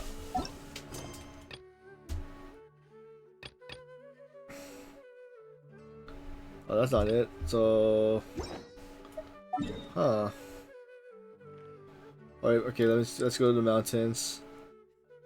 Let's go. Alright, let's go here. Maybe it'll show me where it is. Cannot use. Did not going to show me like a circle where they're supposed to go in here.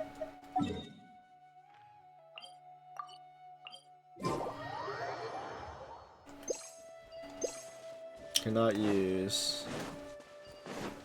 Keep up.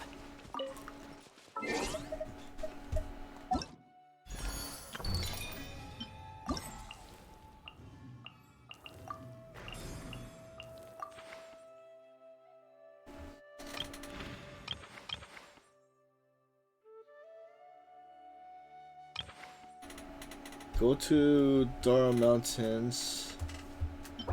Alright, so we're at the mountains, but where?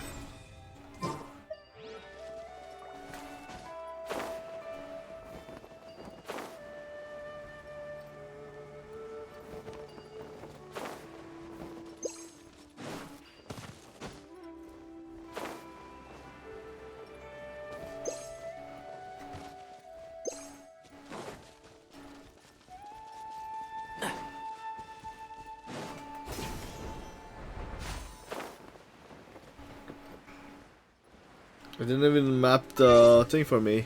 Yeah, Abby, how's everything?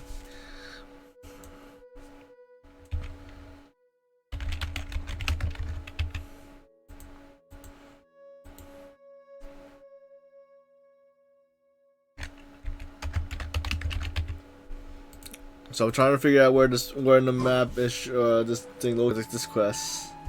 Hello there, I'm Daya from Kasharwal. Are you here to take part in the Wisdom Gala too?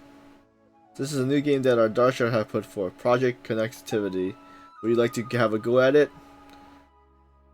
If I recall, Kasharwal's specialty is... We study mechanics and architect... Yes.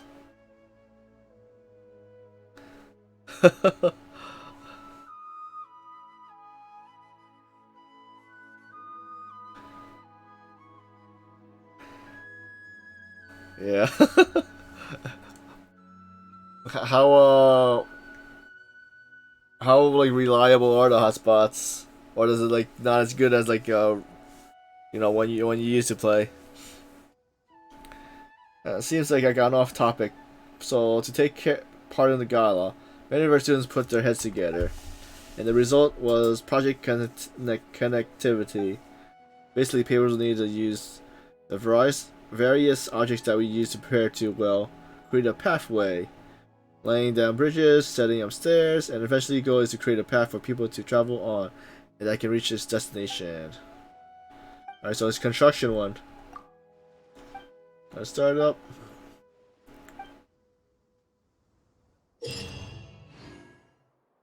Spend construction points. In construction mode. Okay, so this is what this thing was. I thought it was like something new for the teapot, but it's just a game. Construct the road and use the test mode to check if the road you created will take you to the designated start. Through all checkpoints. Checkpoints will be accessed in order. Okay.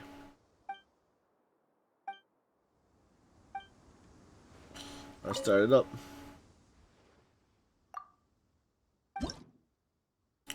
Alright, so 3 of them.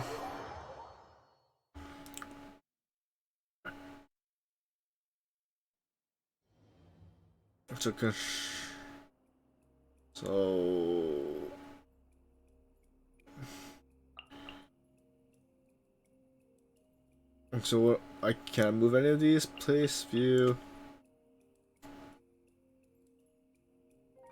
Alright, so those I can't move. So our point is to okay, I see. How to go back?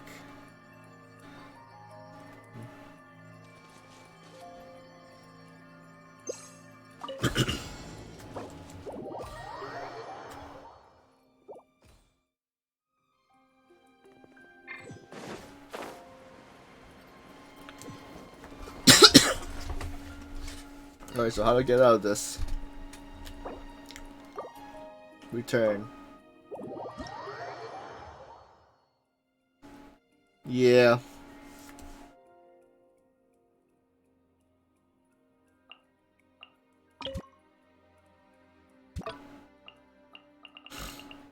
So I'm supposed to like get to each area or something?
Which Discord?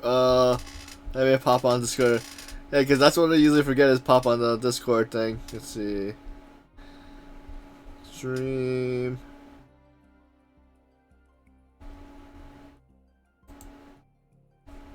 Alright, I popped on the Discord.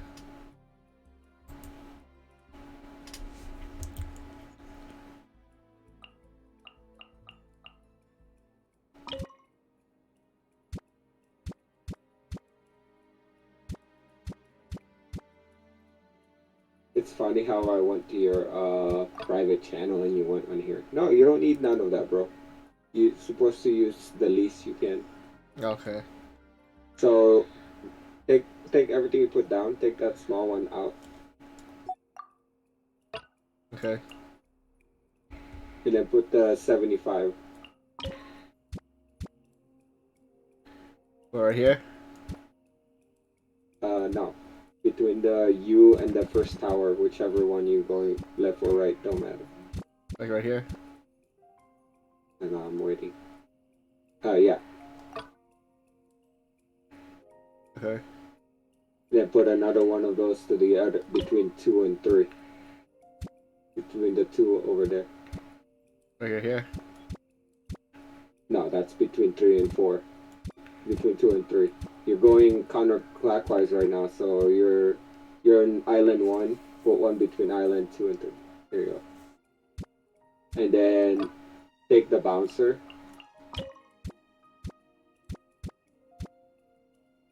And then put it between the 3 and 4. Like right in the middle of 3 and 4. Right here? No, farther. Wait. Yeah. Okay.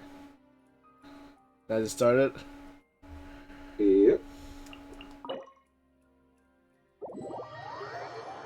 You still have like 100 and something, but you're fine. You need more than that.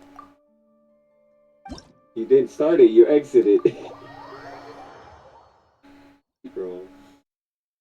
Did you save it? Yes, this is safe. So let's see how to start. Oh, challenge, okay.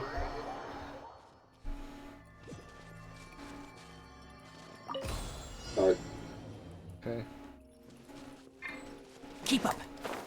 Now all you gotta do is fly to that. Glide to the big tower. So we're supposed to touch on all these? Yep. Go to the next one. Touch the towers. Or touch the... Yeah.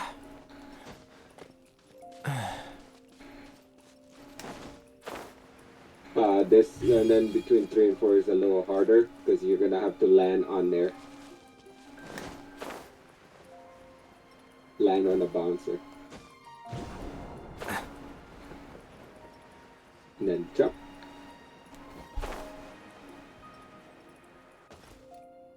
You gonna make? Nope, you didn't make it. Move the bouncer a little towards the fourth one.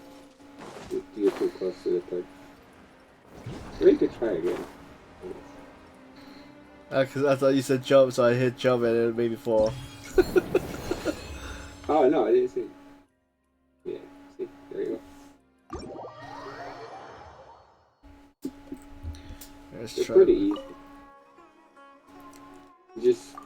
You just can't use more than 500 points. Okay. If you use more than 500 points, you lose a star. So if you want 3-star on all of them. And then the other one, I just put a freaking like teleportal in the middle. So, which one is this?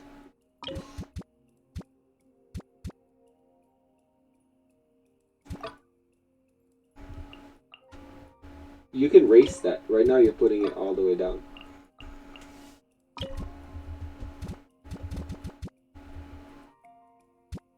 Oh, you mean So that one, go put that between you and the middle tower, the middle building. Like this one here? No. Stop. This one together there, okay? The big island between you and the building. Okay. Do I want to make it on the side, or I guess it's gonna... Alright. Don't matter. As long as you can fly to it. And then put a bouncer on top of the island. Bounce? What island? This one up here? The one that you put down. Okay.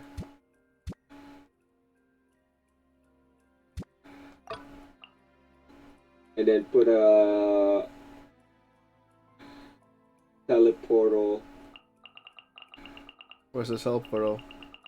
The first one. Oh, this one? First item. The very first item. Okay. between island 3 and 4. And then put it like higher than both 3 and 4. What's up?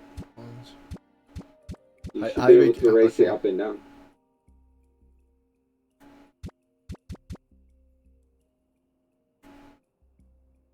Let's see, vertical movement.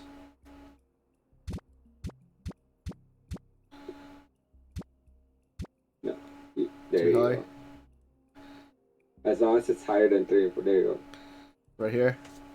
Yep. Okay. And then put island underneath it, I guess. I don't know, just in case.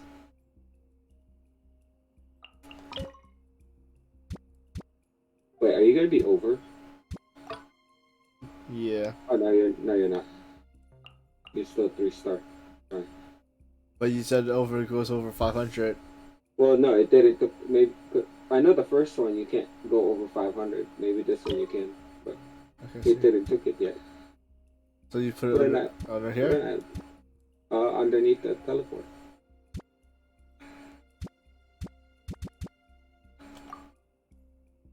Just in case. Not when I lower it. Okay. Lower all the way down. Okay. I don't think you can go on the island when it's floating in the air like that. See? You're still 3-star. Try it. Jump to the first one. And then use the teleporter. Or, yeah. Touch that one. And then jump to that little hut that was already in there to begin with. You're too low to touch that. That's why you need the jumper. Go back to the first thing the island with the jumper. Alright.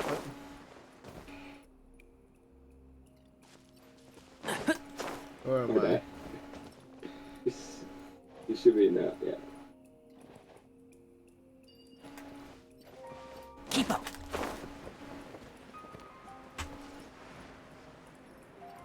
No, you gotta go to the island with the jumper.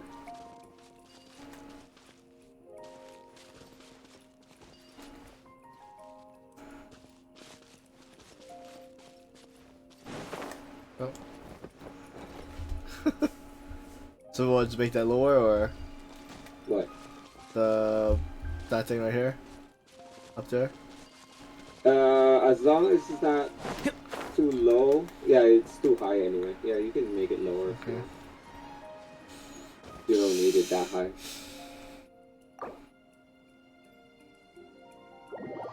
But yeah, you should be able to jump back to that one big island you put down though, with a jumper on it. As long as you can go back to it, you could always use the jumper and then teleport. Use the eye.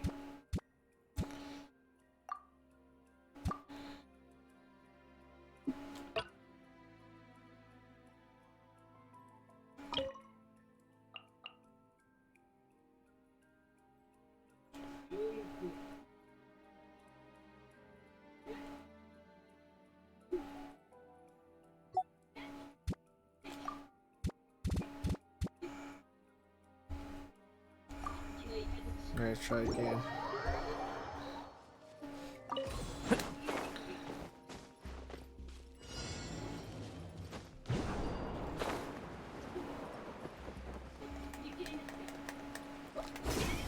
You just gotta get the higher ground, dude. You know what they say in, what do you call that, Star Wars? Whoever's in the higher ground wins, bro.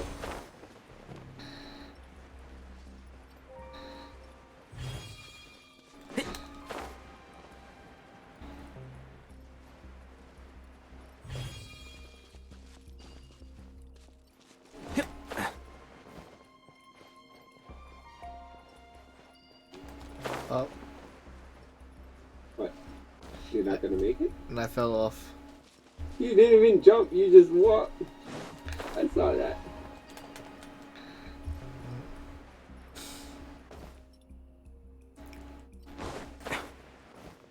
What are you doing? Just go back to the jumper, bro. Always. It's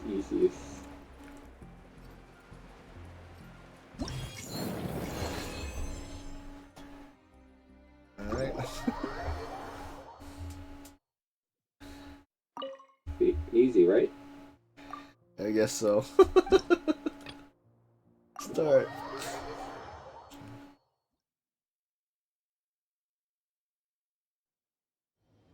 So there's 5.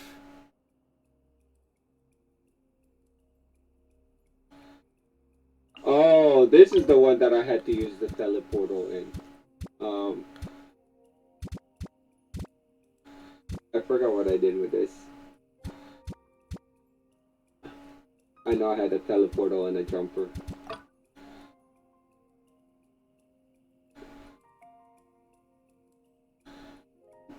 That would've... I wouldn't put it that one there. Because that's way too low.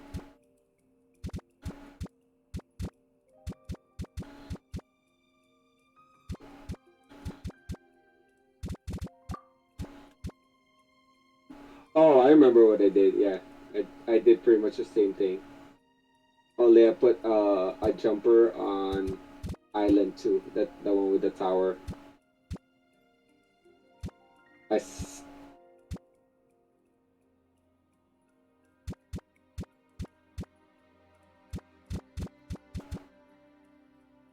Damn, it looks so much harder putting these things in on fucking PlayStation.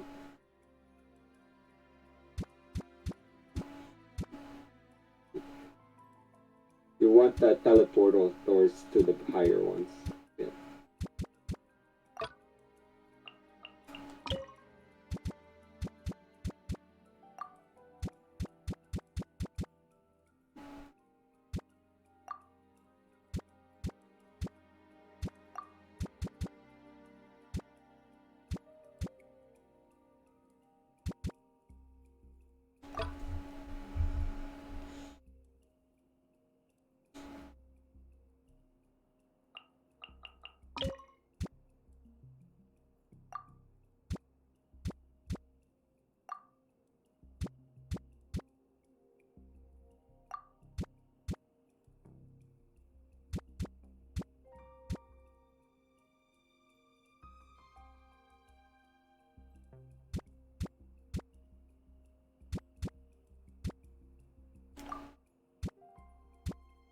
Oh, I see what you're thinking.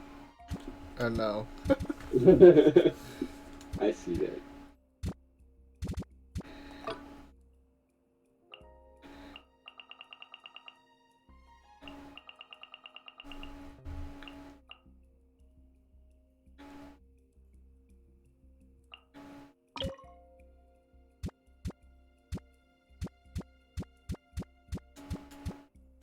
Wait, there's 2 jumper on here? I guess so.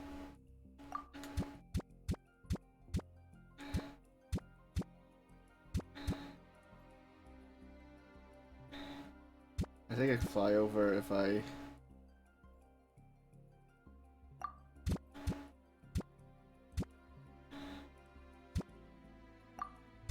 Just keep watch of the stars, bro.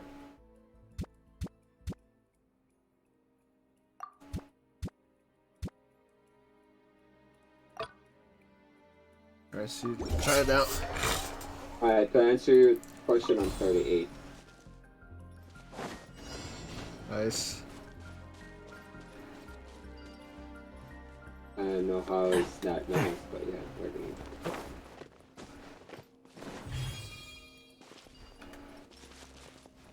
I want to be 40 already so I can do the third, what do you call that? Keep him. What do you call that thing?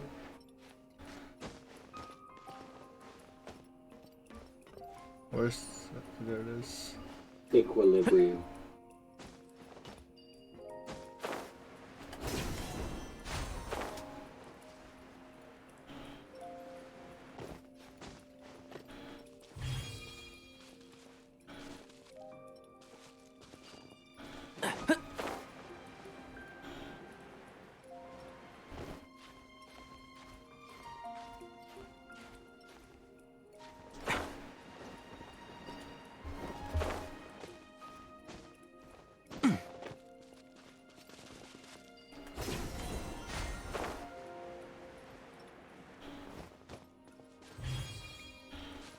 Okay.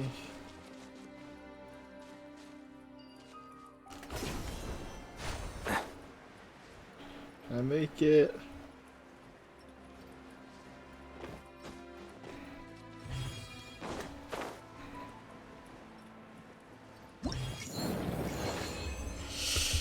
Alright. How do you do does it give us like a map for this other part? Like this thing right here? It says telling me to go to the Dungeon Mountains, but it doesn't give me a... It gave you an item. You gave me the thing, but where does it show me like... I have it equipped right now. Alright, go, hold on. Go talk to the guy.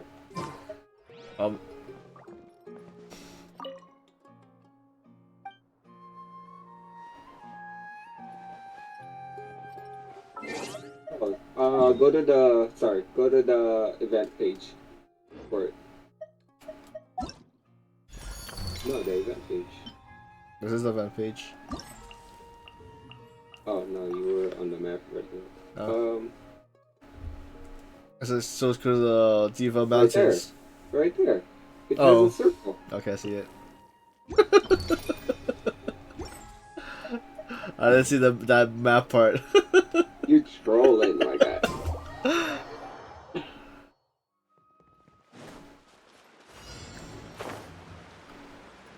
They're both in the water. Don't worry about that. They're both in the water down below.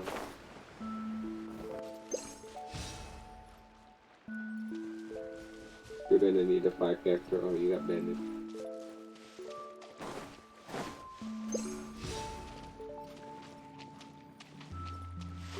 So that means... Wait. You just got farther. But one of them is that, one of them you have to destroy that electric, ore. Before you can track it right. Oh, that guy.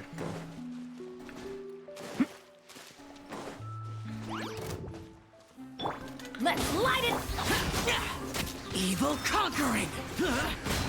Here!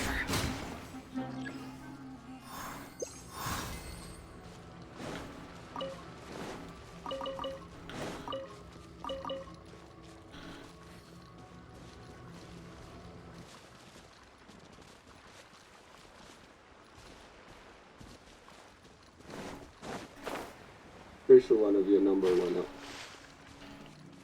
Well, man, this one went down, and...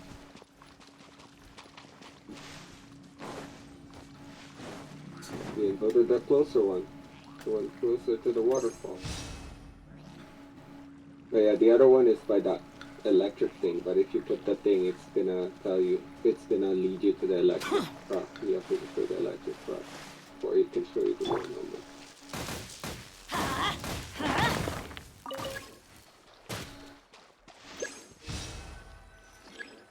Target locked. Now put one down.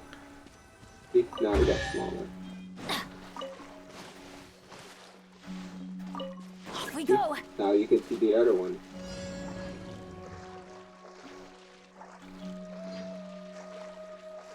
Let me see the other one. You mean, is there like more than one? Look at your radar. The circle got smaller. Okay, I see. Once you get rid of the disruptors, it shows you 2 smaller circles.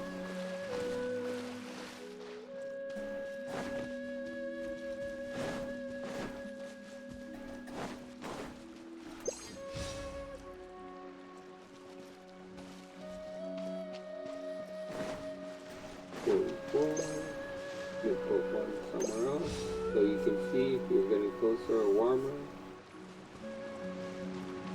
64, then you're getting closer.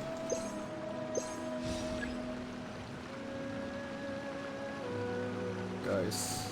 Okay. There you go.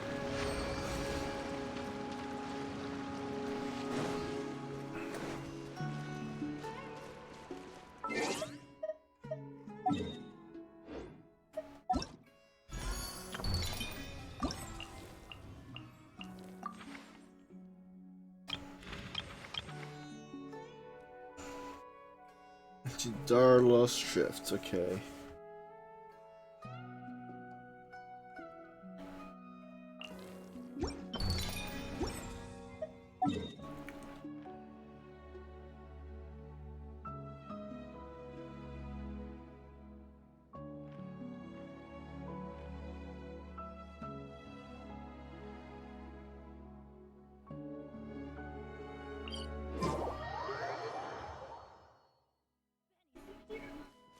Adventure time!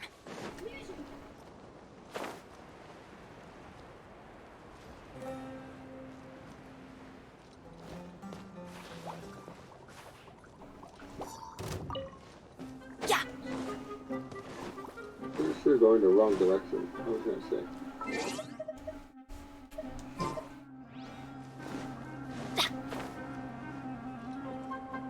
It's the north side of that lake.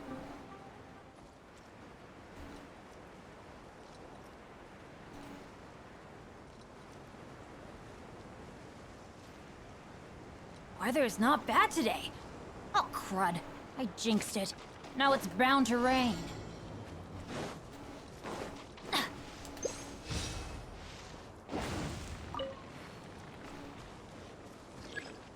Let's light it up!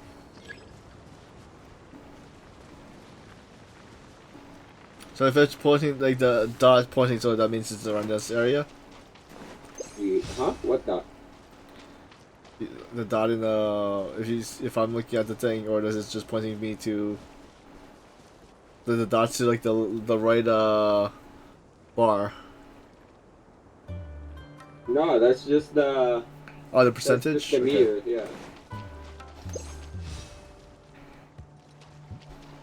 You're close to it.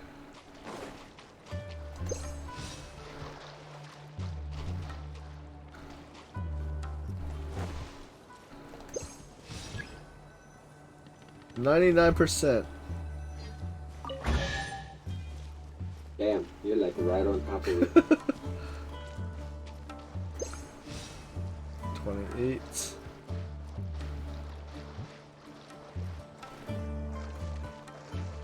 So I'm guessing some of these guys are disturbing or something like that. Mm-hmm. For sure it's that big guy, right? Adventure time! No, not. It's in the water. Nope. Nope, it is. It's disrupting.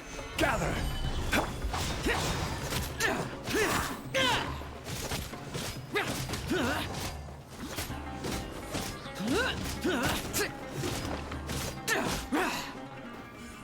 Interference cleared. 11, 28. Oh.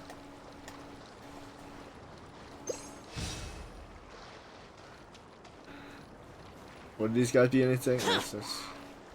Right. No, if they don't have like the thing on the head. The dot in the head is going to tell you they're disrupting the signal. 59. What's this person? 33.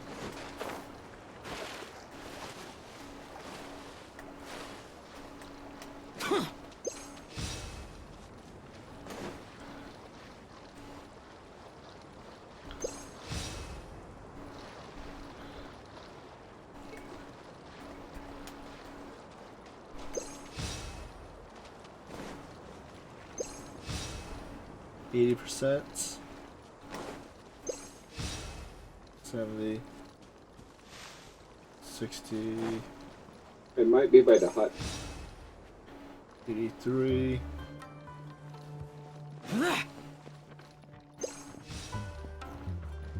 Dude, the orange in this game hates me.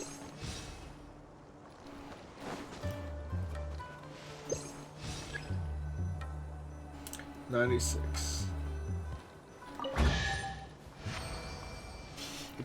Thanks for the look, Abby. Let's see, next location.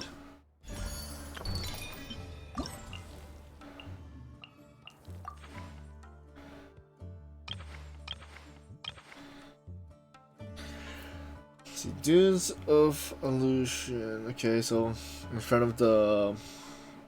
Okay.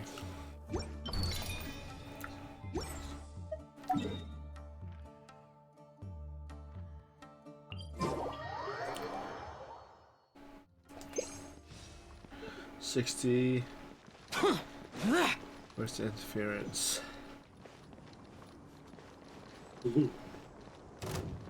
Obviously, those guys with the interference. What are this?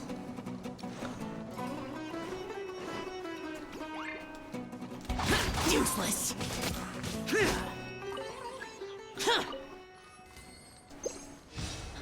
66.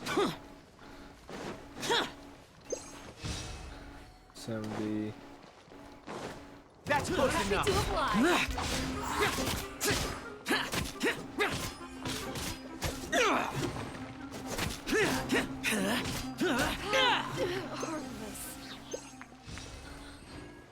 67.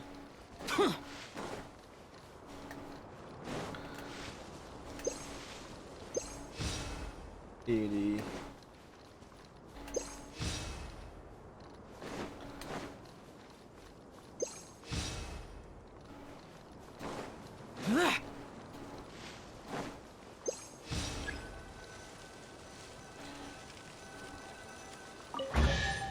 'Kay. You got lucky there.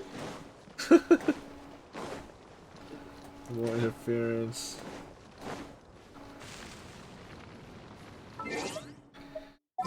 Got it. Water, ice.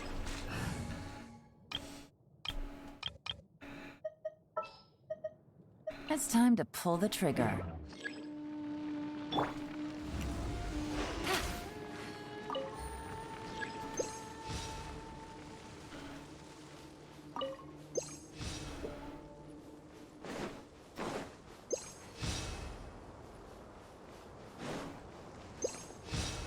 Oh my god, they keep giving me crit rate, but like it's on the wrong set. For fuck's sake. Give me something I can use. The game hates me. Oh, what? No. Outgoing healing bonus, man. I don't even feel on this character with this character. HP defense speed. This blinding sunlight is such a pain. No way I can get a nap in this no, weather. no, we already gave you so much shit you could use. No more for you. Gonna give you an HP percentage. Whatever. Something is better than nothing, right? I could always use this thing to level up. Let's see if finally give me what I want.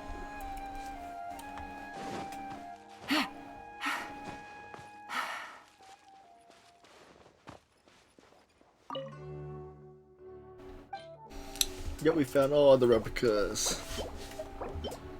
Give.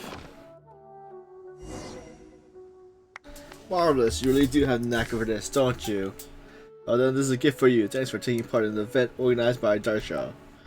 I hope that you'll be able to enjoy the taste of archaeology, traveler. That said, real-life archaeology tends to be rather dry and labor-intensive work.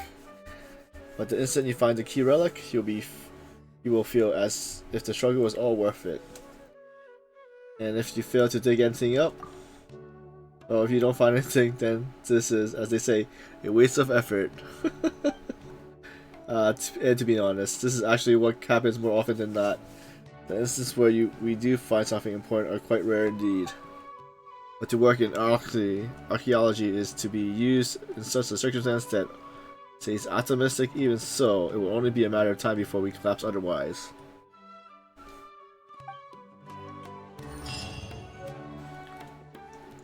Oh, what do you think about the winner?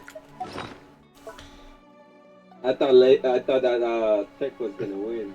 Yeah. What do you think of her? What do you think of her sleepwalking personality? I love it. Really, I knew about it a long time. Wait, did you do her hangout yet? No. Or that's why you didn't know about it. Wait. Oh, what? So this thing didn't make sense to you then? What, that she had when they referred to her as the other Layla.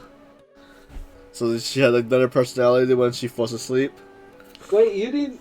So you what? That's so dumb.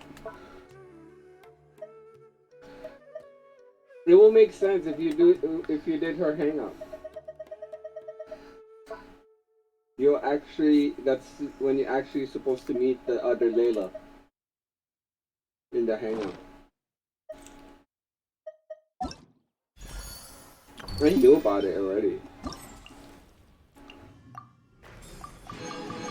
Wait, so did they even explain it to you in this event or no? What for Layla? Yeah. Nah, because she's because I guess she got real tired and then she fainted and the other person took control. Like. Yeah, but how did your character reacted? Were they surprised or were they already knew about it? I think they probably knew about it because they said other Layla. Oh my god! See, that's dumb as hell. For them to put that as part of the event and then like they're just assuming everybody have done the hangout. But yeah, it will make more sense once you go do the Layla's hangout. You actually meet the other Layla.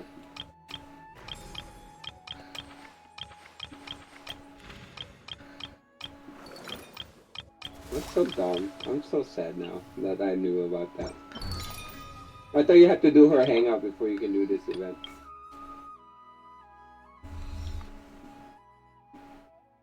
There we got Farza. Yeah, because I didn't know she like it was real old. Who? Farza. You didn't do her hangout either? I think I only did Noah and Bennett. I checked the original hangout. Farza's story is that she's super old. She's older than everybody except Nahida. But because she got lost in the temple or something.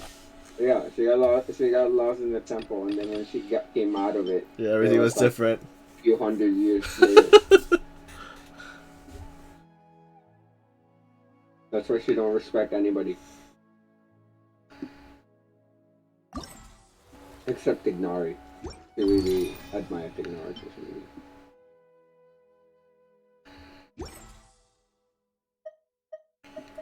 So what else is... Dude, so the first event happened, right? And I'm like, oh, they made such a big deal about Layla catching one of the butterflies.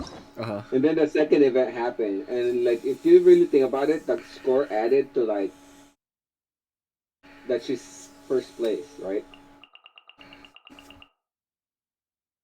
She's first place with what's her name, Sino, and Tignari lost first place. So it's like it seems like and she seemed like such the underdog. And I was like, oh my god, Layla's gonna win. Thank God, because that's who I picked in the website in the community when they asked me who you think's gonna win. So I picked the water or the blue symbol because, favorite color blue. And I'm like, oh my god, I won the choice. And then shit happens. And then... He got stolen. PvP. And then if you actually pay attention, Layla's actually the one who found it first, right? Yep.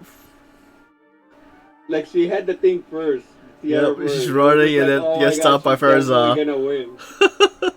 It's like they're so hinting her to winning. And then all of a sudden, boom. Fucking what's his name? Stake it from the rear. Yeah, because we saw that cutscene before somewhere, right? From the preview. Yeah. Kabe taking it from the rear. So we should have known it, but whatever. So yeah, like if we're hangouts. What the hell? I only did the first 4, or. What? You didn't even do part 2 of Noel. It's in progress.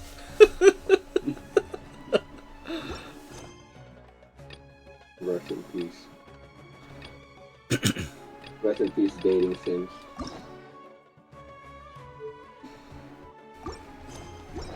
Imagine having such a huge quest log. Might as well unlock that so you can claim the thing. What's Pale-Fire? I saw this incident happen 20 years ago, Dory mentioned. I guess I want to do this one since 4 days left. I think that's part of the thing. Right? Let's see. The the one of the quests incident from 20 years ago. Oh, that's just a little side quest that involves Dory. Because everybody, their mamas in this event, except Dory, so they had to throw Dory in there somehow. It's like, oh, Dory's not in this event. We're paying this voice actor, so let's go ahead and put her in.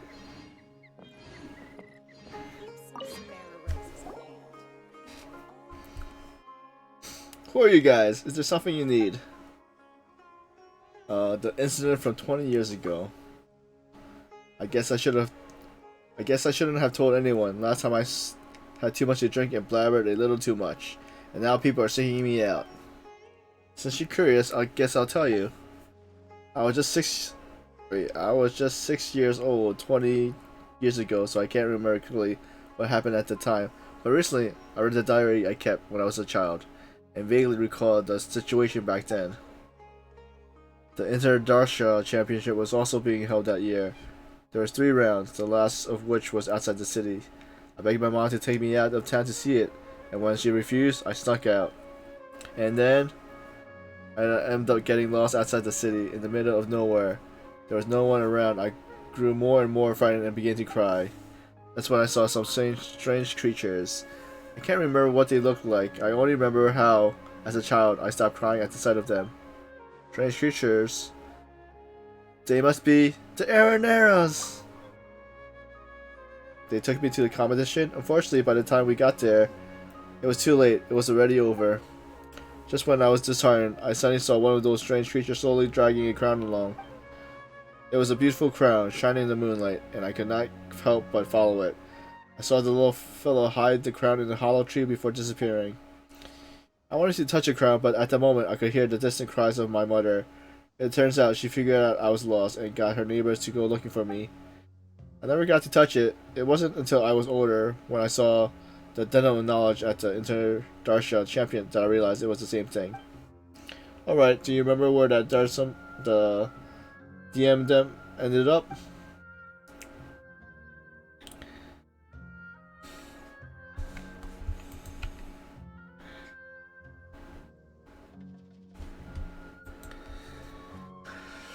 It's probably in the Avid Forest. I've been back a few times, but I haven't found anything.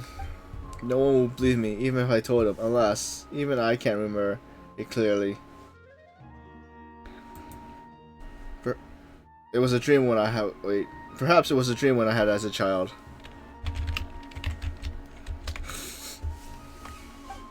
Well, should I go look for it? We're looking for the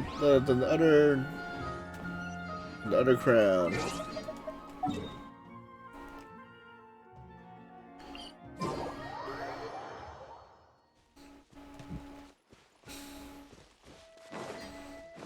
Take it easy.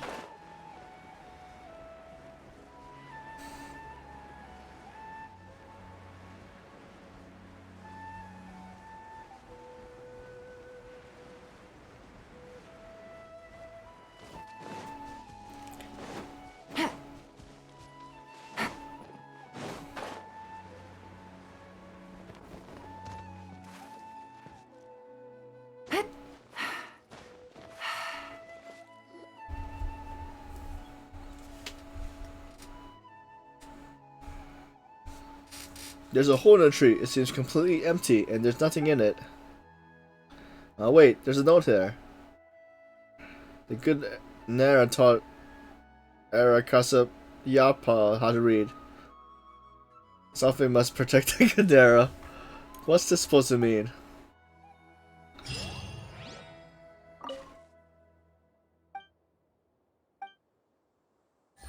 Where's the crown? Oh no, we have to talk to Dory again.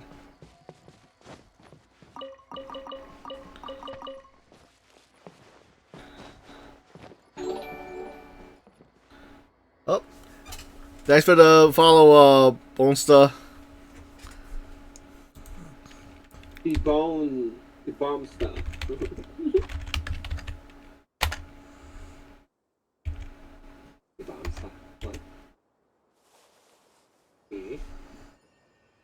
see.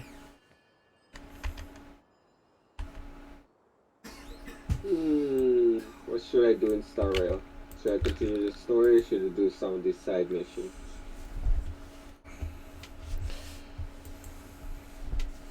Let's see.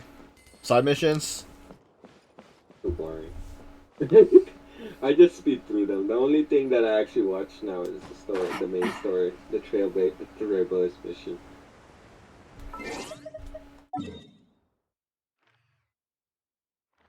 We got one more finals, dude. One more finals! Tomorrow's my last final.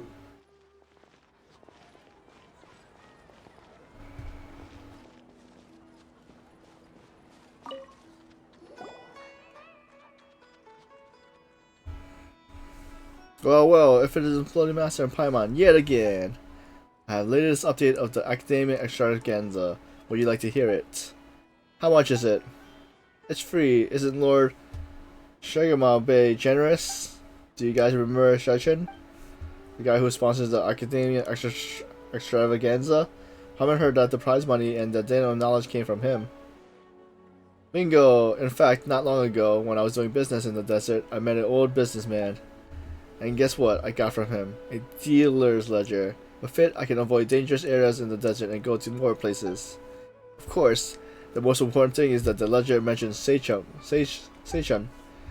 It turns out that Seichan has been to the desert and investigated the people's local conditions and customs. He also had cordial exchange with the traveling merchants in the desert. Much of the text is lost, but this is the first-hand account of the big sponsor behind the Academia Extravaganza. Would you like to take? Would you like a look? Okay, let's have a look then. The sandstorms are raging. The caravan has stalled. We ran into a scholar calling himself Seichin. He said he could sponsor the caravan provided that we. This is a trial of human nature, betrayal, plunder. There's nothing we can do. No one could withstand. If I could do it all over again, I would never have taken that money.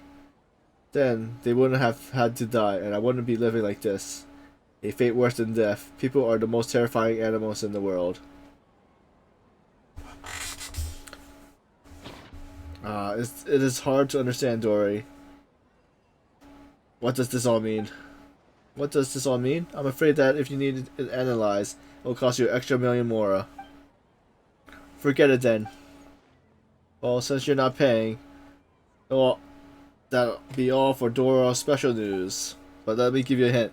There should be someone here who has been in a lot of the Academian Extravaganza. Perhaps you could talk to them.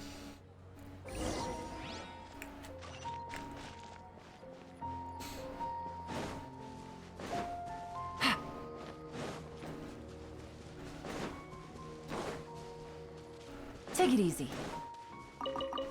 I was pretty far away. The location for the next area.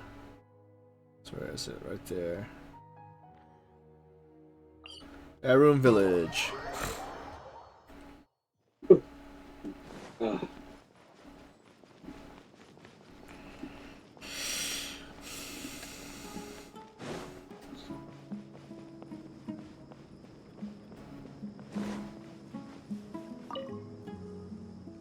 I last seeing these young children, I can't help but remember about the past. The Interdarsha Championship has always been a stage for young talent. Unfortunately, not every genius will be successful eventually. Why do you say that? Geniuses are mostly stubborn and cold and find it hard to understand the pain of others. Empathic people, on the other hand, often fall into self-doubt and depression. People who are not firm can only stand still, while people who are determined but walk down the wrong path refuse to look back. There's a lot to think about here. Alright, who's the second guy?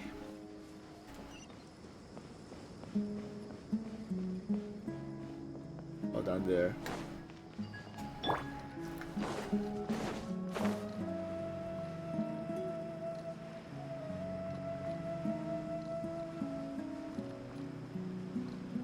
Lament. Oh wait, not that time.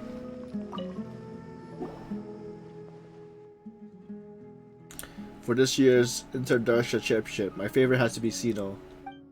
Aside from his skill as a General Mahamatra, look back at the tournament history, the Spedum Darsha has the highest percentage of champions.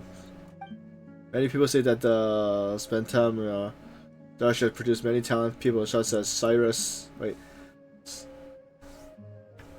Wonder if it's the guild leader Cyrus. I mean not the whatever guy. Ruzika, Lisa, Sino. The Parade of the Talent? Yes, Lisa. Yeah. Yes, that's Miss Lisa.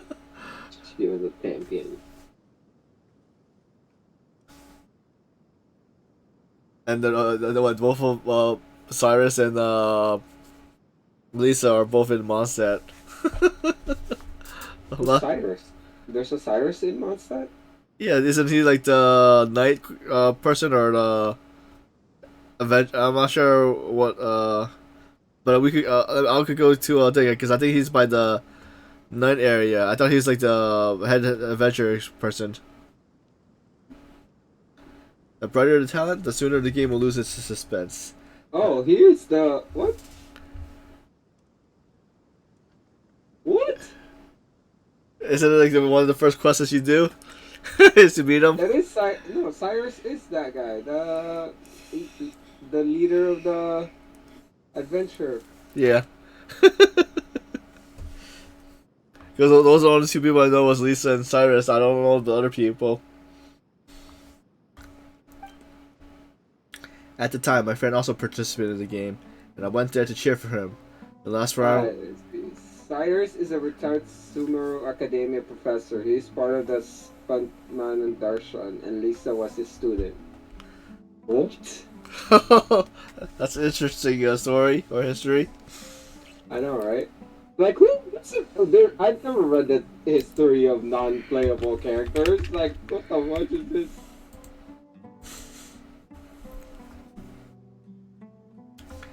At the time, my friend also participated in the game, and I went there to cheer for him.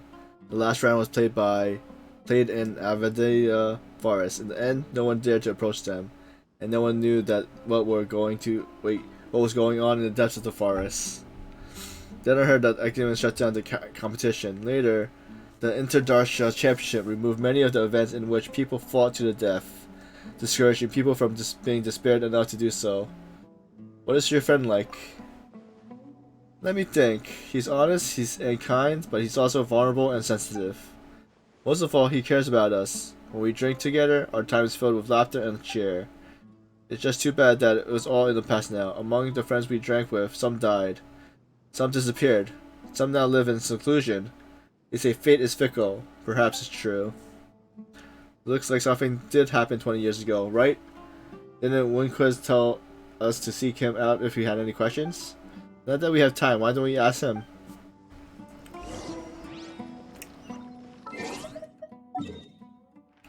Alright, back to the Academian. Hopefully this is the last part of the side quests and stuff.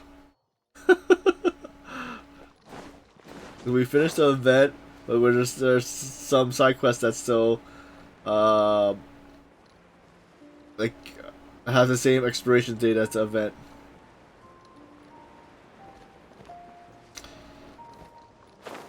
So I have to go down.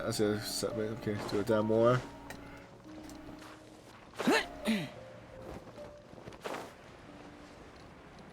Alright, it should be right here, right? Yeah, huh. Apparently he's also Sinus' adopted father. Wait, who's adopted father? Sinus. Oh, Cyrus is Sinus' adopted father. Oh, nice.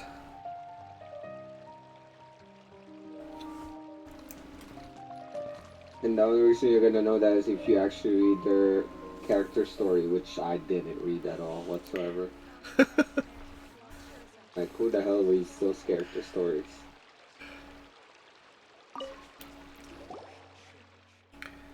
The incident from 20 years ago. Why? The sudden question. Did you hear any particular information? We heard that the dinosaur seems to have lost 20 years ago, and some contestant personalities has changed. You seem to know a lot about that. Wukwa, is there something you're not telling us? Not exactly. I was 5 years old when it happened. How could I know? But there were things I never told anyone. I'm actually a part of the Academia Extravaganza planning committee because of the influence of the senior colleague. That senior colleague and I met on a trip. He was a bit timid and would always flee and cower somewhere at the first sight of emergency. One day, 4 years ago, I said to him, I want to go back to the Academian. The Academia Extravaganza is about to begin. And then, while mentioning the Academia Extravaganza, he got started and said something about, it has nothing to do with me. When I said goodbye to him, he insisted on getting a drink with me. After several drinks, he started talking all sorts of nonsense. I also had too many, but in my drunken stupor, I really didn't hear him that well. I only remember that he said that he lost the dental of knowledge for a while. He was in the charge of the distribution and recovery of the dental of knowledge, and that he nearly had a heart attack upon realizing that the dental was missing. Unfortunately, he finally found it in a tree hole, like the one we saw before. He said that the dental of knowledge is a very valuable treasure, which is recorded in ancient books. Legend has it that it was built by a famous craftsman in ancient times, and carries a secret that no one knows. Seicho has entrusted the Academia to safeguard the Dendum. After all, my senior was responsible for the Dendum's disappearance. He could not afford to pay for it with his meager wealth. Even if the loss was temporary, no one would know of it. At least the Academia will find him guilty of gross neglect. So he covered it up? Yes, it seems that he also had many people come to inquire about it, including children, but he said that the datum has never been lost. And he was so scared that when things blew over, he quit his job and left the Academian. I drank too much that night, and when I woke up the next day, he was gone. The more I thought about it, the more I had a bad feeling that issues would crop up in the Academian Extravaganza, and entrusted in someone like me. Him. I didn't have a job at the time, so I joined the Academian Extravaganza planning committee. I tried to investigate things on the inside too, but I couldn't find anything. And the dentum was found, and the man whose personality was said to have changed was dead, and there was nothing to be found. Still, 20 years is still a long time. Long enough that people involved from the beginning no longer remembered nor cared. That's all I know. If you're curious, keep investigating, and maybe one day you'll discover the truth. That's easy for you to say. We don't have that much to go on. Do you even have any more information, like where the senior colleague went? I haven't heard from him. Later, I also went to the desert to look for him, but in the vast desert, it was almost impossible to run into him. To make up for it, I do have some information on Seichin. Would you like to hear it? Sure, tell us. When I was traveling, I did so with the Ermite commander. While we were chatting, he said he came into possession of an article written by the Academian researcher. He seems to think there was something precious and refused to show it to anyone, only to let me peek at it at my request. I only caught a glimpse of it, but I saw it was signed by Seichon. I didn't know who Seichon was, or did I care. After joining the Academian Extravaganza planning committee, I found out that he was an important member of the Humana Darsha who sponsored the event. If you're interested, we can find the Ermite commander in the desert. He's usually in the valley of the Darha. Information related to Seichon? Alright, let's go take a look. Alright, back to the desert we go.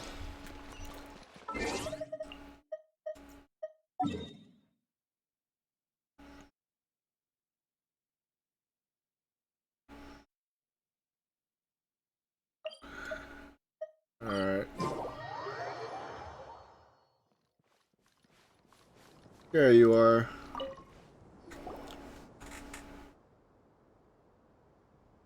What do you want? Whoa, this guy looks real fierce. Either say your piece or leave. I have no time for you. Actually, we heard that you have Seichon's article on you, so we were wondering if we could have a look. Are you kidding me? No, why would we ask that? It seems like you guys really don't know. Some time ago, I had an article appraised. Turns out, it's nothing more than a personal travel journal, and it's of little value. He hired my father to keep it safe. That sage fellow would often walk, ask, write, and mumble. There was one time his paper was blown away by the wind. He said it was no big deal. My father, however, thought that things written by intellect must be valuable, so he looked around for them that night with a torch. None of them my family can read. My father cherished this article, and then passed it on to me. I had no idea it was completely worthless. Sounds unfortunate, but do you still have it? Yes, you want to have a look? You can look as much as you want, since it's not worth anything. There's no need for me to be so slingy.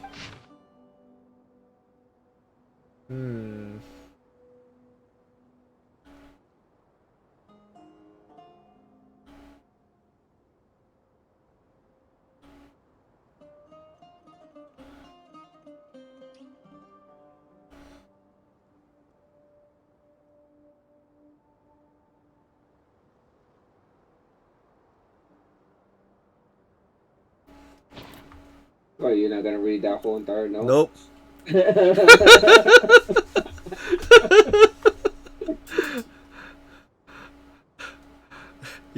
was waiting for it. Do you see how many books and stuff that popped out when I started Sorrel? Should have read them all, bro.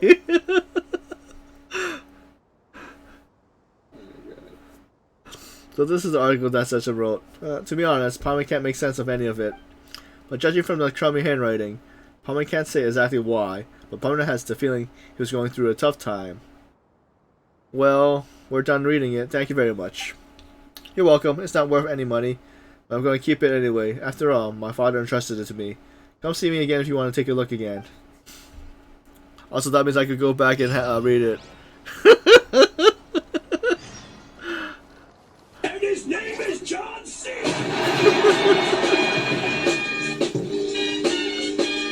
Back to the Academian.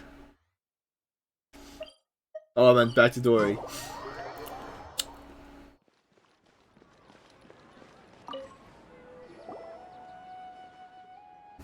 Oh, you know who's not in this event? Nahida. Oh wait, what? no, You saw her? Yeah, you saw her. Never mind. Nope, everybody is literally on this event. Let's see, let me...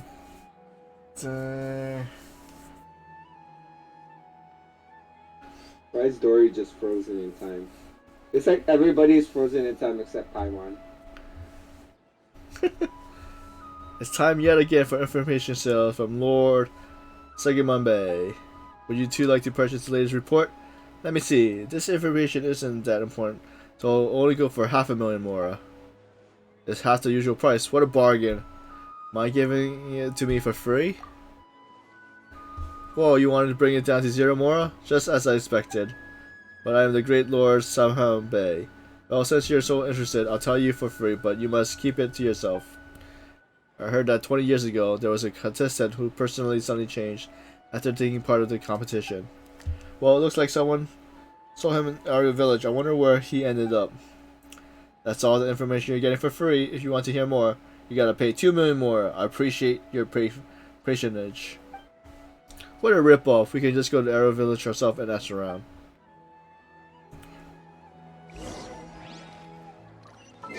And go there then.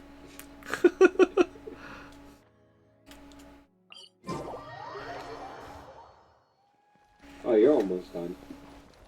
That's the second time you're going there, right? I think so. Yeah.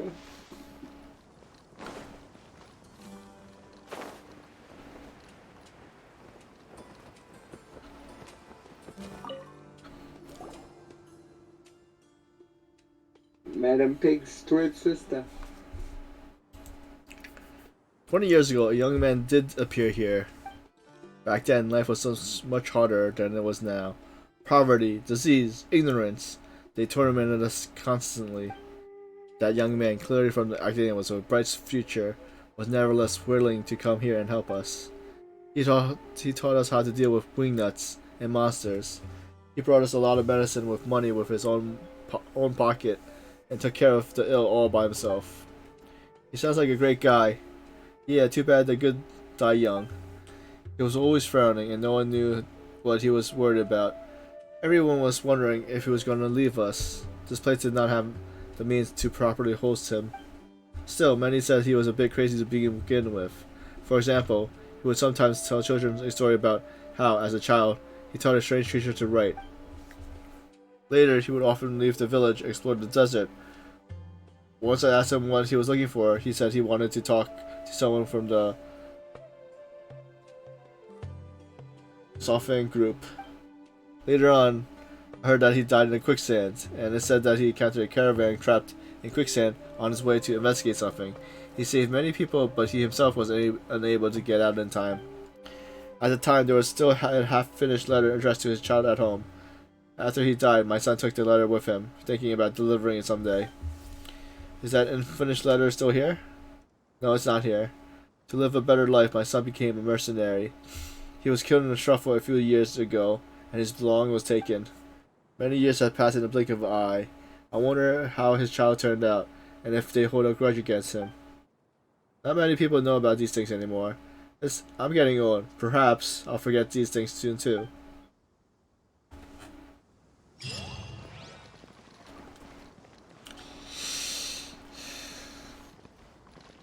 Alright, so is what they leave us at a dead end, wearing the letter for his son, and that the mercenary, the guy that had the letter, died also. What are you talking about? You met him. Yeah, no, but I guess all these other people think he's dead. What do you mean? He's dead. That guy is dead. Really? His soul is encrypted to the Sierra. His son that received the letter is the dude that tried to kill him, try to find him and hire him. Oh yeah. Because you were supposed to do this story alongside the event, you did it. Yeah, because I thought it was a random quest that popped out, and then No, it would literally go a lot. Like if you play this event at the right time, and like on you know, if you didn't wait for everything to be unlocked, you would not even get to this part 2 until you met this till the day you have to meet the sun. It's all separated, man. There's a whole reason for the time gate. But no, that was it. You're literally just finding out more about the Who. The Who is the guy that was trying to kill the rich dude. yeah, because was apparently already dead to begin with. This whole entire time, he's already dead, buried under the sand.